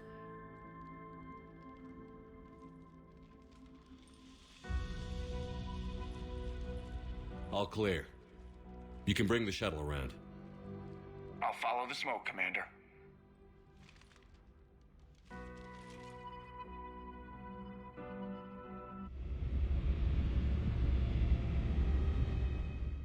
I read your report, Commander. We had no idea the situation had deteriorated so quickly. That's why I set off the bomb.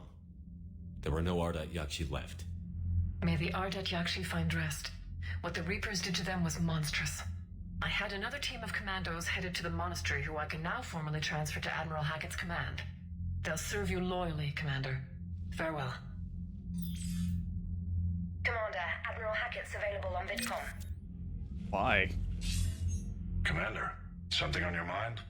Yeah, whatever. Nothing more, sir. Hack it out. Okay.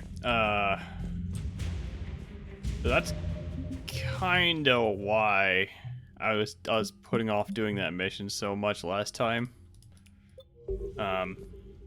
Just because with a mission like that where it's that was kind of Samara's mission, right? And with Samara being dead, I knew that mission would be super boring. But it's been a while since I've seen it, so I wanted to see it.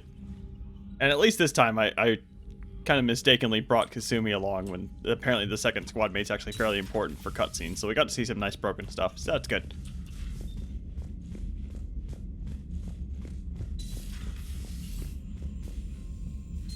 We've run out of dialogue for those two, apparently. You've got new messages, Commander.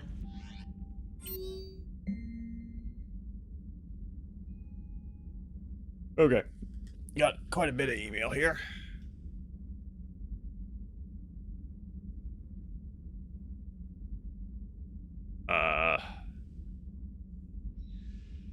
Okay, so Ken has actually volunteered to serve aboard the Normandy.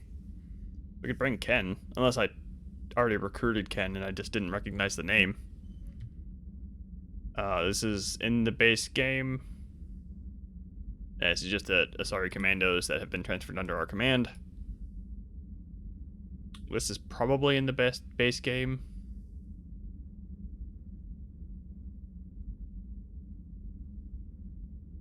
Yeah, this is just but because I'm reading it because it saved exclusively the Quarians this time.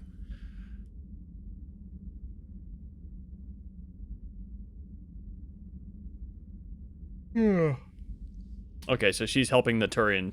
The Quarians are helping the Turian fleet and also have sent some experts to the Crucible. We already kind of knew that.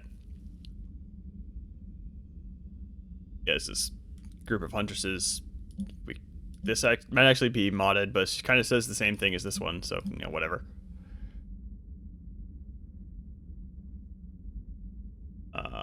Liara wants us to save some of her staff, her Shadow Broker staff, on Alangon.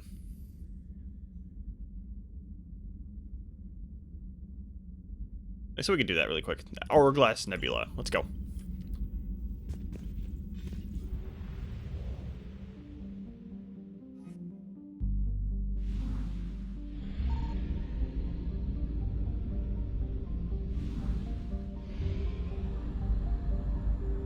Hourglass Nebula.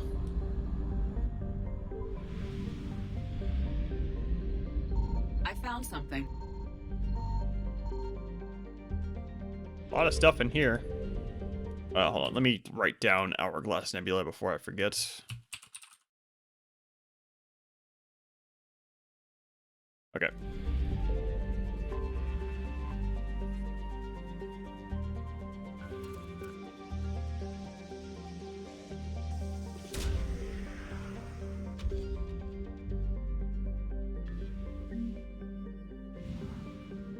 Intact Reaper weapon. This is all probably fuel, but because I used some fuel, I could actually use it.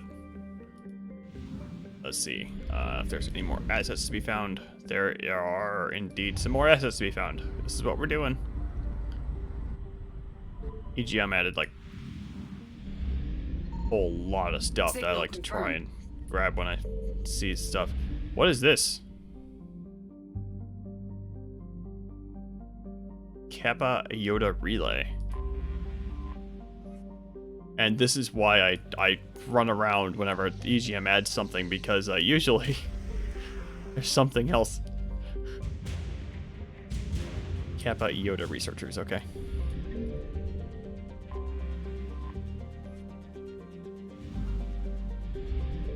What is this?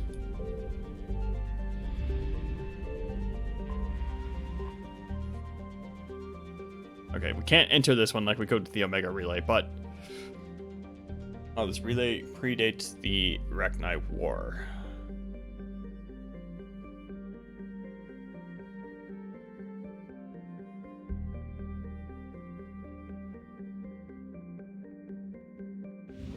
Okay, so it's apparently just... Wait, hold on, why is this super dangerous?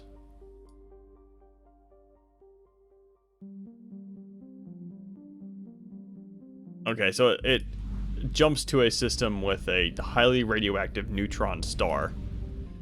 And we have no idea why the heck. There's a relay that goes there. I found something. Oh my goodness. So many Reapers.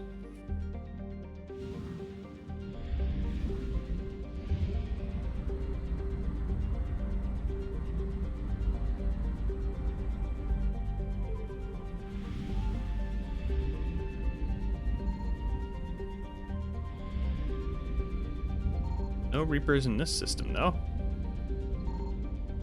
Apparently there's also sweet FA in this system, so...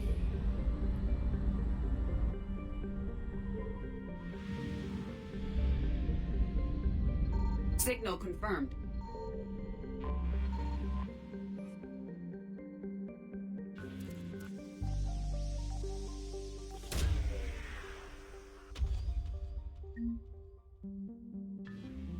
A little bit of tiny little bit of war assets. That should be everything if I've been counting this out correctly. Other than the 2 bits of fuel I found in here that I just didn't pick up.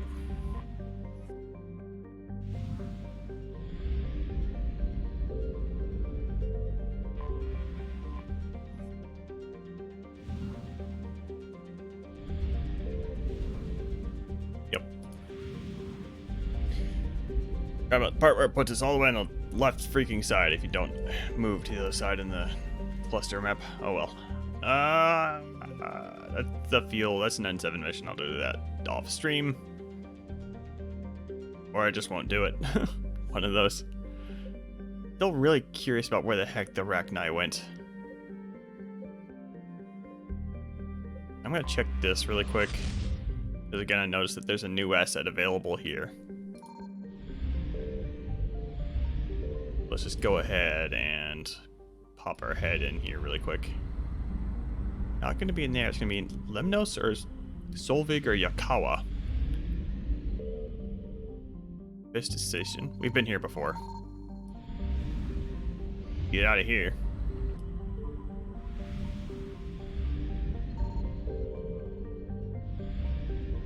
Be nothing in here.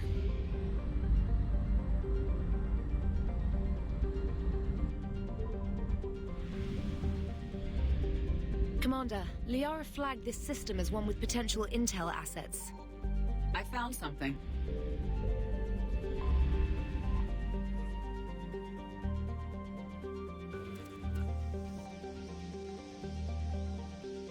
Yeah, it's so annoying when the scanner does that. Like, the fastest path to this one would have been, like, right over the planet, but of course you can't do that.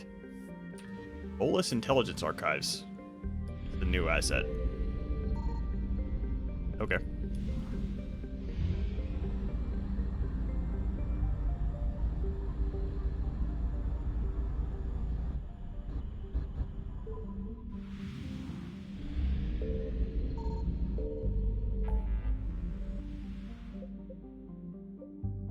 And I'm not really... Last one, I promise. I can't help myself. Oh, this one's easy anyway. Before I head off to check out that one thing for Liara. Horsehead Nebula.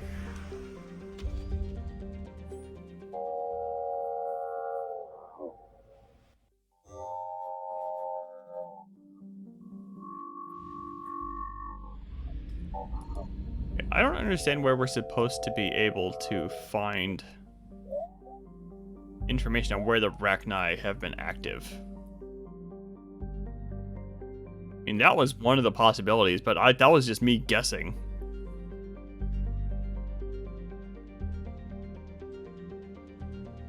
So it's kind of Armstrong Nebula. Hold on. God damn it. I keep getting distracted by shiny new stuff, and I can't help myself. Okay, this is the one I couldn't get to last time because I ran out of fuel. And I might run out of fuel again because it's a very long run. Hit the button this time. Alright. Signal confirmed.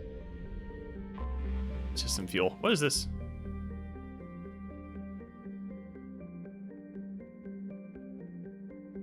A weird way of saying it. Vamshi is a small system with 3 planets. Vamshi is a binary system. Vamshi A is a main sequence of white dwarf of spectral class, blah blah blah blah blah. Very repetitive phrasing there. 800 units of fuel. That would have been nice last time if I hit the god dang button.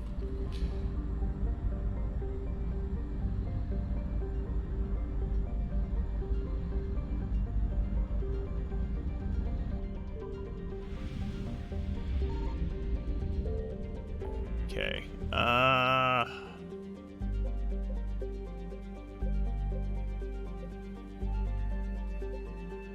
Okay, so we had Liara wanted us to check out the Horsehead Nebula and track that down really quick.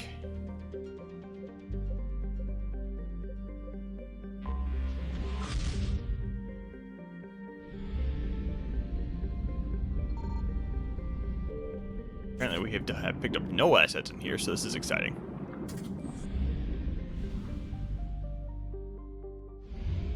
Debris field.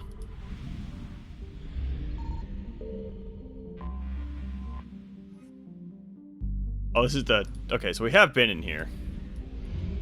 That's the debris field from that one Andromeda Initiative mission we found earlier today.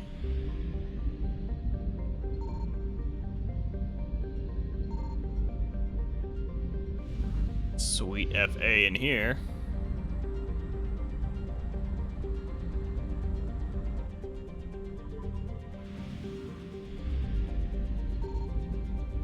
I found something.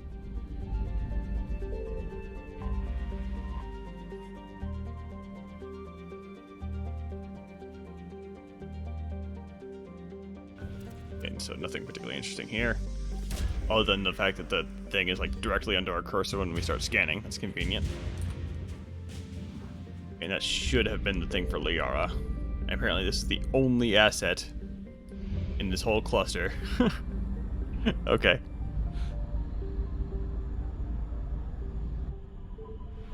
A little bit weird.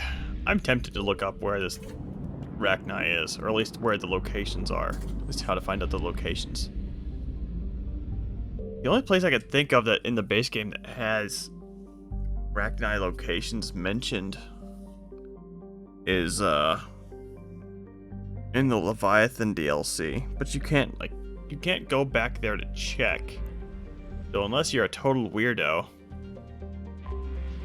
well, I think this is a new system. I really want to find this Rachni stuff. Ajay. Signal confirmed.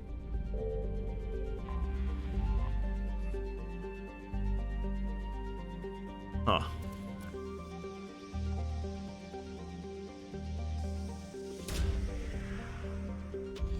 Got some Hanar. Rel Wetwork teams. Okay, yes. Hanar War, is it?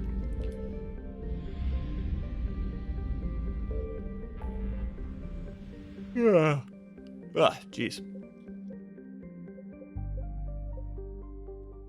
I mean, there's no way for you to know, like, where to look for the Rachni for this quantum entanglement communicator that you're supposed to be delivering to them.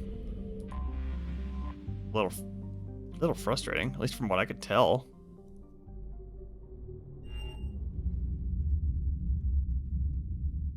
You're cleared to dock, Normandy.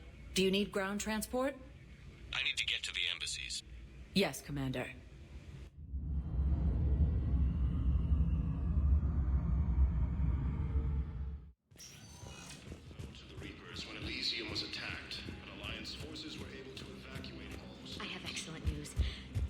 Shepard's paperwork has been processed. Swing by the Spectre office really quick. Actually, I'm just gonna run around to all of the shops just to make sure there's nothing in there. Cerberus has struck again, this time on the colony of Calliston. The dome covering the city of Sinew was sabotaged, causing an untold number of residents to be suffocated. Disruption to Element Zero mining on Calliston is driving prices up through Oh, okay. from across the Milky Way. This is the Alliance News Network. I was about to say, like, the Cerberus slaughtering ran. I was listening to that news broadcast. Cerberus attacked a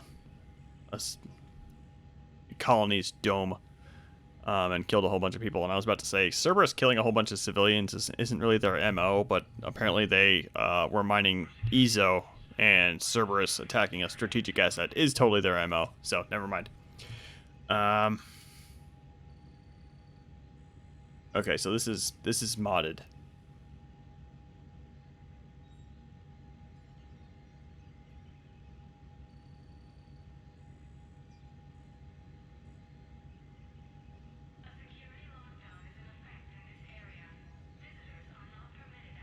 Okay, so the Turians have committed an atrocity on the colony of Parthia. I'm going to go ahead and read the rest of this.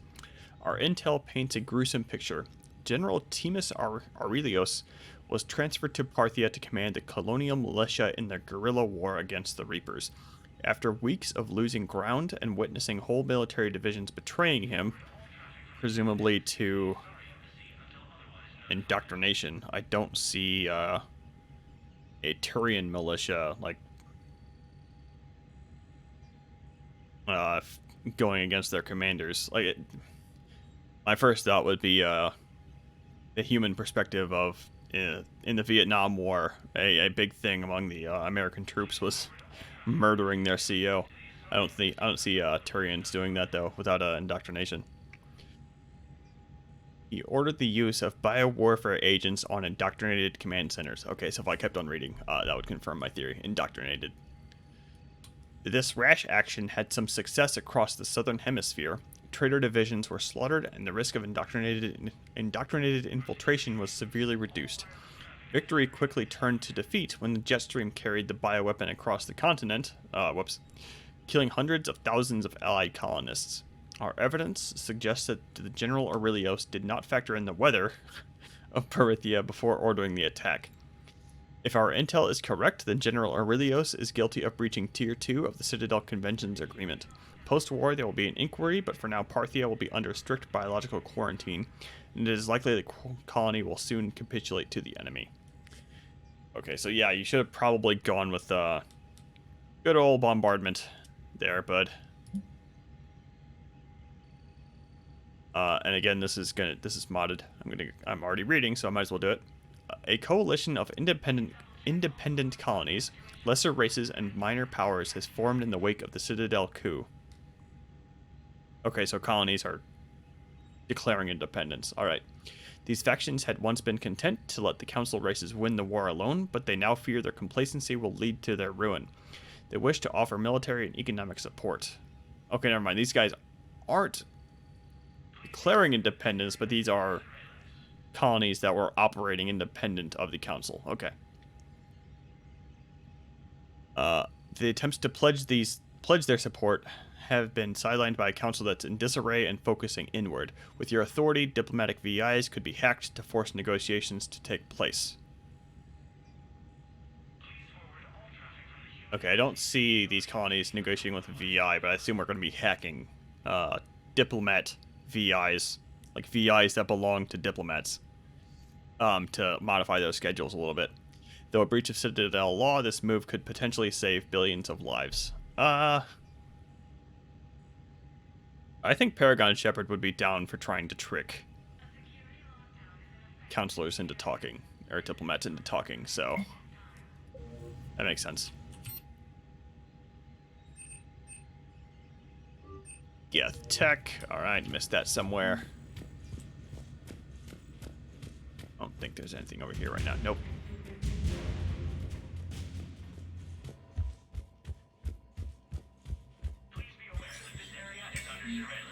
I'm gonna need to remember to make another hard save before I kick off the... Oh, hold on.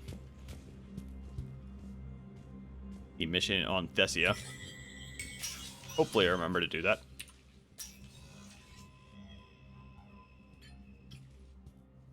I want all remaining files secured and marked for Tentron clearance only.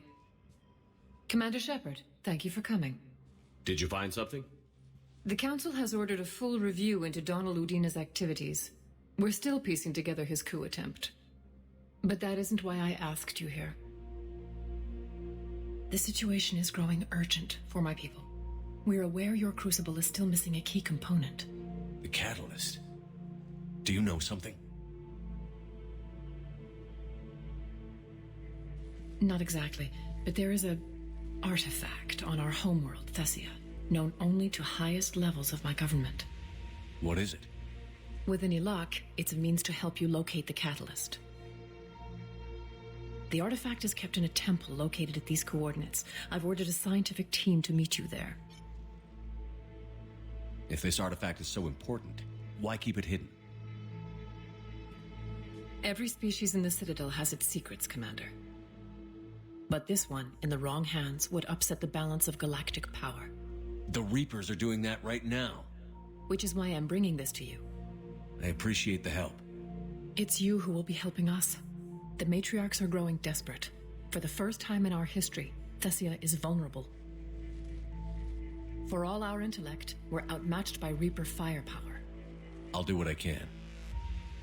Whether you know it or not, you've become the sole ray of hope in a very dark night. Goddess be with you.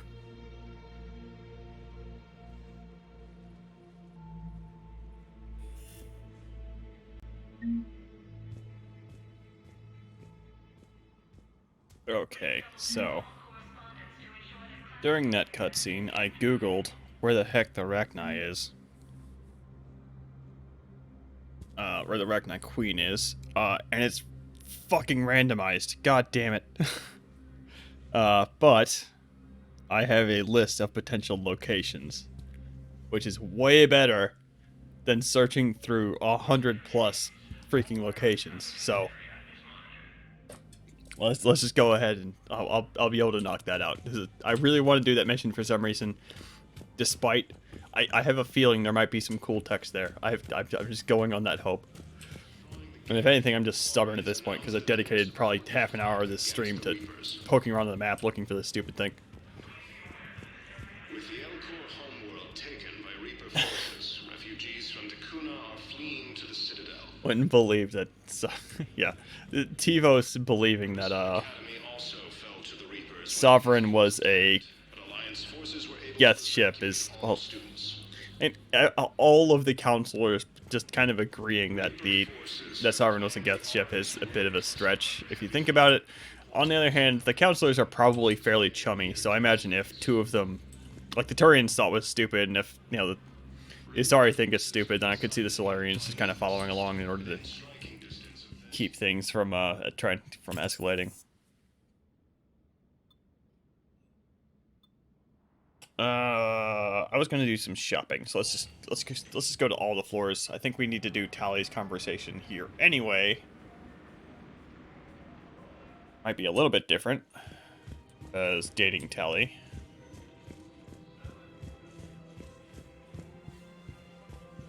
Okay, now this is like a Mass Effect 3 multiplayer shot or something.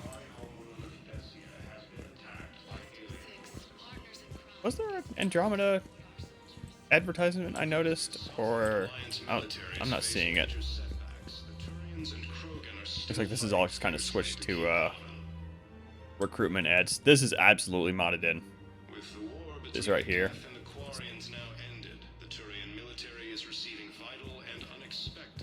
Art, yeah, it's fine. And I don't know. The art quality isn't as good, but that's okay because it's I appreciate it more than just this stuff. Like this, just very bright and kind of glaring. As a good contrast to the stuff that was already in Mass Effect 3. Like I can't really show it here because the ads have all been modified, but it was all just a bunch of stuff like this, just noise. Very bright and colorful and just kind of garish. Of course. We can have ships at the colony in 36 hours. Do you need medical support? No, evacuating the colony is more than enough. Thank you, Ambassador. Ambassador? I'm coordinating actions for the fleet while we're here, evacuating colonies, bolstering Turian defense lines. Huh. I think it was right here. 3 years ago to the day. What? This was where Saren's assassins fired at me. I'd just gotten to the Citadel. I didn't think I needed my barriers up. My mistake. And I kind of noticed this before, but I think I might have screwed up. Well, it's fine. But I think I might have picked a completely opaque option for Tally's helmet, so you don't even see the glowy eyes back there. Oh well. You never told me about this. How bad was it? Got me in the arm. They used polonium rounds. I was running a fever in minutes. It was the first time I'd been really hurt on my pilgrimage. I ran to the council embassy, asked for protection, offered the data on Saren. The Turian clerk called me Soot Rat. He threatened to have me tossed off the station if I didn't leave. I wish that clerk could see you now. He just did. That was him back there. I don't think he remembers me. And you're assisting him in spite of that. This war is too big for old grudges. Look at my people. Our hatred for the Geth would have gotten us killed if you hadn't helped us. Besides, it all worked out. I made it to the wards. You found me. Happy ending. And now the Turians will get the aid they desperately need. I nearly reminded him who I was. Made him apologize, rubbed his nose in it. Maybe he and I both needed to grow up a little. The difference is that you helped when it counted. The difference was you. Aw, they're so cute. See, they didn't believe Sovereign was a sentient starship when sentient vehicles aren't unheard of. Yeah, I mean, at the very least, they should have been concerned that the Geth were creating super giant, like, dreadnoughts all of a sudden, and started gearing up for war with the Geth, because, like, if they can produce that one, they can produce more of them, right? Like, we don't really keep tabs on the Geth, or we weren't.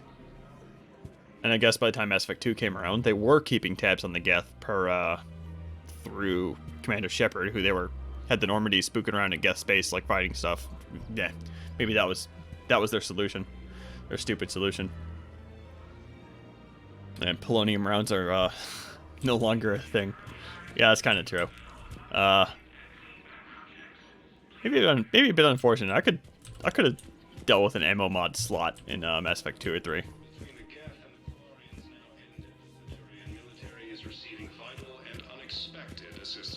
Oh well. Ah, jeez. Welcome to Agor Munitions. Thank you for shopping. Welcome to Sippertine. Thank you for shopping at Sippertine Armory. Nothing to buy. Liara has nothing to say. Hello, Shepard. Hello, Liara.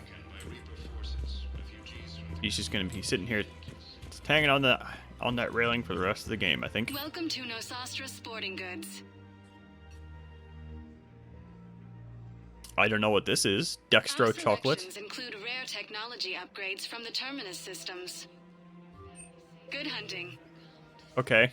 Yeah. Good hunting. Go get him, Tiger. I wonder what that's for. Can you use that when you call Tally up to your room, maybe? And it's absolutely modded in. That's not in the base game. I have no idea what that is. Okay, so let's see if we can pick a different outfit here. I'm not going to buy all of these because EGM warned me James's outfit. It's hideous. I'm not going to grab that. I think I might have picked all the stuff I thought looked good out of here already. Maybe this fancy suit. That is gross looking. What is that? And I love how you can tell the guy just like put it on in the Spectre outfit, took a screenshot, and then that's the picture we're looking at right now. Same with all these. Looks okay. A little bit basic. I'm gonna grab this fancy suit with the lights on it. It looks ridiculous. Put that on here in a bit. Actually, I can't put it on until we get back to the Normandy, because I'm not going to go back up to the Spectre office. Welcome to Casa Fabrication Weaponry. Every Alliance weapon variant I picked up has sucked. I'm not going to bother with those. Her name is Tasha Poré. Weshra? Okay, I bye. have an audio log for you. Hard to believe that the Council would discount Shepard and his team when it came to the Reapers.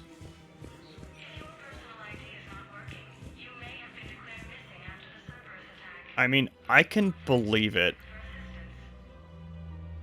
If only because of basically what you brought up. They probably find the idea of, you know, gearing up for war with a whole bunch of spaceships that are coming out of nowhere to kill us is a little bit outlandish, especially for a race that's been spacefaring for, you know, thousands of years at that point. I think the Asari had been spacefaring for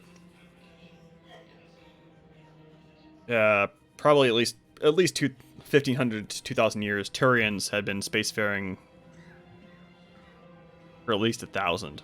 So I mean, I could see them figuring, we got this space stuff figured out, and the humans have only really been in the game for about 100 years or so at this point, and that, you know, space is still scary. We got this shit figured out. There's no big scary machines out there. Thank you for shopping at Kanala Exports. Welcome to Elkos Combine. Now, I find it hard to believe that all of them thought along that same line, if only because Solarians are supposed to be the smart ones who believe in things like evidence and science.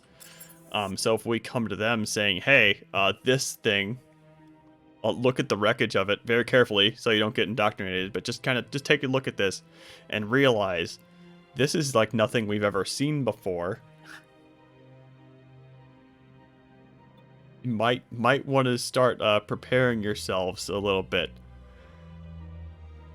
The holding area does have a store in it. As a single store. Hold on. I'm just gonna run around seeing if there's I'm gonna check the map to see if there's anybody to talk to, and then otherwise get out of here. Nobody. CSEC officer. I guess I'm gonna be going right back to yeah, otherwise there's nobody there. Okay, so I'm just gonna go turn in this quest for whatever it is.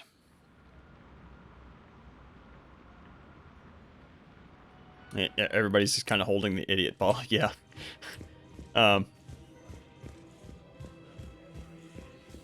Unfortunately, I think them being super smart, listening to Shepard, and gearing up for war would have been a much more boring story. I pulled this from a Geth jamming tower. Okay, bye. Maybe you can use it.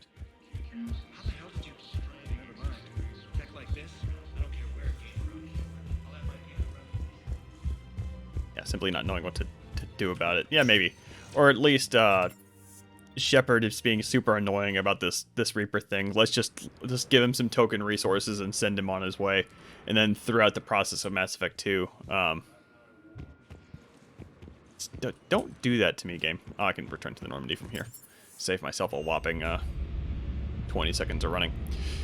And just like through the entirety of Mass Effect 2, you actually are working for the Council still. And you just, at the beginning, they just don't believe you at all, and by the end of it, they're like, okay, yeah, we need to gear up for this, whatever this is. That being said,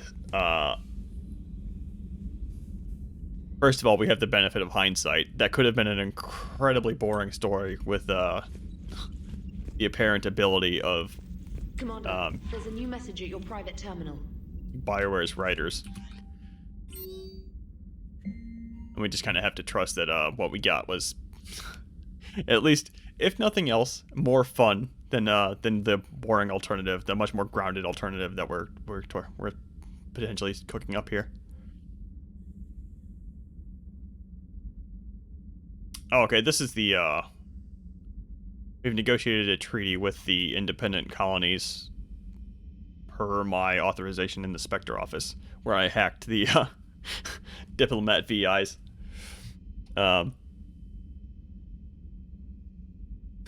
To schedule some conversations with them. I like that.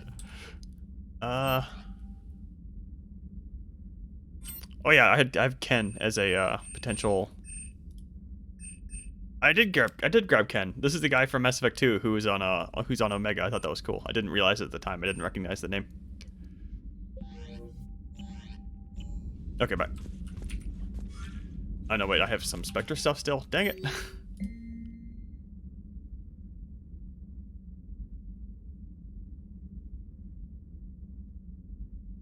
We have submarines?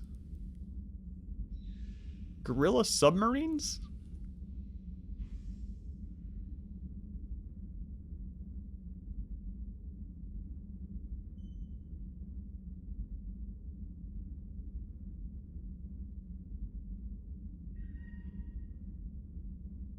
Okay, so there's a kick-ass matriarch General Terrasa who built submarines to drop an ice sheet on a Reaper underwater. That kicks ass. Alright. I'm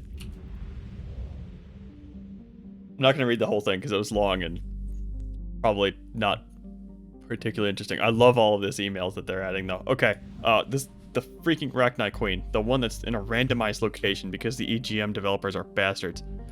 Let's go. Let's go.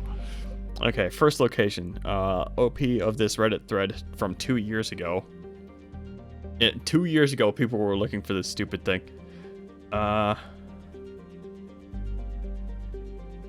Century Omega.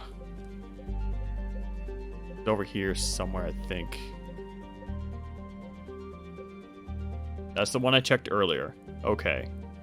So because it's randomized, it was not on the planet I found it on.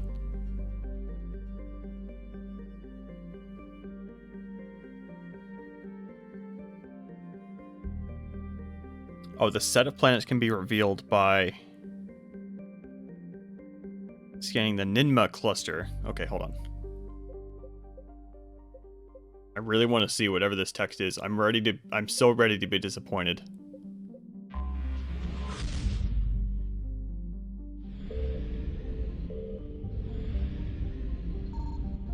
Okay, that makes something. Being here makes sense. This is a listening post that was assigned to listen to Rachni transmissions, right?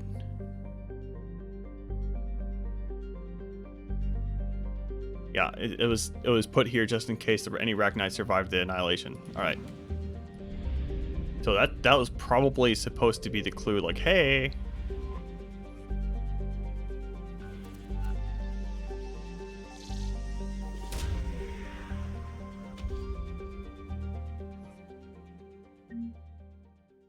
Okay, so now we have, okay, so it's going to be showing up in the journal entry.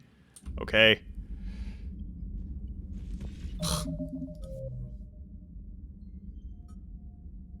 Yeah, that's fine. That's fine. Find the Rachni. Given 4 possible locations, and they are now highlighted on the map. Thank God. Okay. Thank you, guy from 2 years ago, posting that on Reddit. Shepard uses his resources to track down more proof and reliably seek effective means of stopping the Reapers. Yeah, I get it. I'd be down for that. And as far as the sequels for getting that Shepard can interact with Prothean technology, they don't forget it, but I think they kind of keep it in their back pocket a bit. Like they probably wanted to back away from the Prothean stuff after how important it was in 1, and let. I'm gonna say this in a way that you're gonna find hilarious. They probably wanted to build out other parts of the Mass Effect lore. So instead of building out the more Prothean history, because we kind of figured out what happened with the Protheans in 1, right?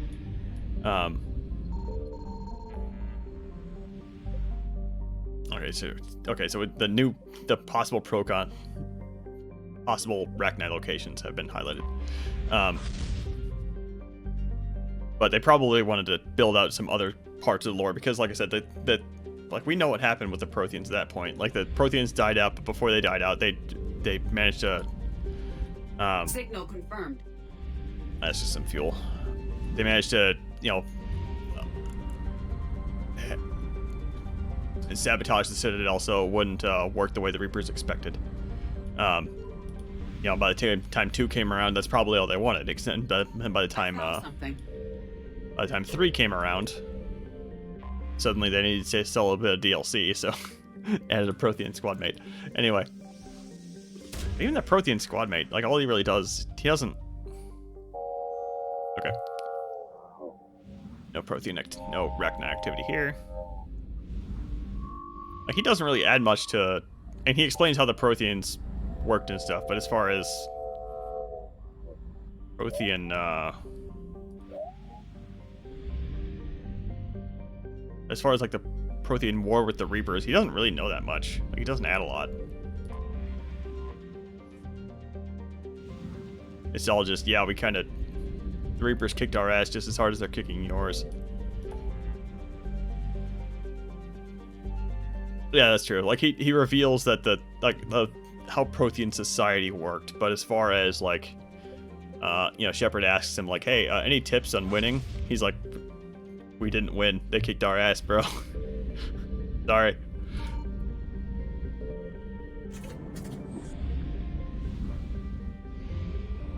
I mean, he reveals a bit of backstory and stuff, but as far as, like, the Protheans' role in the plot, I think they kind of addressed that in 1 as much as they wanted to. Signal confirmed. I mean, I don't really know what they could have done with the Protheans other than... And if the Mass Effect writers were smart, they appear to lack any degree of ability to foreshadow. Like, what they could have done in 2 was, like, reveal a partially constructed crucible or something, and then our job is to, you know, that could have been the big finale of 2. Then we turn this thing over to the council and say, see, look, the Protheans had this thing half constructed, and it's only the only thing this could be is a giant anti-Reaper gun, something like that. But Rachni? Yes. Okay.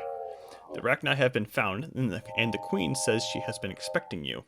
The Rachni will never truly be at peace until the blackening sour note has been ended once and for all. I assume she's talking about Reapers.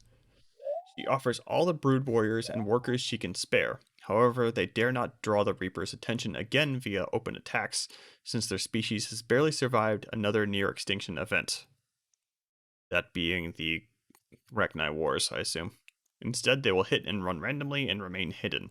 She warns of dark times ahead, but says that in the worst of them, when you need them most, the Rachni will come and stand with their greatest ally.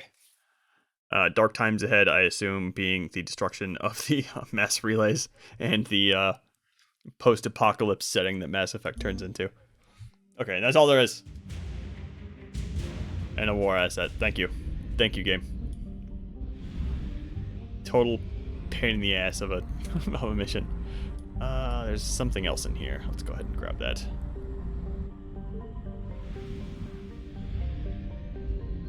Yeah, as far as the Crucible being a thing,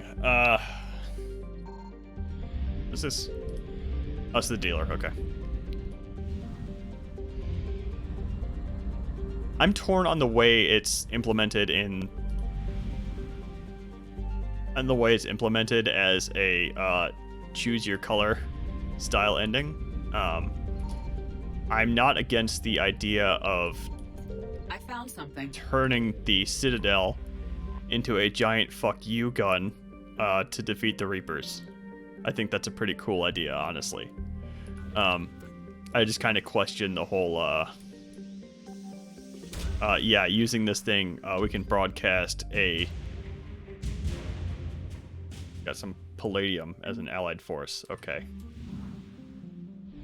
The ability of the Crucible in 3 to turn everyone into a organic synthetic hybrid, and have that somehow be a utopia and not a disaster. Because people would be fucking panicking for a while, not understanding what just happened to them.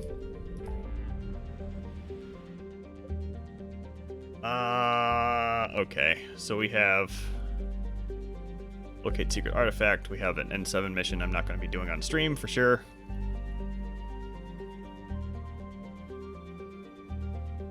Let's just go ahead and do this, and then we can do Horizon, and then probably wrap up, because I really want to see Miranda on the Normandy. And my understanding is she'll be on the Normandy at that point. On the other hand, hold on. Let me go ahead and get in the system first. But I think I should be able to see the.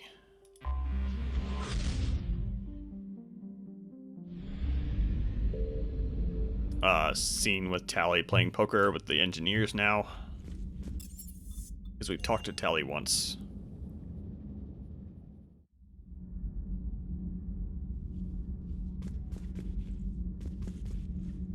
Okay, this is my full platoon of Marines hanging out. Okay, cool. Anti-Reaper bomb. Yeah, I could see that. That's nice and dramatic. Just turn the Citadel into a one giant anti-Reaper. Graphic is gone. And one giant anti-Reaper EMP, basically. I'd be down for that. Destroy the Citadel in the process. Have it be nice and dramatic. Awkward being the only Turian on the ship?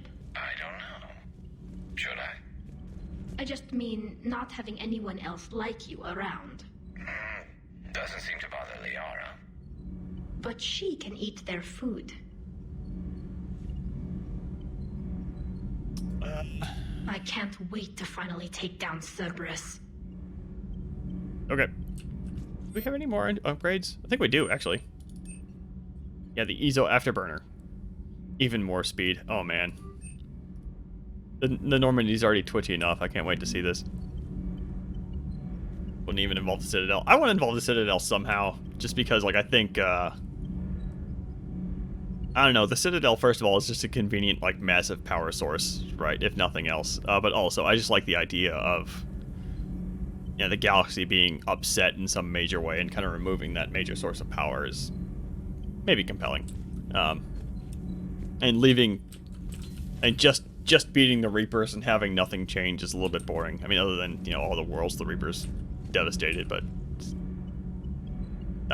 the knowing that something concrete has changed and that the galaxy is going to need to recover somehow, other than, you know, the hundreds of worlds that the Reapers destroyed. Ignoring the hundreds of the Reapers are destroyed. Like, I want the universe to be substantially different. Involve sacrificing a mass relay. Yeah, something important like that, like the mass relay in the Asari system or something like that. Or you know, mass relay of something important. Maybe humanity. I mean, the story's, and Shepard's human, so that could be. Yeah, just like ram the Crucible into the Soul mass relay and have humanity cut off. That could be pretty good too. What happened at Sanctuary was terrible. Oh yeah, I'd already talked to you. Okay, hold on. You guys, poker. It's great to be back. Feels all propulsion systems are running. Do I not have poker? Need anything, Commander? Did I run away before I had the poker option? Oh well. I think I screwed up. Carry on, Adams. Aye, aye, sir. Okay, bye. Okay, so let's. What is this? What have you done? Oh, this is probably one of the mods I added. The Afterburner or something like that. Allers probably has nothing to say. Are you doing a story on the Asari Nope. who were turned into Reaper creatures? The Ardat Yakshi? No. I think that's. Let's go change into my fancy suit.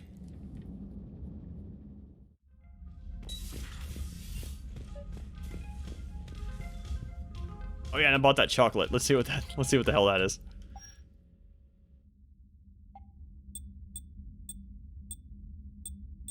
If I had to guess, that chocolate's probably used when you call up Tally up to your room. Or call any love interest up to your room.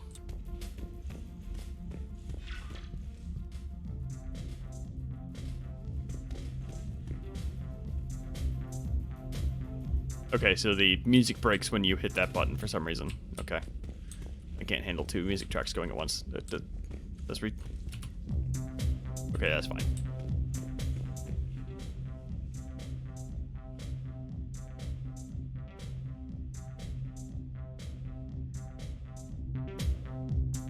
I'm gonna put Tally in a different outfit, I think. Oh, there's the chocolate. It's just sitting on the table. Is that all it does? Shepard romantically denying any eye contact whatsoever. I think that's probably all the chocolate is. Okay.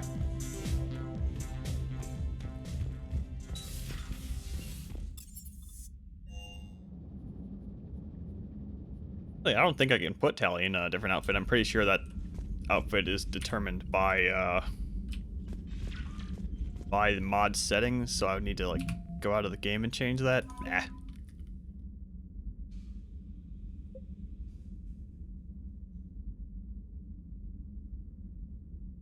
Oh, this is MIT. This is updated because... yeah, whatever. Oh, now I reset the thing. But we should be able to at least see... Rachni might be under N7 Special Forces.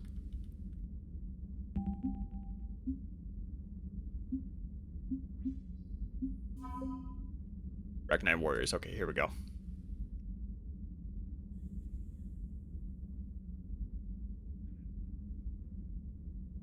Okay, well, that's not particularly interesting. I'm pretty sure that's just the same description we get in the base game. Denying eye contact with a lady whose eyes can't even be seen. Well... I kind of mentioned this earlier, but I think, like, you can usually see her little glowy eyes, like, through her helmet, at least. I'm pretty sure I screwed up and installed a completely opaque, helmet. But, even that being said, you could have one-way eye contact. She could look at you. Shepard's apparently super into her neck, though. I don't think there's anything else to do. Oh yeah, I wanted to make a hard save here. Hold on. Go ahead and do that.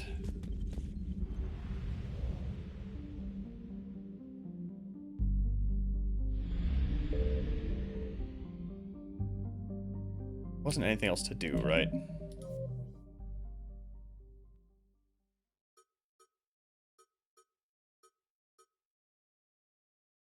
Yeah, there's nothing else to do. That's all fine. Alright. Alright, let's go. He has a neck fetish. Well, it's fortunate he's in Mass Effect then, because everyone in this game has a very long, freaky giraffe neck. They do a good job of hiding it with clothes and stuff, but if you ever look very closely, look at this. Reaper attack. There's activity across most of the planet. What about the temple? Can you raise the scientists? Negative. All channels are scrambled across the spectrum. The mission's looking really dicey. This is too important. It's now or never. Shepard, that's my home down there. I have to go. Then get to the shuttle and let's do this. Shepard's looking dapper. Yeah, I'm pretty sure they have the super long necks because of, well, first of all, various different head models need to look correct, but also because the armor has very exaggerated collars, and they, you know, when you're moving your head around, if you don't want it clipping, you need a super long neck like that. Tally is not. I'm gonna bring Javik. Bring Javik last time? No, I brought James last time, and I said, hey, let's bring Javik next time because Javik has unique dialogue here. Let's go. Uh-huh.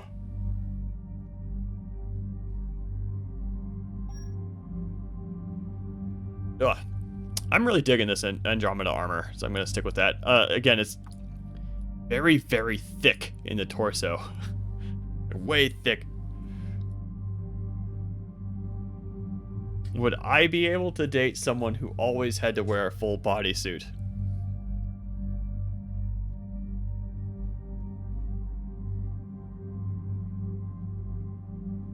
If it was as skin tight as Tally's is, yes.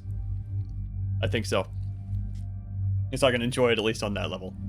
Does that make me incredibly shallow? Yes. I'm just saying it. I can't deny it though. Let's see here.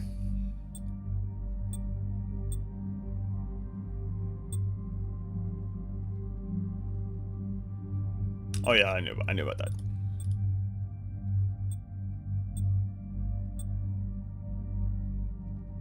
That actually kind of fits.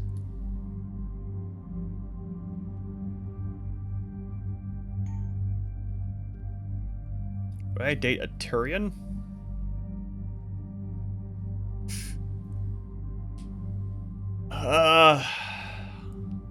If I found out I wouldn't go into anaphylactic shock from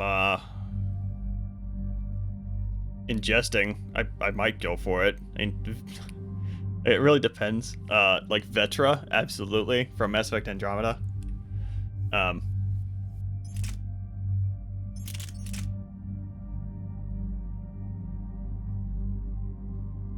That'd be a bit of a challenge.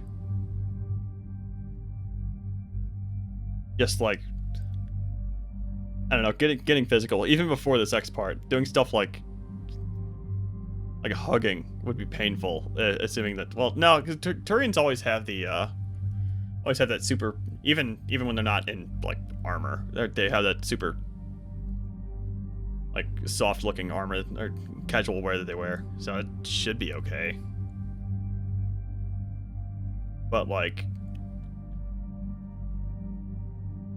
and imagine trying to hug a Turian with nothing on their chest. Like how spiky and painful that would be.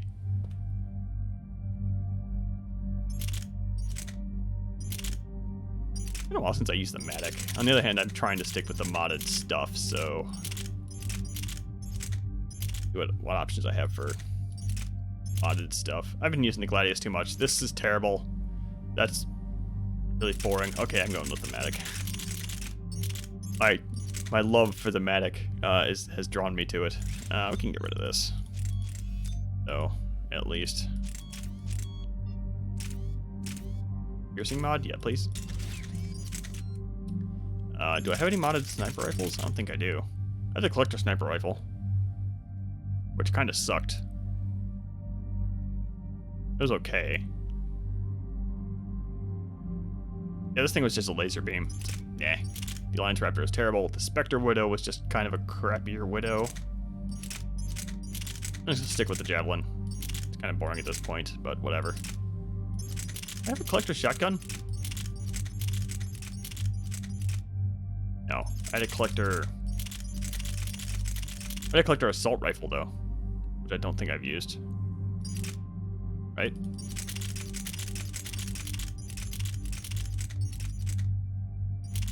Right.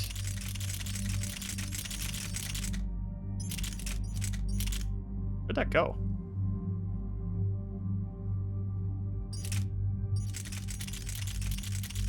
Okay, I absolutely picked up a collector assault rifle somewhere. Oh well. That's all fine. I've been staring at the screen too long. Let's go.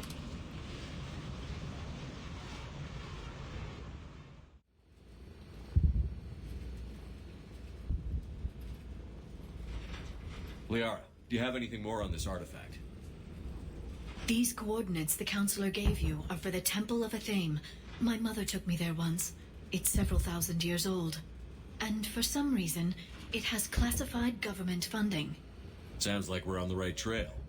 What if we're too late? My people are dying down there. Your empathy is a weakness. You must numb yourself to loss. Okay, this is a cool conversation if I go renegade, so I'm just gonna do that. Venezia took you to this temple?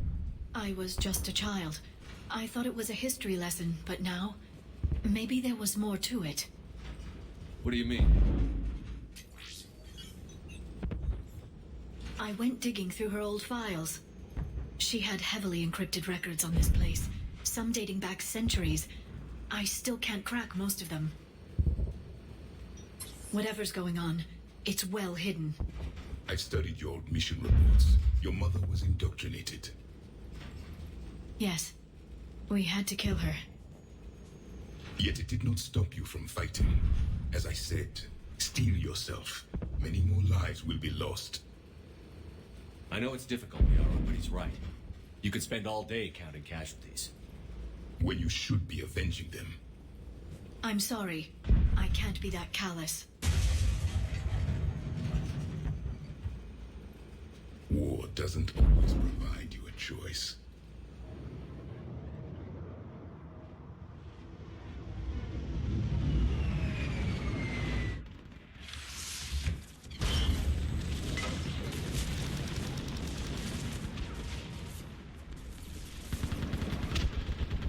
This can't be happening.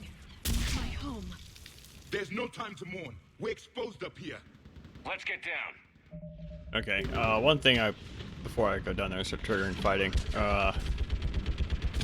there was a mod that was supposed. I'm gonna take a screenshot here actually.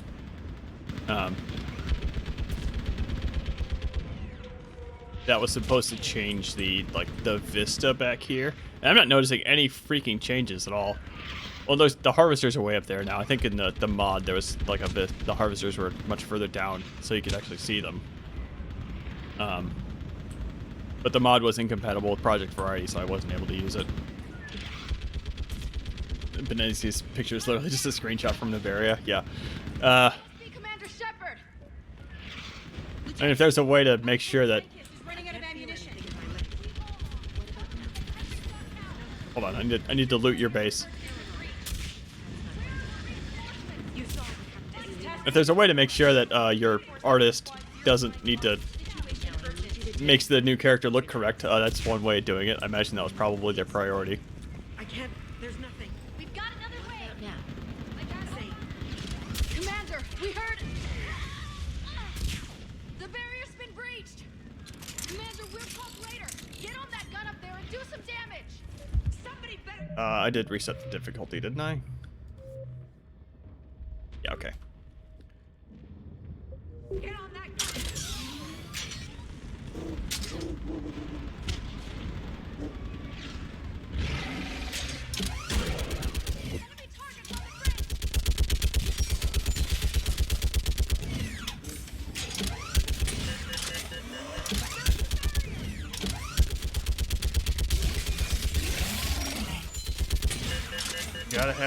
Gotta have a good turret section to break up all the excitement. The only Asari who wore a hat. I'm definitely struggling to come up with other Asari that wear hats. This Samara has some stuff on her face, doesn't she? Not a hat, but she has something.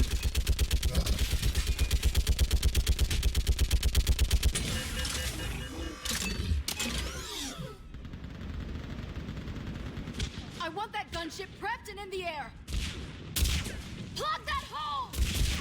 We're on it! Someone get me a location on our snipers. Yes, ma'am. Commander, I'm Lieutenant Curran. We've been told to expect you. My orders are to hold this grid at all costs.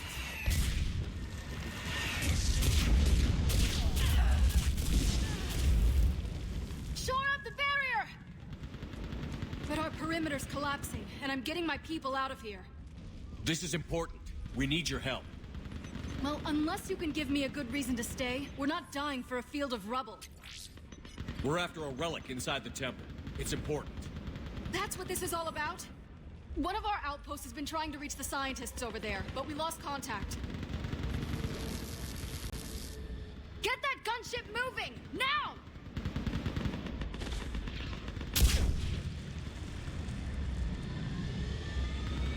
I'm sorry, Commander. If your relic has lasted this long, it can wait a little longer. I've lost enough people today. I'm pulling the rest of them out. No! I sense you the lineage of a leader. A warrior's skill and cunning. They are strong in your genes. But you've grown tired of war. You're exhausted by defeat, and now you worry you don't have the courage left to go on. By the goddess, are you...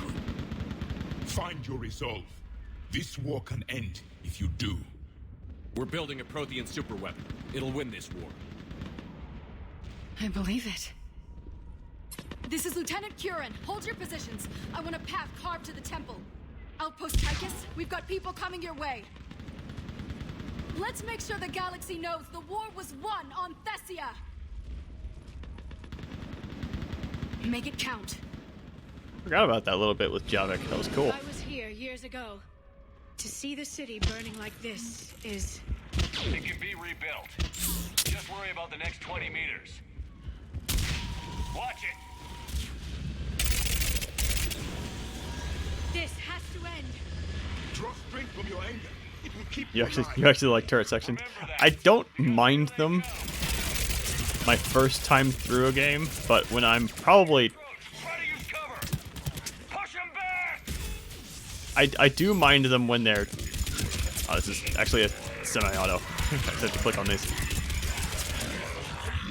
I do mind them when it's my, you know, however manyth time through a game. They're always the same, and at some point I just turn super cynical, and you can tell that the turret section was there because some designer thought the player would be bored.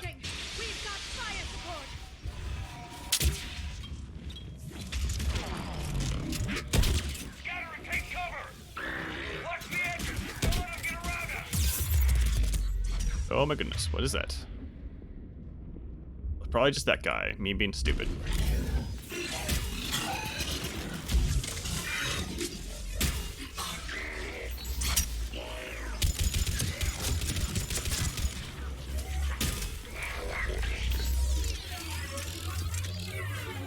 Yeah, I'd be down with the turret being there as an option. Like, I'm pretty sure on, dang it. On Rannick with that mission where you need to rescue Valkorus. I'm pretty sure you can hop on the turret and just ignore it. Just like hop on the turret, activate the fight, and then just leave and just play the fight normally. I know I've done that in the past, but get back up. Tyrant?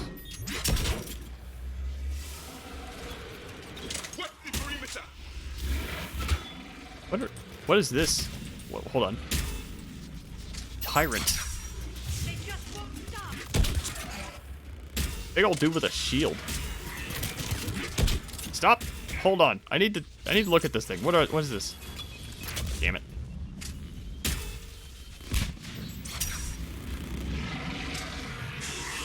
This is cool looking. It's a multiplayer enemy, I guess. A flamethrower. Still dies to the completely overpowered collector SMG.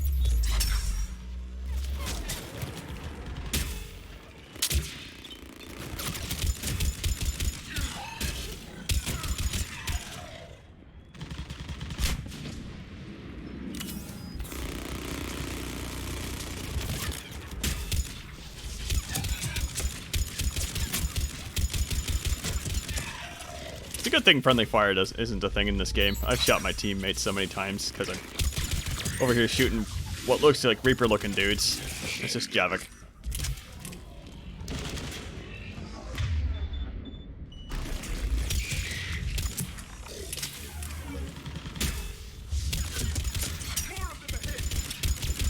So many dudes. Turtle up here.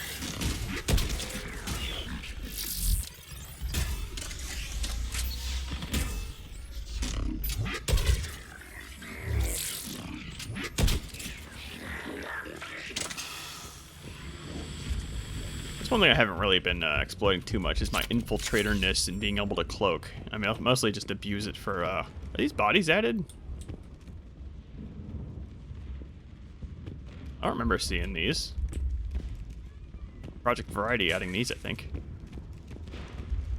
Makes sense that they'd just be, you know, that makes sense that they're here. Yeah, this is absolutely added by Project Variety. BioWare would have done a better job of, having, like, piles of blood and stuff around too to make it a bit more believable. These guys are just kind of placed here.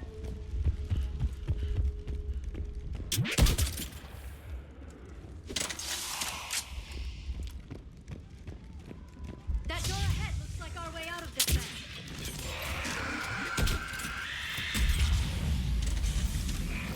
And most of these sections, my defense for the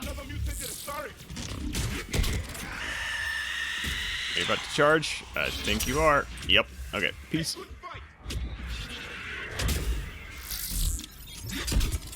When it comes to a lot of these fights, though, being an infiltrator, it's hard to like how do I cloak and flank these guys? You know what I mean? Like we're just shooting them.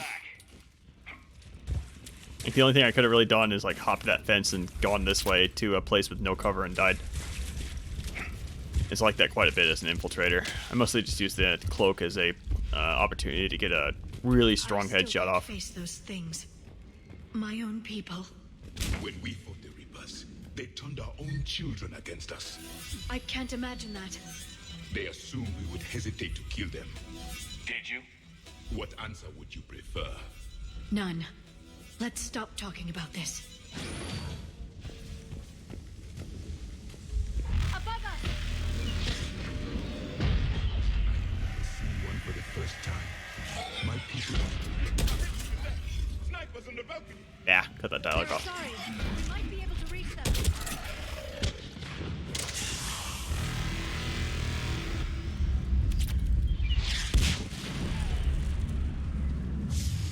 I still love the Specialist Kayla. Specialist Geneva was just killed by enemy fire.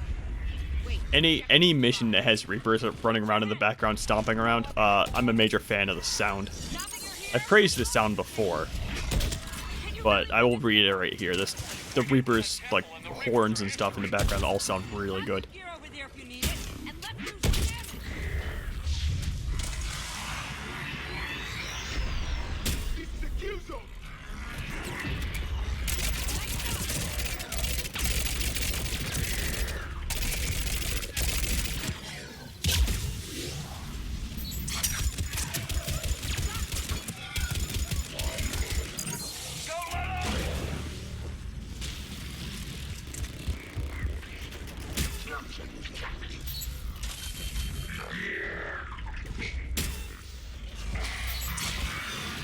Okay, thought I interrupted the reload animation there for a second. We're good. I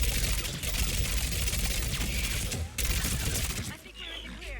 Let's get out of here. Toward the Reaper. It's a way out of here. You have an interesting concept of escape. No choice. This nightmare never ends. The hell it won't. We get to this artifact and we can all wake up. 50,000 years later.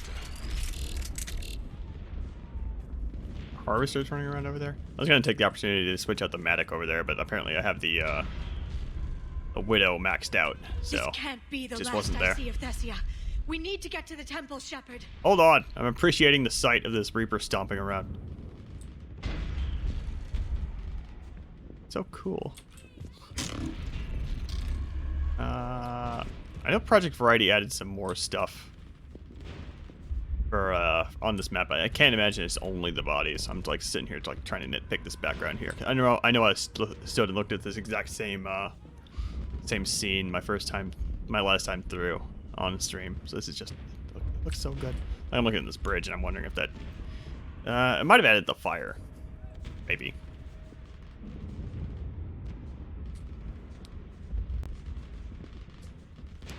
All these Reapers are able to make landfall without complication as opposed to Eden Prime. Watch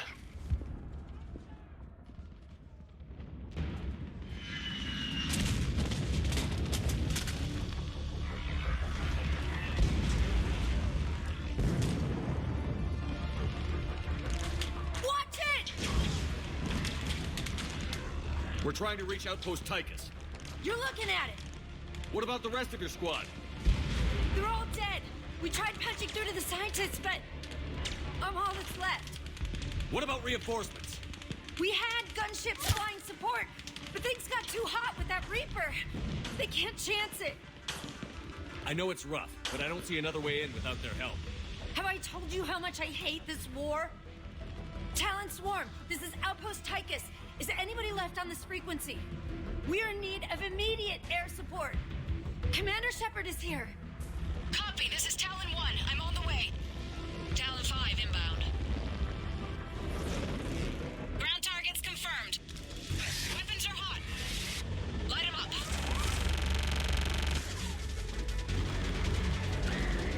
Talon 1, watch the jamming. Target acquired. I'm hit. The stabilizer blew out.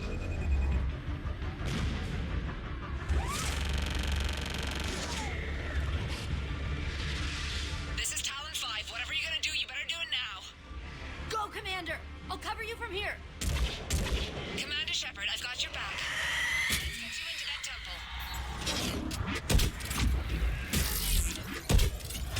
It's both those shots. This thing's right on my ass now.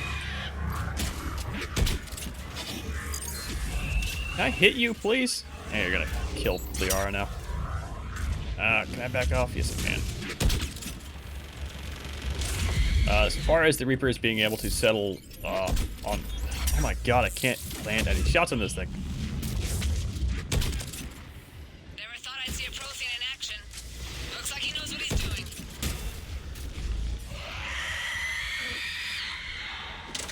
Firing another salvo. Keep it up, Talon 5. Oh my god. Stop kicking my ass, please.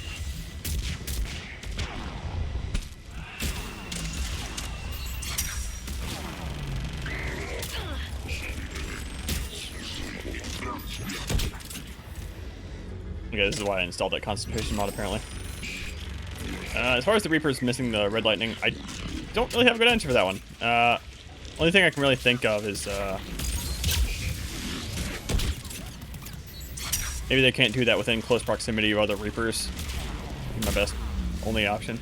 My first guess. There's a missile launcher here, damn it. Oh well, I'm gonna missile launcher this Arachni.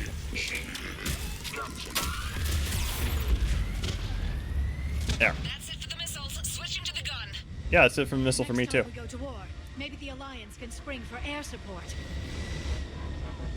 Where are we right now, Liara? Is this an Alliance planet? No.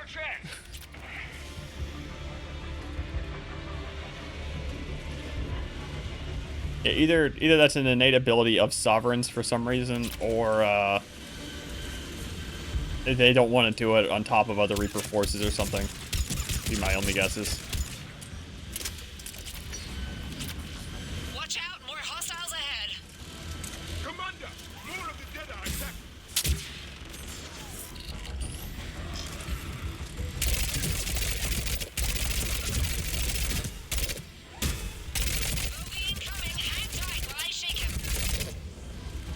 We got another one of these guys who, once again, just kind of gets wrecked by this thing. I should really ban this thing. After this mission, I'm gonna not use the Collector SMG anymore. That was stupid. What are you, though?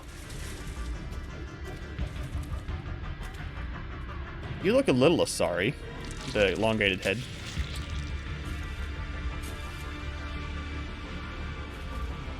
Okay.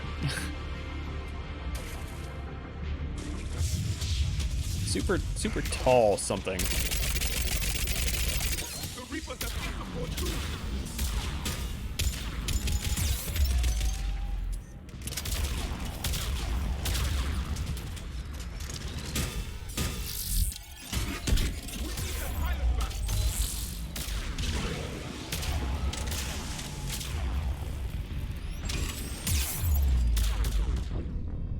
Oh, okay, I wasn't actually behind cover there. Alright. I knew that's how that worked. Why did I do that?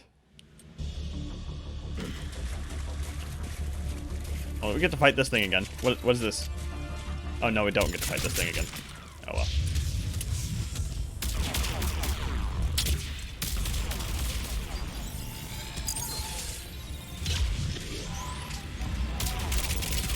Sovereign just being an asshole. Maybe.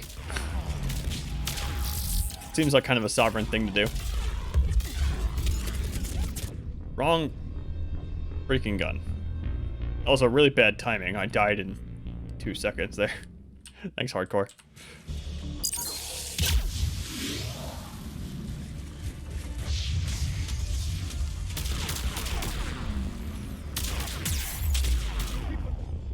What was that? And just turning around gets you out of cover. And again, I kind of knew that too, but like, fuck, man.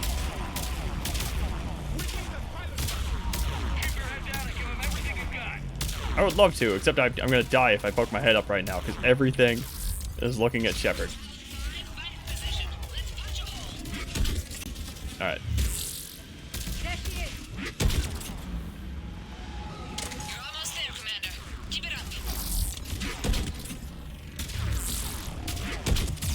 Okay, killed the most annoying one.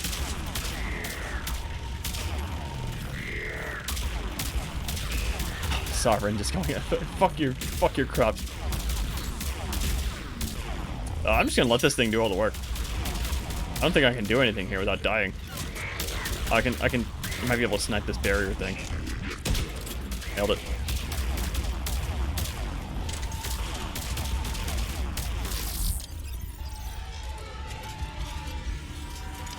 I'm in trouble. My shields just took damage. Talon 5 going down. Repeat, Talon 5. Ah! What the fuck was that? They were leaving. They don't have the... I didn't know they could shoot while they were leaving. I mean, it makes sense that they can, but like, god damn it. That was really annoying. It scared the crap out of me.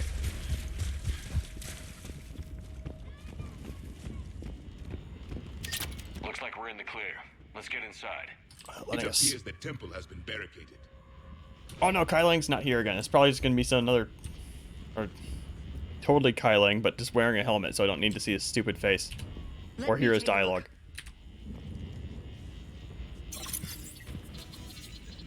It's military-grade encryption. I think I can override it. Do religion and military always mix among Asari? No, this is unusual. Especially since few still follow the Athame doctrine.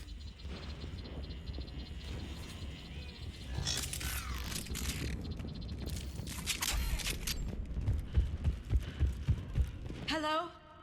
Is anyone there? Something is wrong. Your scientists should be here. Take a look around.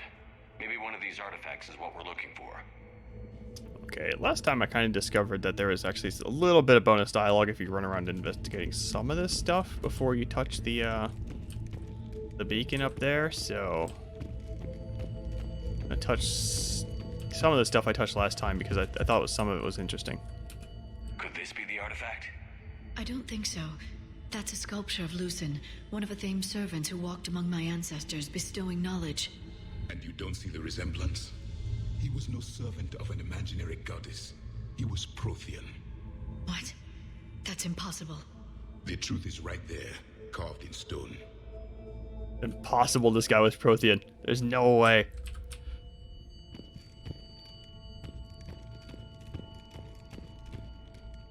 Liara, of all people, saying that is confusing too. You were like a Prothean. You'd know what Protheans look like. Look at that. A page from one of our earliest religious texts, the Athame Codex. Not very useful. It talks about Athame's guide granting us the gift of biotics as a reward for worshipping her. And if the guide was Prothean, what then? I don't want to think about it. I find it strange your scientists would abandon their own planet. They wouldn't.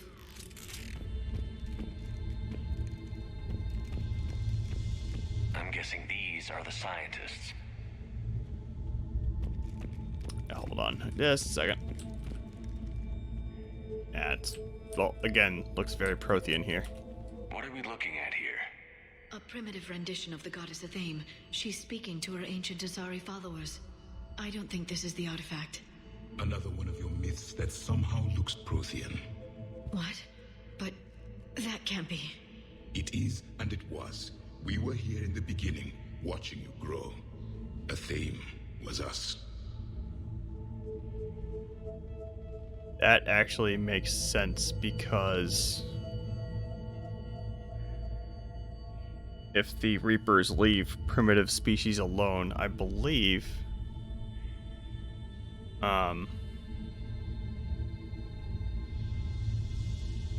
Javik has a line about the... Well, we're going to hear that line. I think we haven't heard it yet, but Javik does have a line about the Asari were supposed to be like this super strong race that they were kind of grooming into being what they wanted them to be. So it makes sense that Athame being this like super ancient, like 50,000-year-old goddess, being the Protheans does make sense. I don't think I've ever heard this stuff. I usually just run right up to the thing and push it. What do you know about this?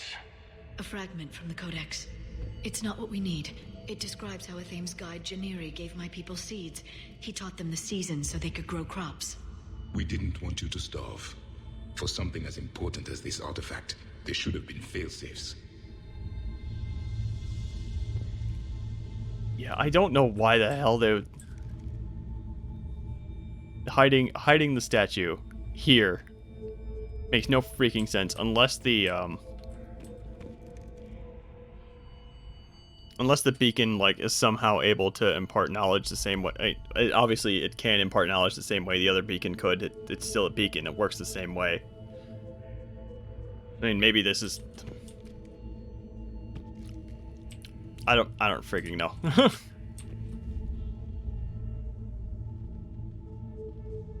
Yeah, this doesn't make sense. Aliens are being silly again. Doesn't look useful. That's Janiri, a Thames guide who brought enlightenment to Thessia long ago. He was no servant of an imaginary goddess. He was Prothean. Not going to say it's impossible now, Liara. Have you been beaten over the head enough with evidence yet?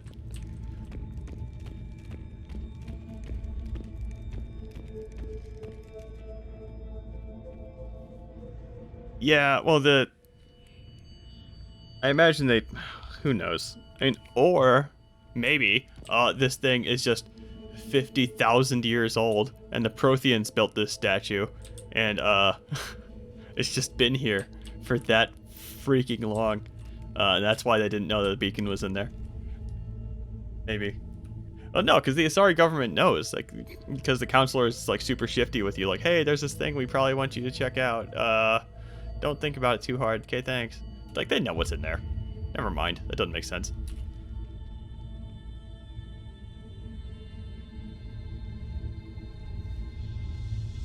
Their throats. What happened to them? They've been slit. The Reapers didn't do this. We're going to have to figure this out on our own. Who's that supposed to be? It's a Thame. Her image became more like ours over time. You mean your ancestors tried to hide the truth? I'm still not willing to believe any of that's real. Then why does the Thame speak Prothean? What do you mean? There is something here. I can sense it. In this temple? I admit it is strange this place has been so well preserved. Though a Thame does have great historical significance, we once believed our gods were separate from the world, looking down on us.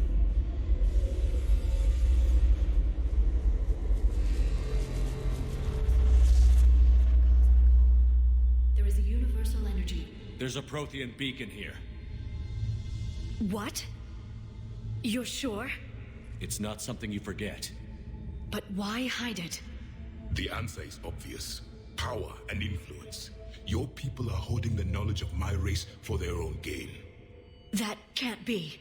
I can't believe my people would keep this a secret. A beacon like this could explain why Asari are so advanced. This temple is thousands of years old. Time enough to make serious progress. That doesn't make it true. You can't keep denying reality, Asari. Even a small amount of data would give your species an edge. Or are you insulted that your government didn't involve you? There's a few extra lines in here for poking around in the other artifacts before you interact with this thing. That's all. I didn't know any of this. Again, I usually just run right up to the statue and activate it. The Mars ruins are where humanity got Mass Effect technology. And we learned of it from the ruins of the Inusanum, the race that came before us. It was our secret for centuries. Well, if it is true, the Asari should have shared this knowledge. We might not have been in this mess if they had. You don't know that, Shepard. We don't know what's going on here. I know we don't have much time to find out. The few records I can access talk about tapping into Prothean data streams, reconstructing matrices, none of which I see here. I do.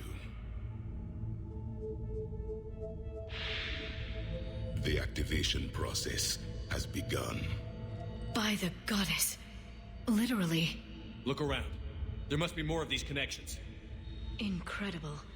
The beacon seems to think you're Prothean, Shepard. It must be the cipher you got back on Pharos years ago. Or it could be the Prothean standing next to you. Keep searching. There have to be more connections nearby.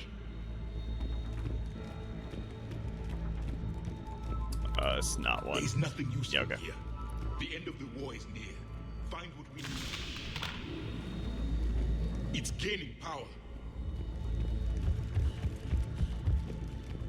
tentacle-faced Innocent and the tentacle-faced Slenderman that are much cooler than the Prothean design.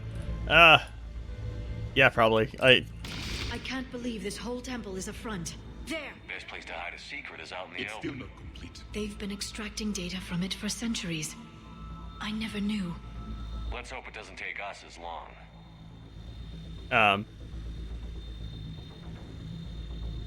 And I guess we don't really know what the Inu Sandin looked like in motion. I do think tentacles would have been a good way to spice things up. To my people. And you owe the Mass Effect relays to the Reapers. How did that turn out? So you do bite. Good. We'll need that. Yavik cannot stop trolling people. I love it. Let's see, we got...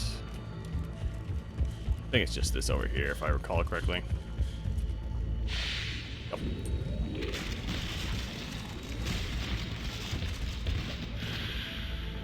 The activation is complete. We can access the beacon now. Why do we need to destroy the statue anyway in order to access this thing? Doesn't it like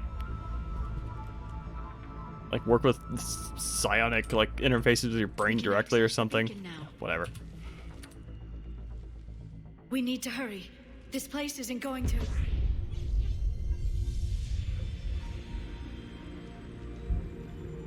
last very long.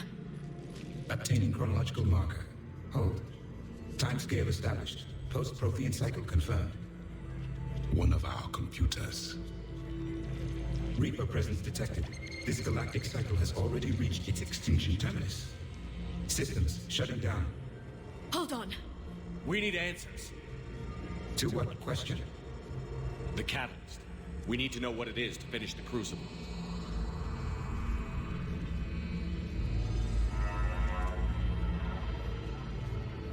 A memory of one of my people. I am called Vendetta, an advanced virtual construct of Patrick Van, overseer of the project you refer to as Crucible. He died fighting the Reapers in the Battle of Tranvia 9. Your remaining time is also at an end. Were all Protheans so grim? Okay, well, to be completely fair, I mean, if we're gonna nitpick, I'm gonna nitpick myself a little bit. We weren't destroying the statue was secondary. I think we were just powering it on. As far as why powering it on destroys the statue, I couldn't tell you. It seems like such a waste of a thing, like running around touching all these buttons and suddenly like this very probably religiously significant statue just crumbles in front of your eyes while the beacon turns on so you can study it. I don't know. And maybe they were done studying it and they just put it there as a way to have its latent energy affect the people religious, just the people in the room. Like Javik mentioned that he could sense it before it was activated. Like maybe that was the thing. Like the Asari would believe that the statue was holy because they could feel its presence or something. Yeah, I don't know. There's still hope for this cycle. We need to know what the catalyst is. Trillions of lives are at risk. Trillions of lives are always at risk. But if the Reapers have arrived to end your cycle, this discussion is too late. We can break the cycle. We found your plans for the Crucible. We're building it right now. The Crucible is not of Prothean design. It is the work of countless galactic cycles stretching back millions of years. Each cycle adds to it. Each improves upon it. Thus far, none have successfully defeated the Reapers with it. Then we'll be the first. Tell us what the catalyst is. Listen to the human. He can be trusted. I detect you are one of us. You are Prothean. The last. I am the final hope to avenge our people. Your mission was known to me. Do you believe this present cycle can deliver retribution? They have earned the right to try. Tell us what we need to know. Very well. If you have followed the plans for the Crucible, I will interface with your systems and assist with the catalyst too. Indoctrinated presence detected. Activating security protocol.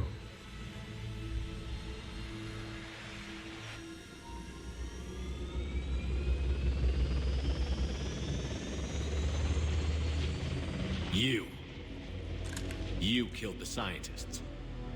What do you want?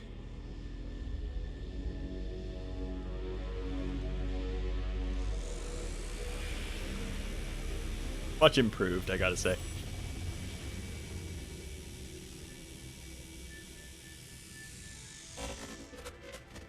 Shepard. How did you find this place? The archives. Or did your shadow broker miss that one? Show yourself. I promise I won't miss. Stick to your talents, Dr. Dasoni. You've helped uncover the key to subjugating the Reapers. Or destroying them. Damn it, Shepard. Destroying the Reapers gains us nothing. How about peace? They're just trying to control us. Think about it. If they wanted all organic life destroyed, they could do it. There would be nothing left. What the hell are you talking about? I know them, Shepard. I know how they think. I think you've gotten a little too close to the enemy. No. I'm saying they've got it right. Why kill when you can control? You've been spending too much time with the enemy. They're dragging you over to their side. Their way of thinking. No, I just see things differently. If you truly care about humanity, you'll stop fighting me. You'll join me. Don't ever question my intentions. I've sacrificed more for humanity than you'll ever know.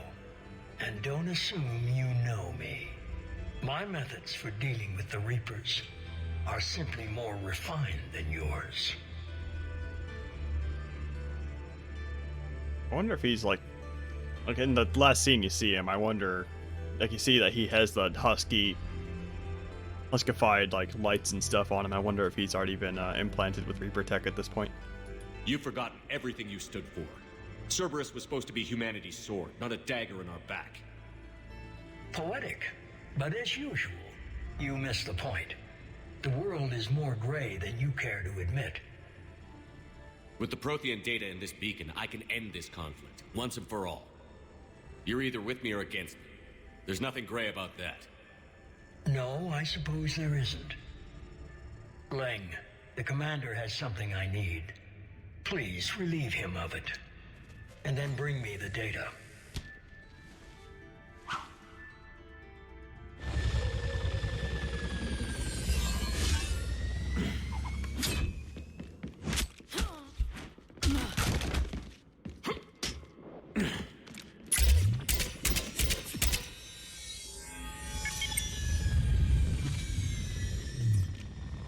Okay, I guess we just skip the fight too. I'm down with that.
Hang on!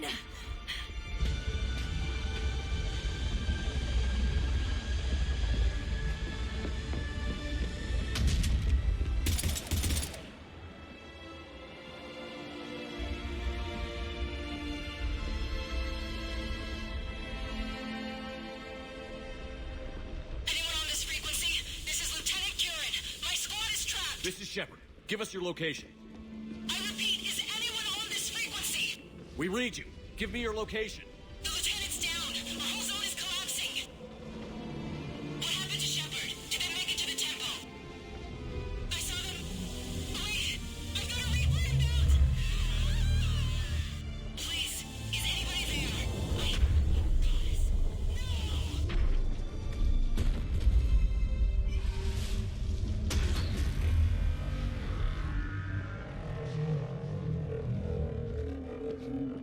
solemnly walk back into this temple for some reason. Oh, why can't Shepard just ask him where he gets all of his soldiers? Well, fortunately, we don't need to ask him, because we get to figure out, just by asking our crew, like, hey, anybody know where to find the elusive man? And then Sam is like, yes. Very fortunate it worked out that way.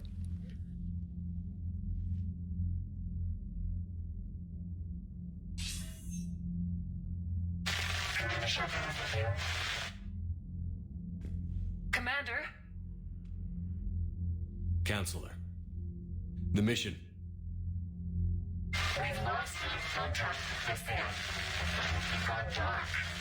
How soon will the Crucible be ready to deploy? Counselor. I wish the news was better. We didn't get the information. What happened? Cerberus was there. We were defeated. We don't know how to finish the Crucible. I don't know what to say. What was the situation on Thessia? Deteriorating fast. The Reapers are there in strength. Then you'll excuse me. There are preparations to make. Continuity of civilization to consider. I never thought this day would come. None of us did. I'm sorry.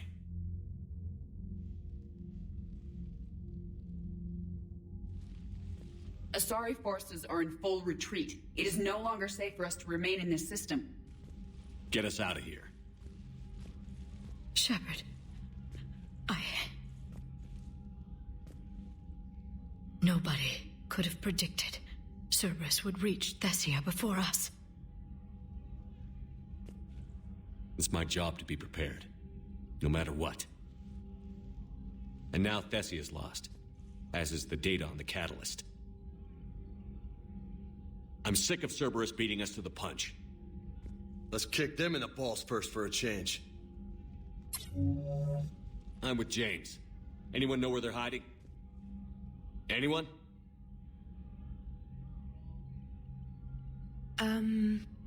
Well, there is something. Let's hear it, Trainer. I was able to track Kai Leng's shuttle through the relay and extrapolate his destination. But the signal disappeared in the Yera system. Naturally. It's not just gone, though. The signal is being actively blocked. How? I'm not sure, but something is interfering with all signal activity in that region of space. Commander, the Yera system is home to Sanctuary and little else. Sanctuary is a supposed safe haven for war refugees.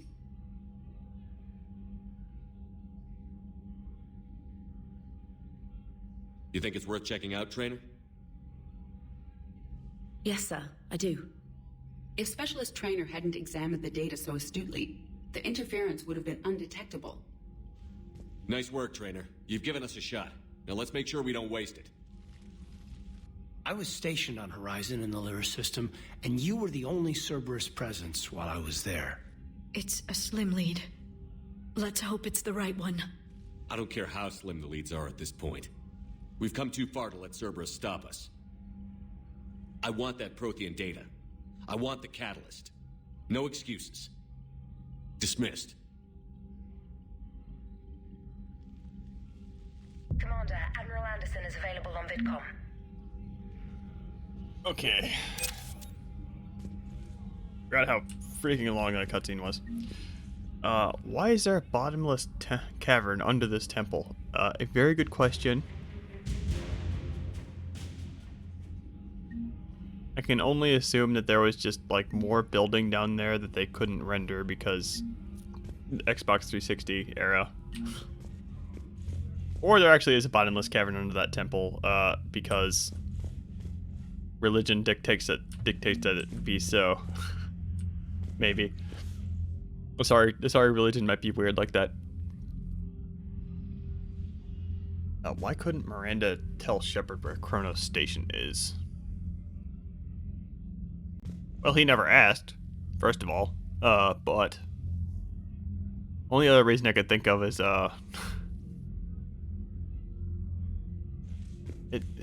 if Cerberus is secretive enough, it's possible that she wouldn't know. Like, she was there, yes, but I don't know. Maybe they do that thing where they blindfold her whenever they take her to and from, so she doesn't know where she's going. More than likely, though, just plot hole. It's fine. Or yeah, very likely plot hole. Like, Miranda was second in command of Cerberus. She would have known.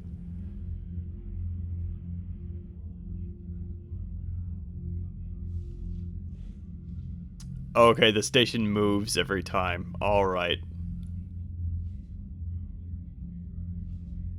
That makes more sense.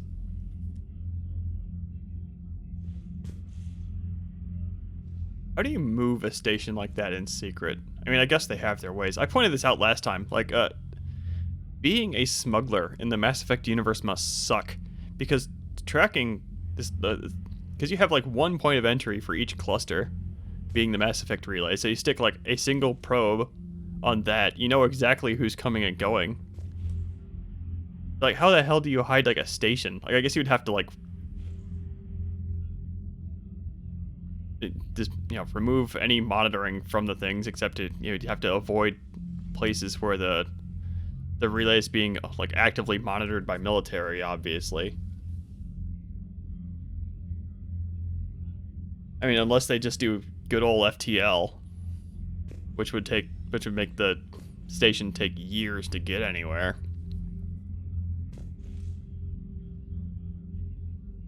Yeah, Cerberus is just too good. They're too smart for us. They have evil genius technology. We can't compete with that kind of thing. Shepard, I heard about Thessia. We were so close, Anderson. So damn close to ending this war. You didn't think it'd be that easy, did you? Okay, and again, I'll point out here that Shepard's probably more pissed off about Cerberus beating him to the objective here, but taking back Thessia was never an option. Like, we realized that as soon as we got in visual range of, like, oh shit, there's Reapers everywhere. Like, there's no way we're not going to be losing Thessia today. I knew going in there wouldn't be a minute of this war that was easy. Shepard, you know how many times I got my ass handed to me over the years? Surviving the first contact war back in the day was a goddamn miracle. They said I was a hero. I just felt lucky to get out alive. So maybe Kai Lang did beat you. What of it? It could cost us the war. These guys in the Resistance, they know it's a losing proposition. They know the chances of seeing tomorrow are slim to none. But we all signed up anyway. Hell, I'm sitting in London right now staring at rubble. I was born here. And it's looking like I might die here too. So I say point us at the Reapers and we'll take our chances. You'll make it, Anderson. And when this is all over, you can show me London. It might need a new coat of paint first. This'll be over soon. It better. Shake this off, Shepard. I will. Anderson out.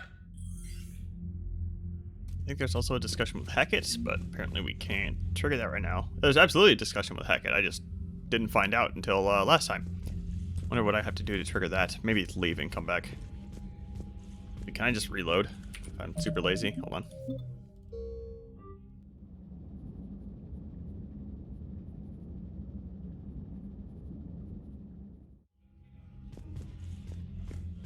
Nope. Oh well.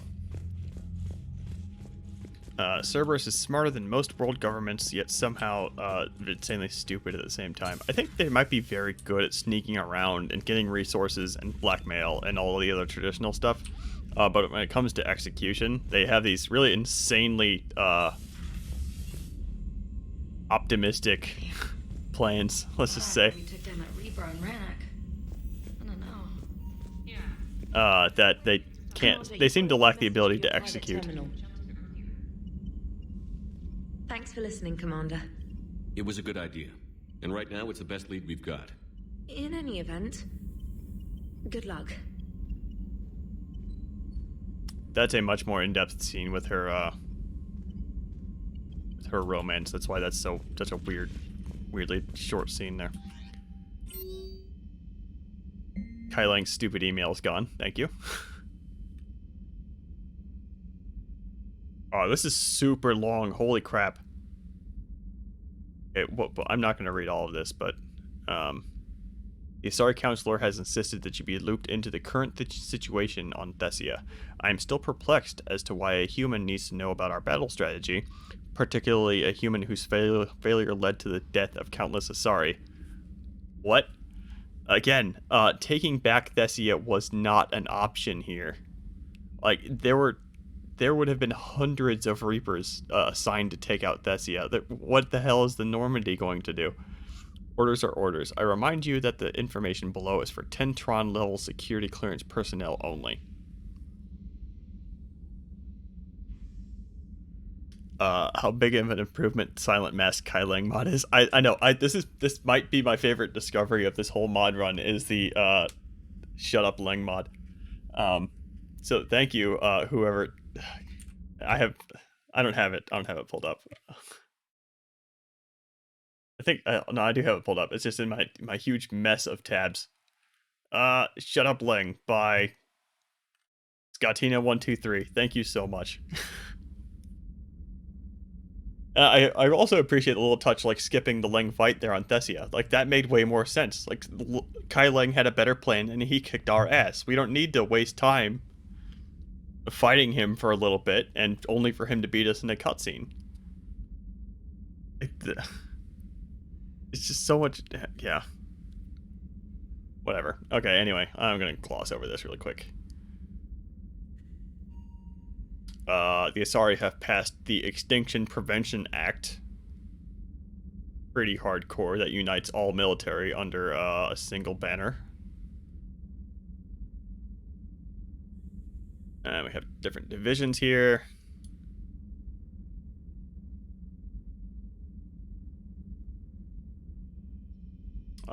Okay, and the Just Cars are still operating independently.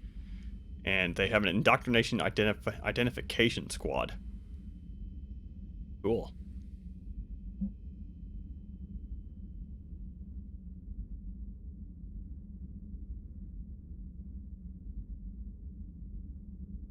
Okay, this is again modded. This is Counselor Tivos asking for help with Thessia.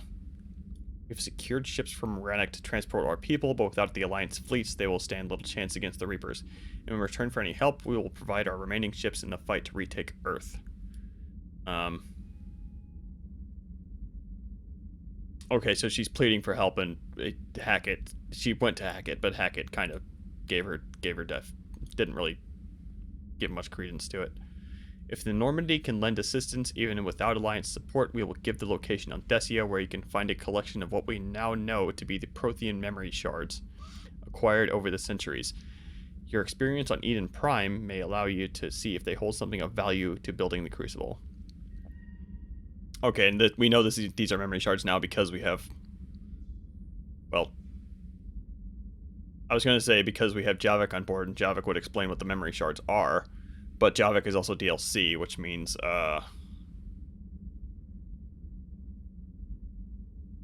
that's not 100% necessarily true, but it's more than likely that... Wait, Counselor Tivos didn't know that these were Prothean memory shards? He knew about the beacon. Let's just assume that Javik, she knows about... Let's just assume that Javik is 100% canon all of the time, or that this email would change without Javik's presence. To say like, oh, we found a collection of Prothean memory shards, and just ignoring what we now know part. Okay, it's fine. Your experience on Eden Prime may allow you to see if they hold something of value to building the Crucible. I know we do not always see things equally, but I hope you can look past our differences in order to convince the Admiralty to assist Thessia in our most desperate hour. May the goddess be with you. Okay, so how do I convince the human Admiralty to...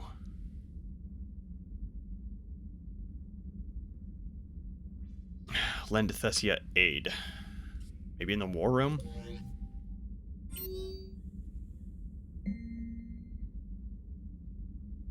and this is just background information on different wars on different planets. I'm not going to read all of this, but I will go over Palaven, because Palaven's the only one where like the Turians are actually putting up a fairly decent effort in holding them off, at least. Amos described the trope of being kicked in the ass in a cutscene all of a sudden as cutscene incompetence. Yeah, I hate it when that happens. It can happen well. Mass Effect 3 did not do it well. I much prefer the version we just got with the Shut Up Leng mod, where, again, Leng just had a better plan. He ordered the gunship to open fire immediately. We get our ass kicked, and that's the end of it. Done. We don't need to waste our time trying to and failing to fight him. Anyway. The Turians are continuing to hold on Palaven, but the Reapers appear to be diverting capital and processing ships to help pacify the planet. Defenses on Miranda are beginning to fail. When they do, the Reapers will hit Palaven with more force than at any point in the war so far. Oh, Miranda was the moon that we did that was the Palaven mission, like way back in the beginning of the game. The Turians have revealed that the ancient Veluvian sect has returned among indoctrinated Turians. Often these cultists are accompanied by huge, intelligent husks that are vaguely reminiscent of the Turians themselves. Oh, were those big shield dudes that I had never seen before? I already forgot the name of. Those guys could be Turian. It looked a little bit too humanoid / Asari to be Turian, but I don't know what a naked Turian looks like. Thessia. The Asari homeworld has been attacked by a huge fleet of Reapers, including Husk forces and indoctrinated slaves. Their ground forces were not prepared for an assault on this scale, and many city-states are falling in hours rather than days or weeks. Matriarchs are calling for an evacuation effort.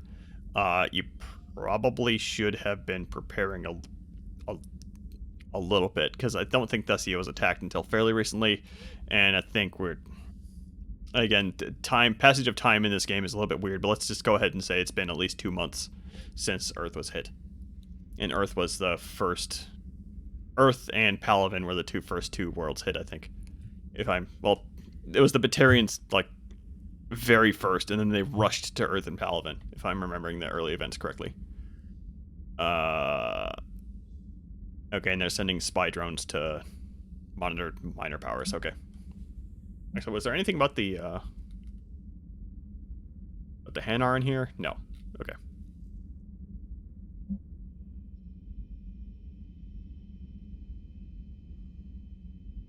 There's a civil war on an Asari world. We're going over exactly how the monarchy is set up. I don't care about any of that. Oh, this is the Reapers have caused this civil war in order to weaken the planet a little bit before the Reapers show up and clean up. Interesting. That's cool.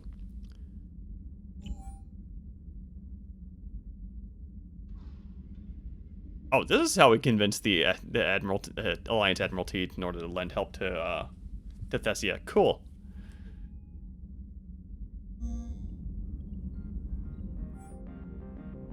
We have a text adventure. How long is this? This is so long. Okay, I'm not going to read all this politics out loud. Hold on.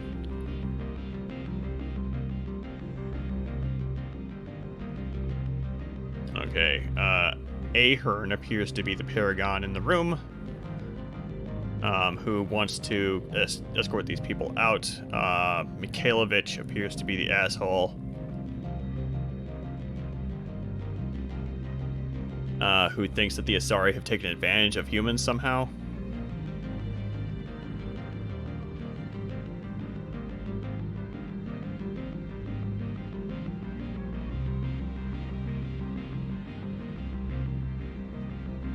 Mikhailovich doesn't have a case here. He's just being kind of racist. Like, Ahern's like, hey, the Asari have Destiny-class dreadnoughts. And ignoring the Asari when they're asking for help isn't an option here, if we can get them on our side.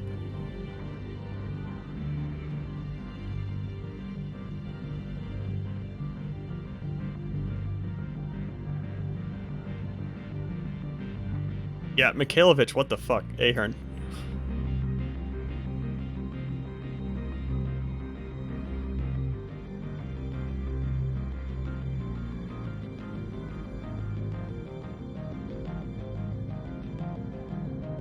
Okay, and Mikhailovich wants to have access to their beacon data, which makes sense.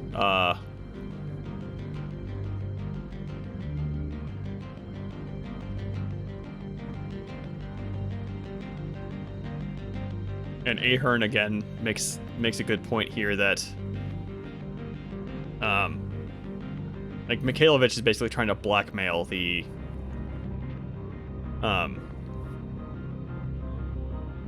beacon data from the Asari, because the Asari have their backs up against the wall and they will agree to this or die without our help.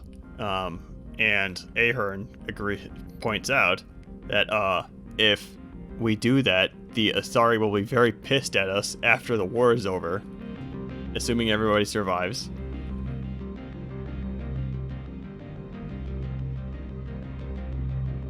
Ahern is once again just kind of being an asshole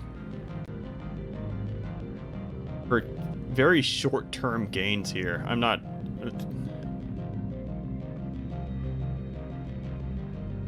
going to force a treaty here.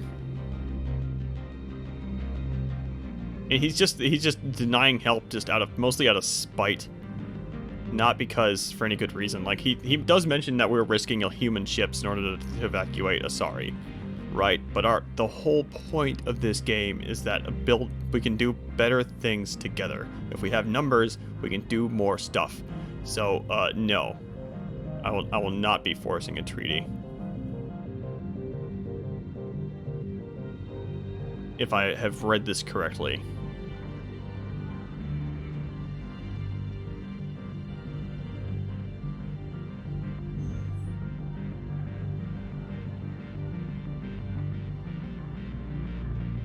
Okay, and they're asking for... The Asari are now asking for 2 human fleets. Mikhailovich is not happy with this.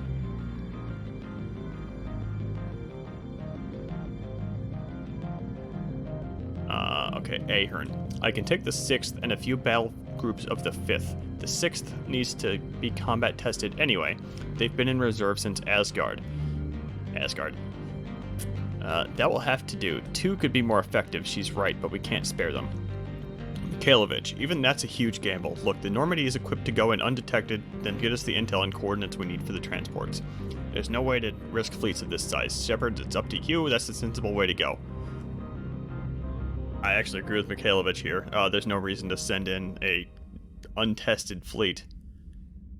Let's go ahead and send in this stealthy Normandy really quick and see what's going on. Okay, check terminal for orders.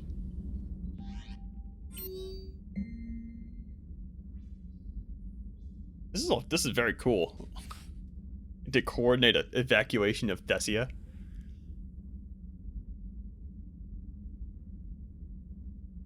Okay, and we have a couple more side missions from Liara and Diana. Liara found the Asari QEC. I believe that is a reference to the Asari Ark's QEC, because we have a list.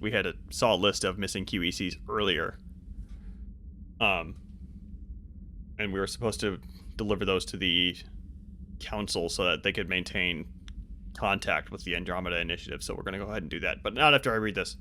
But I'm going to read this first.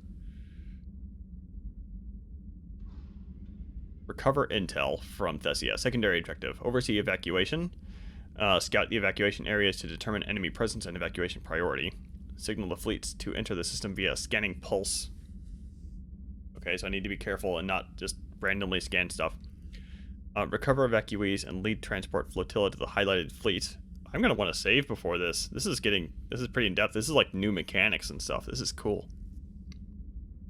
Repeat until ground or fleet command indicate further action is not viable.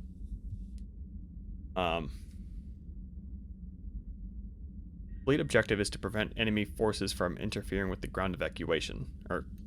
Fleet objective is to prevent enemy forces from interfering with the evacuation. Ground objective is to maintain orderly evacuation zones and prevent enemy incursion or action against the transport flotilla. The priority is to avoid casualties to the fleets. Okay, this is I will say right here, if this is like the N7 mission, or not N7 mission, the mission added by the Ark Mod, where it's super annoying and long, and there's just way too many enemies, and it's way too hard, I will drop it to casual. Immediately. I'm not going to mess around with that again. That took like 45 minutes of the most annoying, drawn-out fighting I think I've ever played. Props to the mod author for developing it. It was cool. This will probably be cool as well. I don't know where this mission comes from though, but this is really giving me Operation Paladin vibes with how we're adding objectives and going off to a different place and have multiple things we can do. All very cool, but if it's not fun, I will drop the difficulty immediately.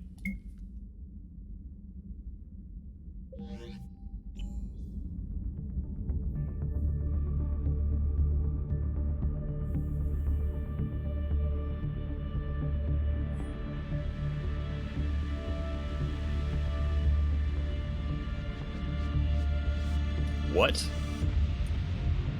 The evacuation could be used as cover to destroy the last remaining QEC to the Ixari Ark of the Andromeda Initiative?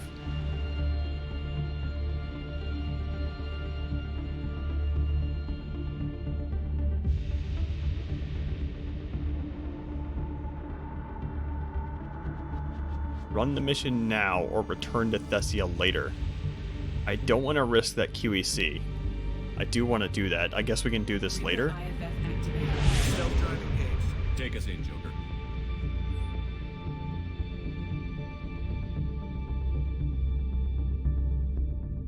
Okay, we have multiple windows piled up on top of each other here.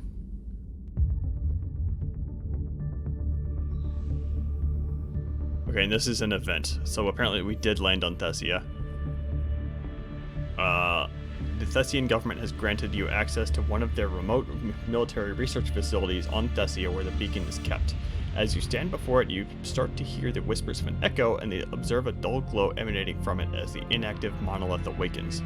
As you approach, you feel your mind begin to commune with the device, only to be snapped back to the present by the sounds of distant explosions devastating the surface above you, an ever-present reminder that you are running out of time. I could skip this apparently. I'm not going to. Well, that's why they give you the option to skip it.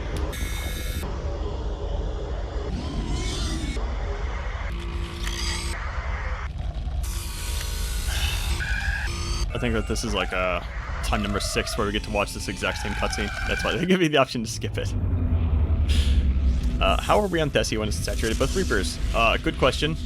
The only reason I can think of is that the Normandy is stealthy, and that's why we're not immediately shot down or destroyed.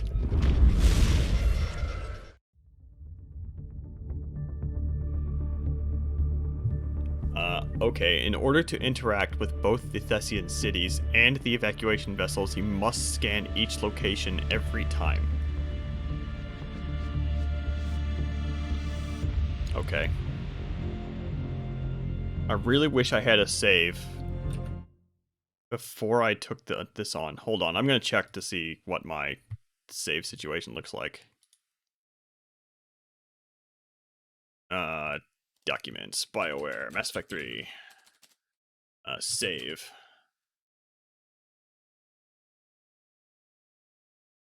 Okay, my last save was, okay, my chapter save was 10 minutes ago, which is probably about right for, when I started reading all this stuff. Hold on. I'm gonna make a copy of that. I'm just gonna make a copy of that and then just plow forward. I'm not gonna like try and go backwards. Okay. The collectors were able to detect the SR-1 despite having stealth systems. Yeah, I mean it's possible that we weren't running the stealth systems. Like I know one of the things that like we can't run the stealth systems indefinitely because I think one of the things the stealth systems do is internalize all heat emissions, which means like the longer you can run them, the longer like the hotter the Normandy gets. So we can't run them indefinitely. It's possible that we just weren't running them and the collectors somehow got the jump on us. Yeah. What is this? There's a thing over there. Fine. Actually, that really looks like a map marker or something.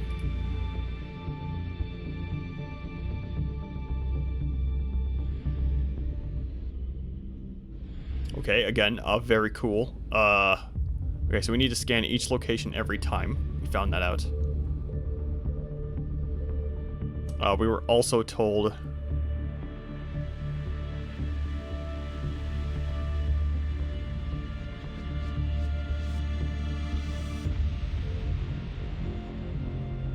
Hold on just a second. Hold on.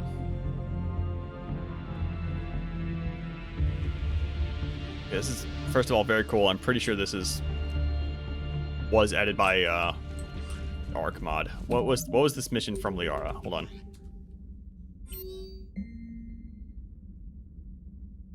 Okay, it's in a lab deep behind enemy lines on Thessia. We cannot afford to let this fall into the clutches of the Reapers.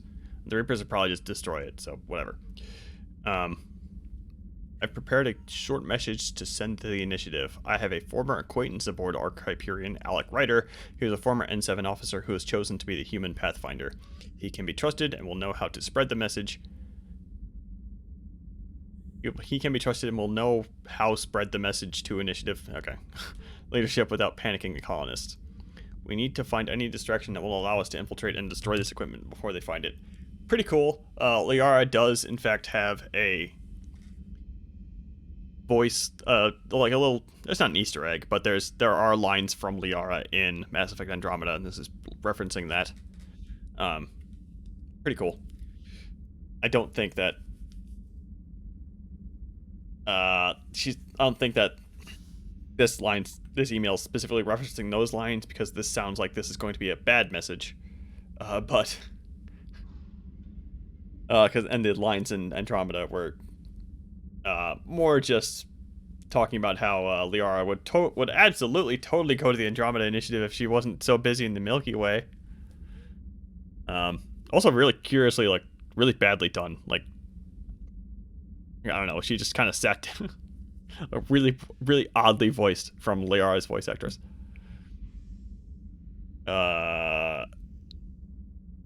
Okay, and Diana wants to get some pictures of and interviews with helpless civilians.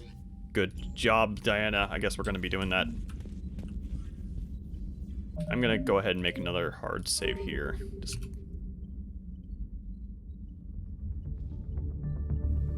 Okay.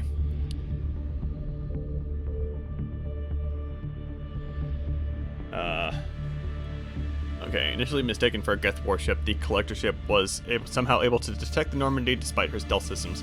The cruisers also appeared to be equipped with sensors capable of detecting a vessel with a heat-retaining stealth system. Details of this capability were never revealed. Okay.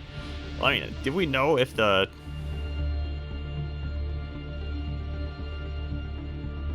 I don't think we know if the stealth systems were engaged. So, I mean, that's the only thing I can really think of, is that, you know, the Normandy was running without the stealth systems engaged, because running with them on is probably fairly stressful to the ship, and they wouldn't want to do that for no reason.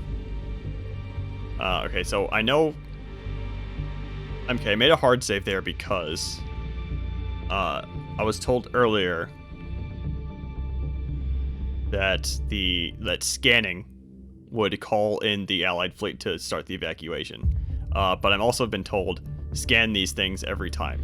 Well, actually, I don't need to do that. I'm just going to enter orbit around. Yeah, I can't do anything here. I need to scan it first, I think.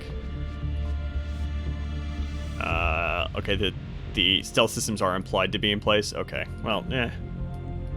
The collectors are super cool. I can see the... and see ships through the stealth. And according to the dialogue, okay. Signal confirmed. Oh my goodness.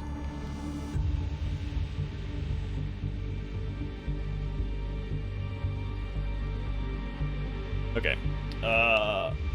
It appears we caught the Reapers by surprise. The initial landings at this location were incident-free, and ground troops have been deployed to establish a perimeter. The spaceports are overcrowded with far more people than we can fit on one transport run.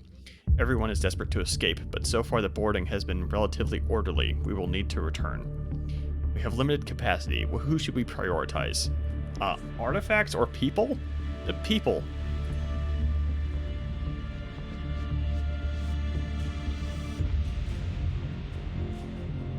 Why would you ever, like... Whatever.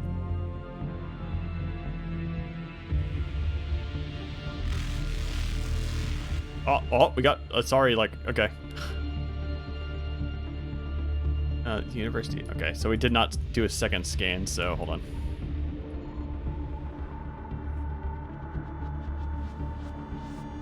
Oh my goodness, how many Reapers? Oh.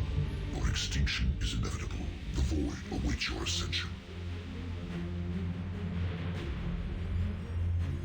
I think I might have screwed up with the QEC thing. I made a save there, just in case.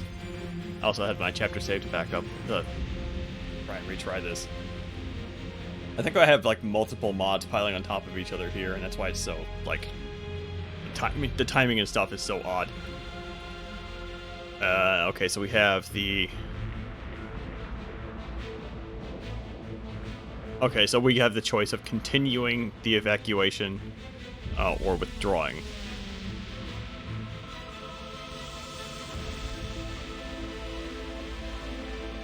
Okay, so nothing's going wrong. Continue.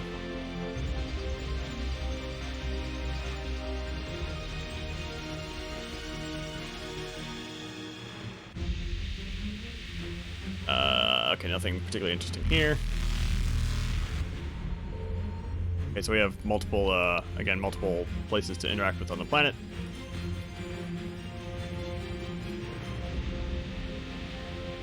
The Reaper forces are moving quickly and engaging resistance fighters near the landing perimeter. We have been attempting to hold them back with heavy weapons. So far, no sign of the big ones, thank the goddess. What are the orders? Do we prioritize matriarchs or orphans and civilians? And I guess the Asari are all women. Then again, Athena at one point called me an anthrocentric bag of dicks for assuming her gender. So, orphans and civilians or matriarchs?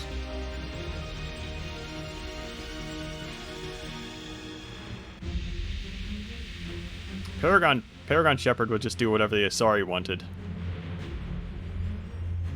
Unfortunately, I don't think there's any sign as far as what the Asari want here. I think he would just go with the orphans and civilians, which is allied, which is a war asset apparently. Okay. Oh, we have a Reaper over here.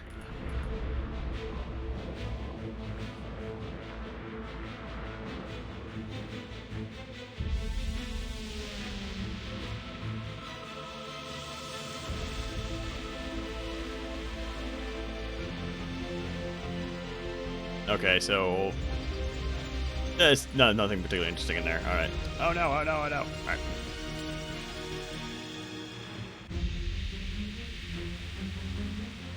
Okay, the Asari are beginning to lose ships. They've lost a Destiny-class dreadnought.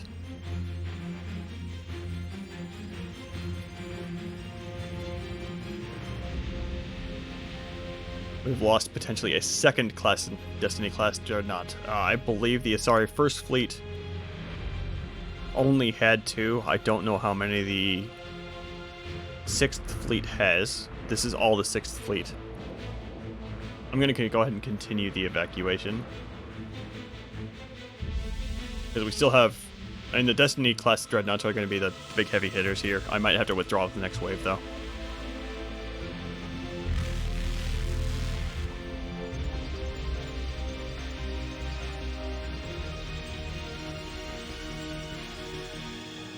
Come under heavy fire, Commander. Several Hades cannons near the city edge are opening up. A couple of transports went down, cargo and all. Another fell back and hit our command center. We are losing ground quickly, and my people cannot hold much longer. Who do we transport next? This could be our last run. Yeah, I believe that. We're starting to lose dreadnoughts. Ceros Matriarchs or Asari Mercenaries? And at this point, we start prioritizing matriarchs, I think. Mercenaries are good and all, but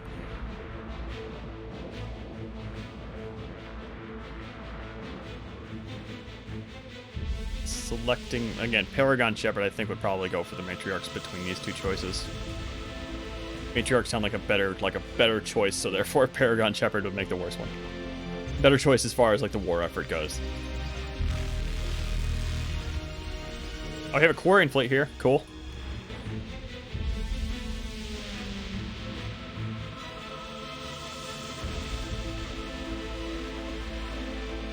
Okay, so the Quarian fleet has been asked to assist with the first fleet, but they are under a sustained fire.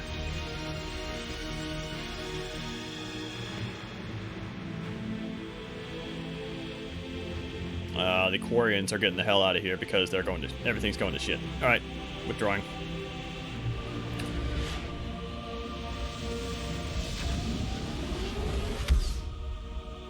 Never got that Asari QEC, I think. I'll have to check the journal to see if it's still possible to get that or not.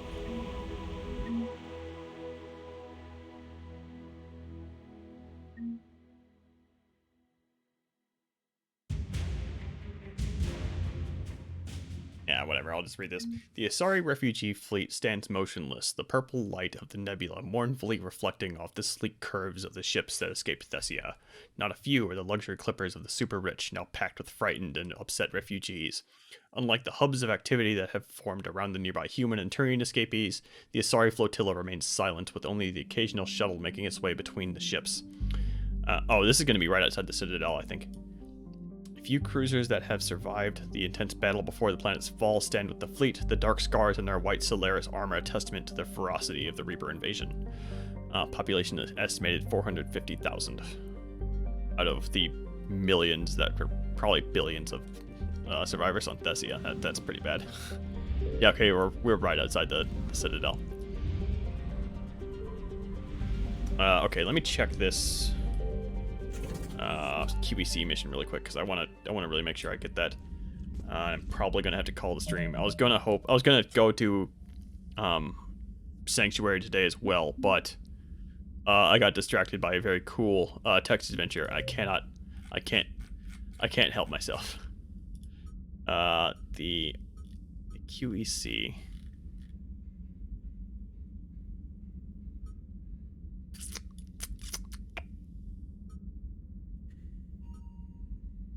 I'm not seeing anything. I think it was under the, I think that it was actually tagged Andromeda Initiative.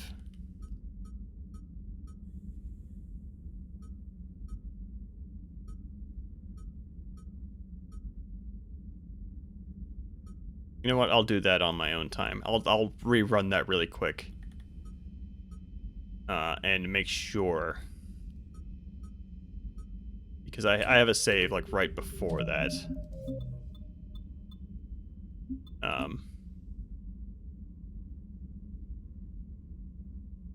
Yeah, the Alliance Conference on Thessia. Okay.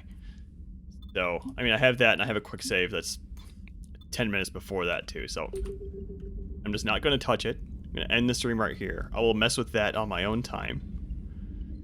Just to make sure I understand how that mission works. Because I think I might have missed the Asari QEC Andromeda Initiative thing, and that's too cool for me to miss. So,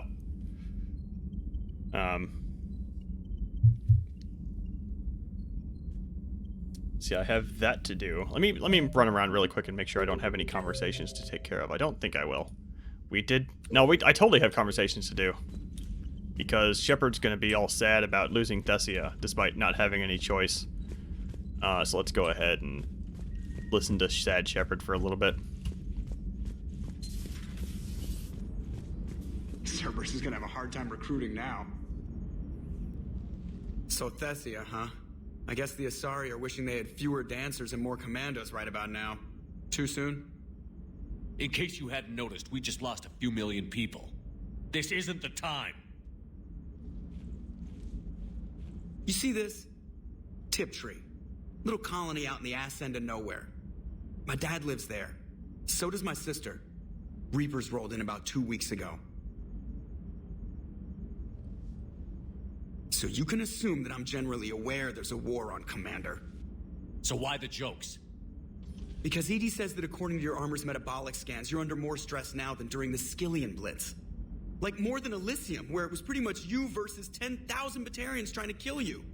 And the last time I had a briefing with Anderson, he told me to take care of you. The guy leading the resistance on Earth is worried about you, and I'm supposed to help.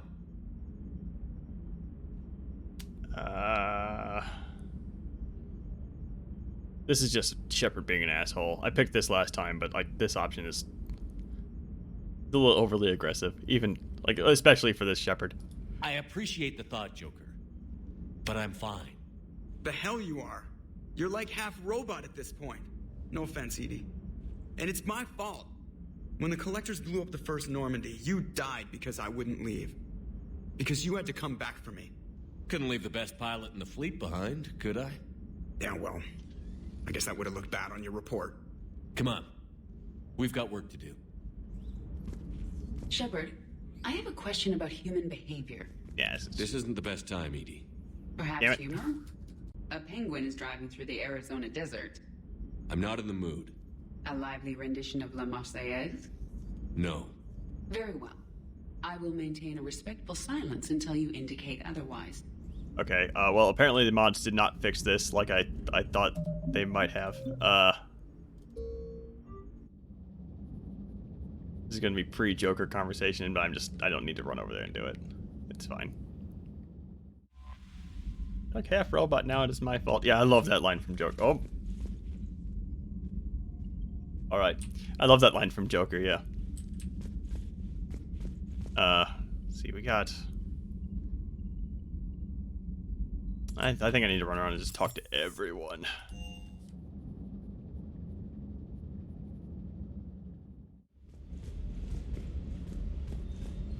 The next time you blow up a monastery, let me know you've left the premises, okay? I worry about you. Wow. I appreciate you checking in on me. Okay. Steve just doesn't seem to care about Shepard being super pissed off. Hey, for what it's worth, I know how it feels to lose like that. I know that doesn't make it easier, but you're just human like the rest of us. If you're trying to make me feel better, it's not working, Lieutenant. Hey, everyone on this ship knows you did all you could. You need to cut yourself some slack. Whatever it takes to get that data back from Cerberus. We're behind you. Whatever it takes to end this. Noted. Yeah, actually, this is a good time to change out Shepard's hair to, ooh, we got a whole, like... Hey, guys. Damn right. Oh, we got, like, guns back here now, too.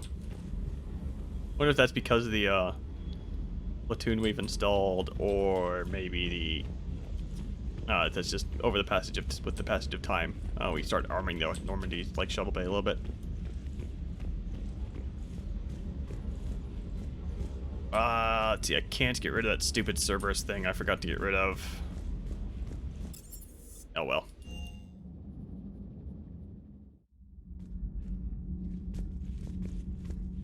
What Shepard's implants do and how they make him not dead. I mean, I assume it's just straight up replacement of everything that would have been pancaked upon landing.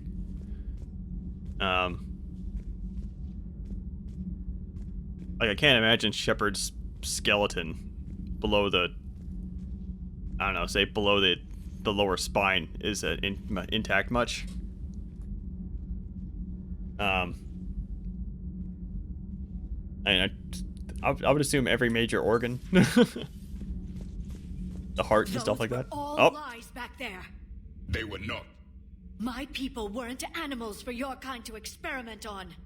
You wanted to know more about your history, Asari. Now you do. I have a name. It's Liara Tassoni, and I'd appreciate you... Hey, settle down.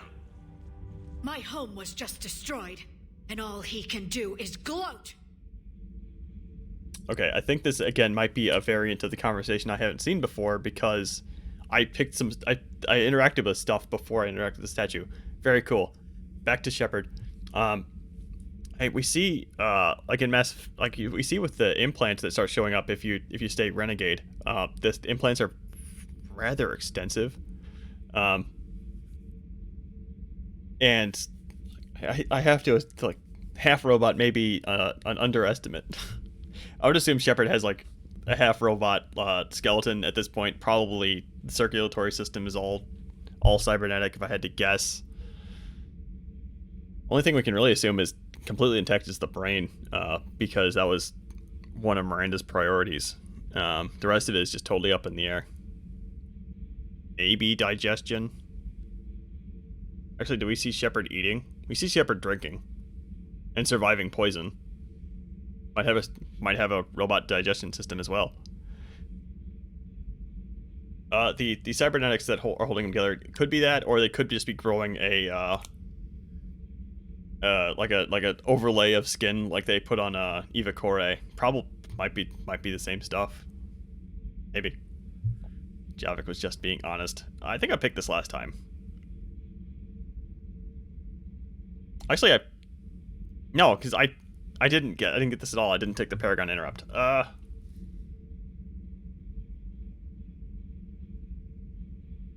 just gonna pick that one. Why not? I think I like this option better anyway. Liara, you may not like the truth, but you can't blame him for it. Besides, there's nothing to be done about it now. You're Prothean. You're supposed to have all the answers. You should have stopped this. We believed you would. Long ago, we saw the potential in your people. Even then, it was obvious. The wisdom, the patience. You were the best hope for this cycle. So you were guided when necessary. Well, it didn't work. You're still alive, aren't you? Your world may have fallen, but as long as even one Asari is left standing, the fight isn't over. I guess that goes for Protheans, too. Despair is the enemy's greatest weapon. Do not let them wield it. Liara to Sony.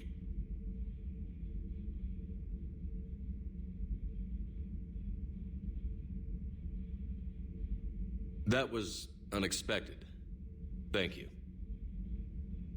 We still need her talents. If grief overcomes her, she will be lost to us. So did you actually mean what you said? Does it matter? Liara's been a good friend to me. It matters.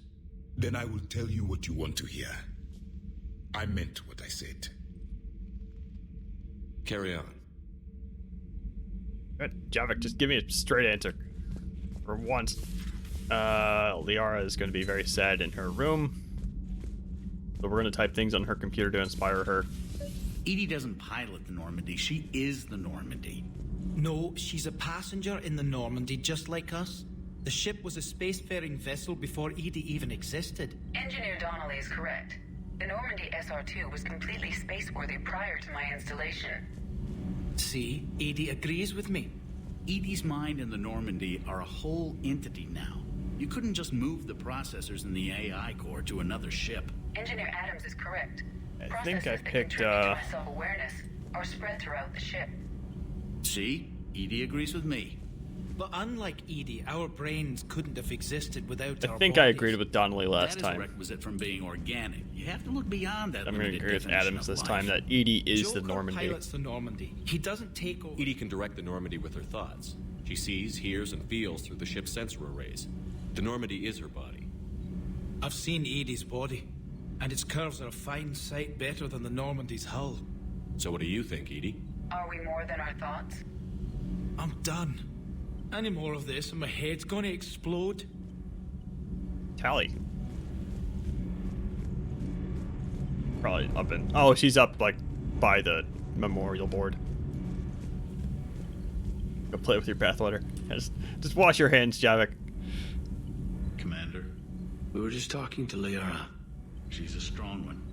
I'd say her world's just been completely rocked. Completely? Adams and I were just remembering Noveria and the terrible way her mother died. Liara seemed so together afterward. Couldn't have been easy. For weeks, she told me stories about her mother. Yeah, me too. I have a feeling she'll be okay. Yeah. Hope so.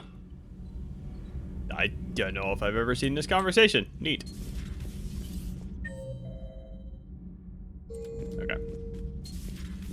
Again, I always kill Caden, so Caden is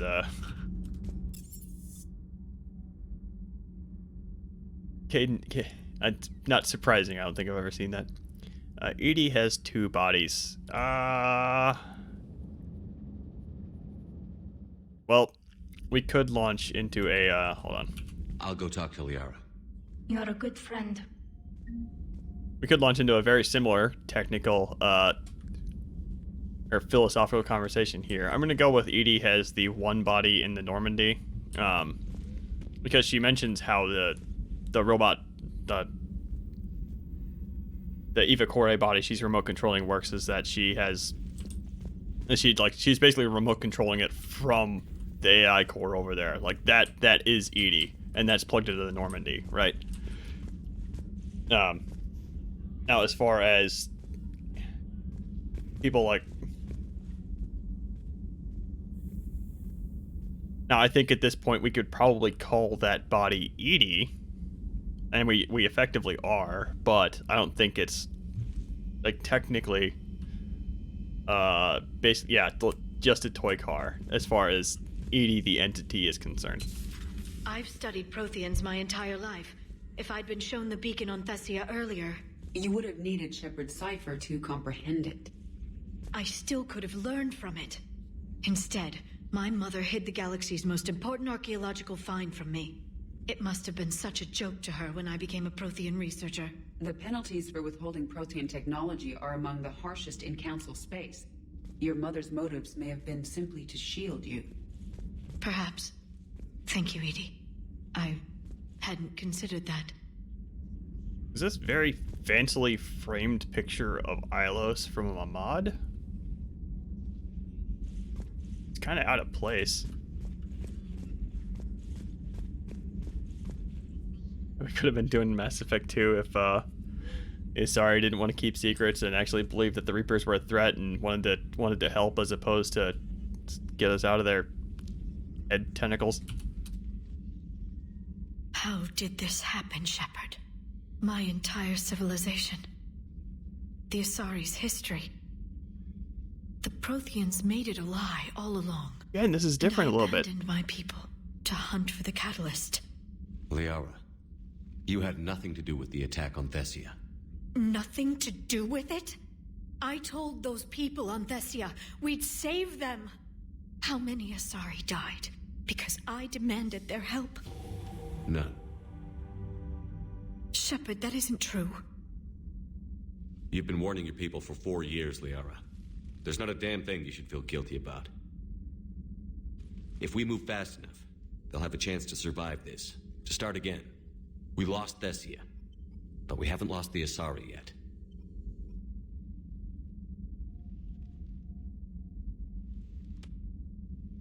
Okay, and Falir had some very good tier textures I hadn't noticed before. Liara just kind of doesn't. That's something I can do. It's something I owe them. I knew you'd think of something. I still need some time, Shepard. But thank you. Like, that was actually something I didn't point out at the time I noticed them back on, back at the Ardayashi Sanctuary, is, I thought the tier textures on Falir were notably good. Commander. The information network terminal has been updated. Especially compared to, say, Mass Effect 2, where people cry with oil slicks. Looks really odd. It's not your fault the galaxy is full of stupid morons, Liara. Yeah, on top of that, I'm gonna go ahead and call Liara a bit of a stupid optimist if she seriously thought that we would be able to save anyone on Thessia once we saw what was going on. Once Reapers are on the ground, we're fucked. We can't fight that. Like, there's no way. Currently, as of the current point in the story, once a Reaper sets down, multiple Reapers especially, there's nothing we can do. It's done. This is a cool conversation. I can't quick save because I'm not touching that right now. Any word from your family? They made it off Palaven. It was tight, but they're okay. We'll take every scrap of good news we can get. Wish I had more, though. Why? I just had to make a tough call with the Primarch. He said our fleets are being decimated, so I advised him to cease all offensive operations against the Reapers. A full retreat? The only way to save Palaven now is to hold our ships back for the Crucible.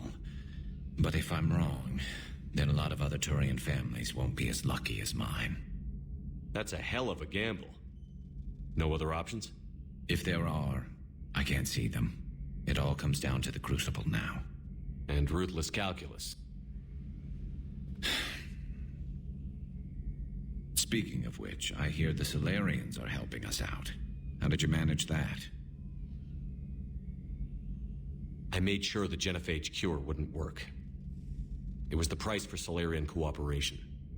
A few years ago, I would have said you paid too much. But now, if there was a deal that could save Palaven, I wouldn't be so certain. Did Morden just go along with it? Well, it took some persuading. Oh, that devious little Solarian, I'll be damned. You tricked Reeve. Can you blame me? No, not at all. I can thank you for it. Rex might have figured it out, but I guess Reeve is too stupid. Of course, I can't actually tell him that, but wow. He doesn't know you played both sides. Remind me never to play poker with you. I love that variant of the conversation. I don't think I've ever seen the male shepherd version of it, though. His male shepherd I always play is just full Paragon. So I don't think I've ever not cured the genophage with male shepherd. So that was a bit of a treat for me. Rex might have figured it out, and you might have had maybe the most depressing scene in the game. And one of the most confusing, actually. Like, Shepard has to be the one to gun down the angry Krogan at the probably very highly guarded Alliance dock. Yeah. Very, very depressing, though. It's very sad.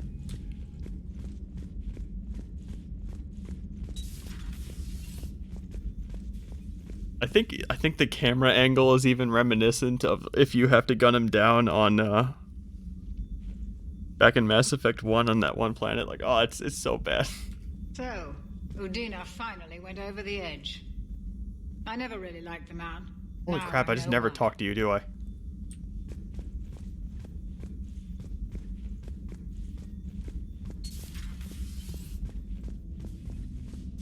Okay, it's just, I don't think there's anything else really going on. I am going to... Something I wanted to do up in Shepard's room, but I don't remember what it is.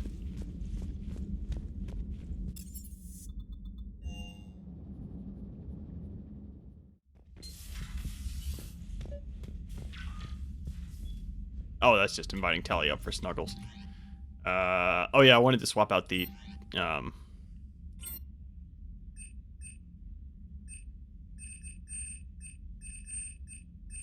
Mantis spec for the Nomad, because anything that's... do I have anything else that really cool? Like gunship, we have a Hammerhead, the Mako. How about the Mako? I've rocked the Nomad for a while. Okay. Rex would logically wait for Shepard to go somewhere more isolated than the goddamn Citadel. Yeah. I think the Citadel was probably just chosen because it's a place the player would have to go at some point. So it just happened, and specifically that location on the Citadel too. Yeah, doesn't make any freaking sense. Oh well. I'm gonna trigger an autosave really quick by just like leaving the system. I might be able to do it right here actually. Yeah, there it goes. Okay. So I will redo that Thessia evacuation off stream just to see if I screwed up the QEC thing, because that's unacceptable if I did. Because otherwise I haven't really done anything other than wander around talking to people, so that's all fine. I don't think I really have a raid target at this time of night. Let me double check though.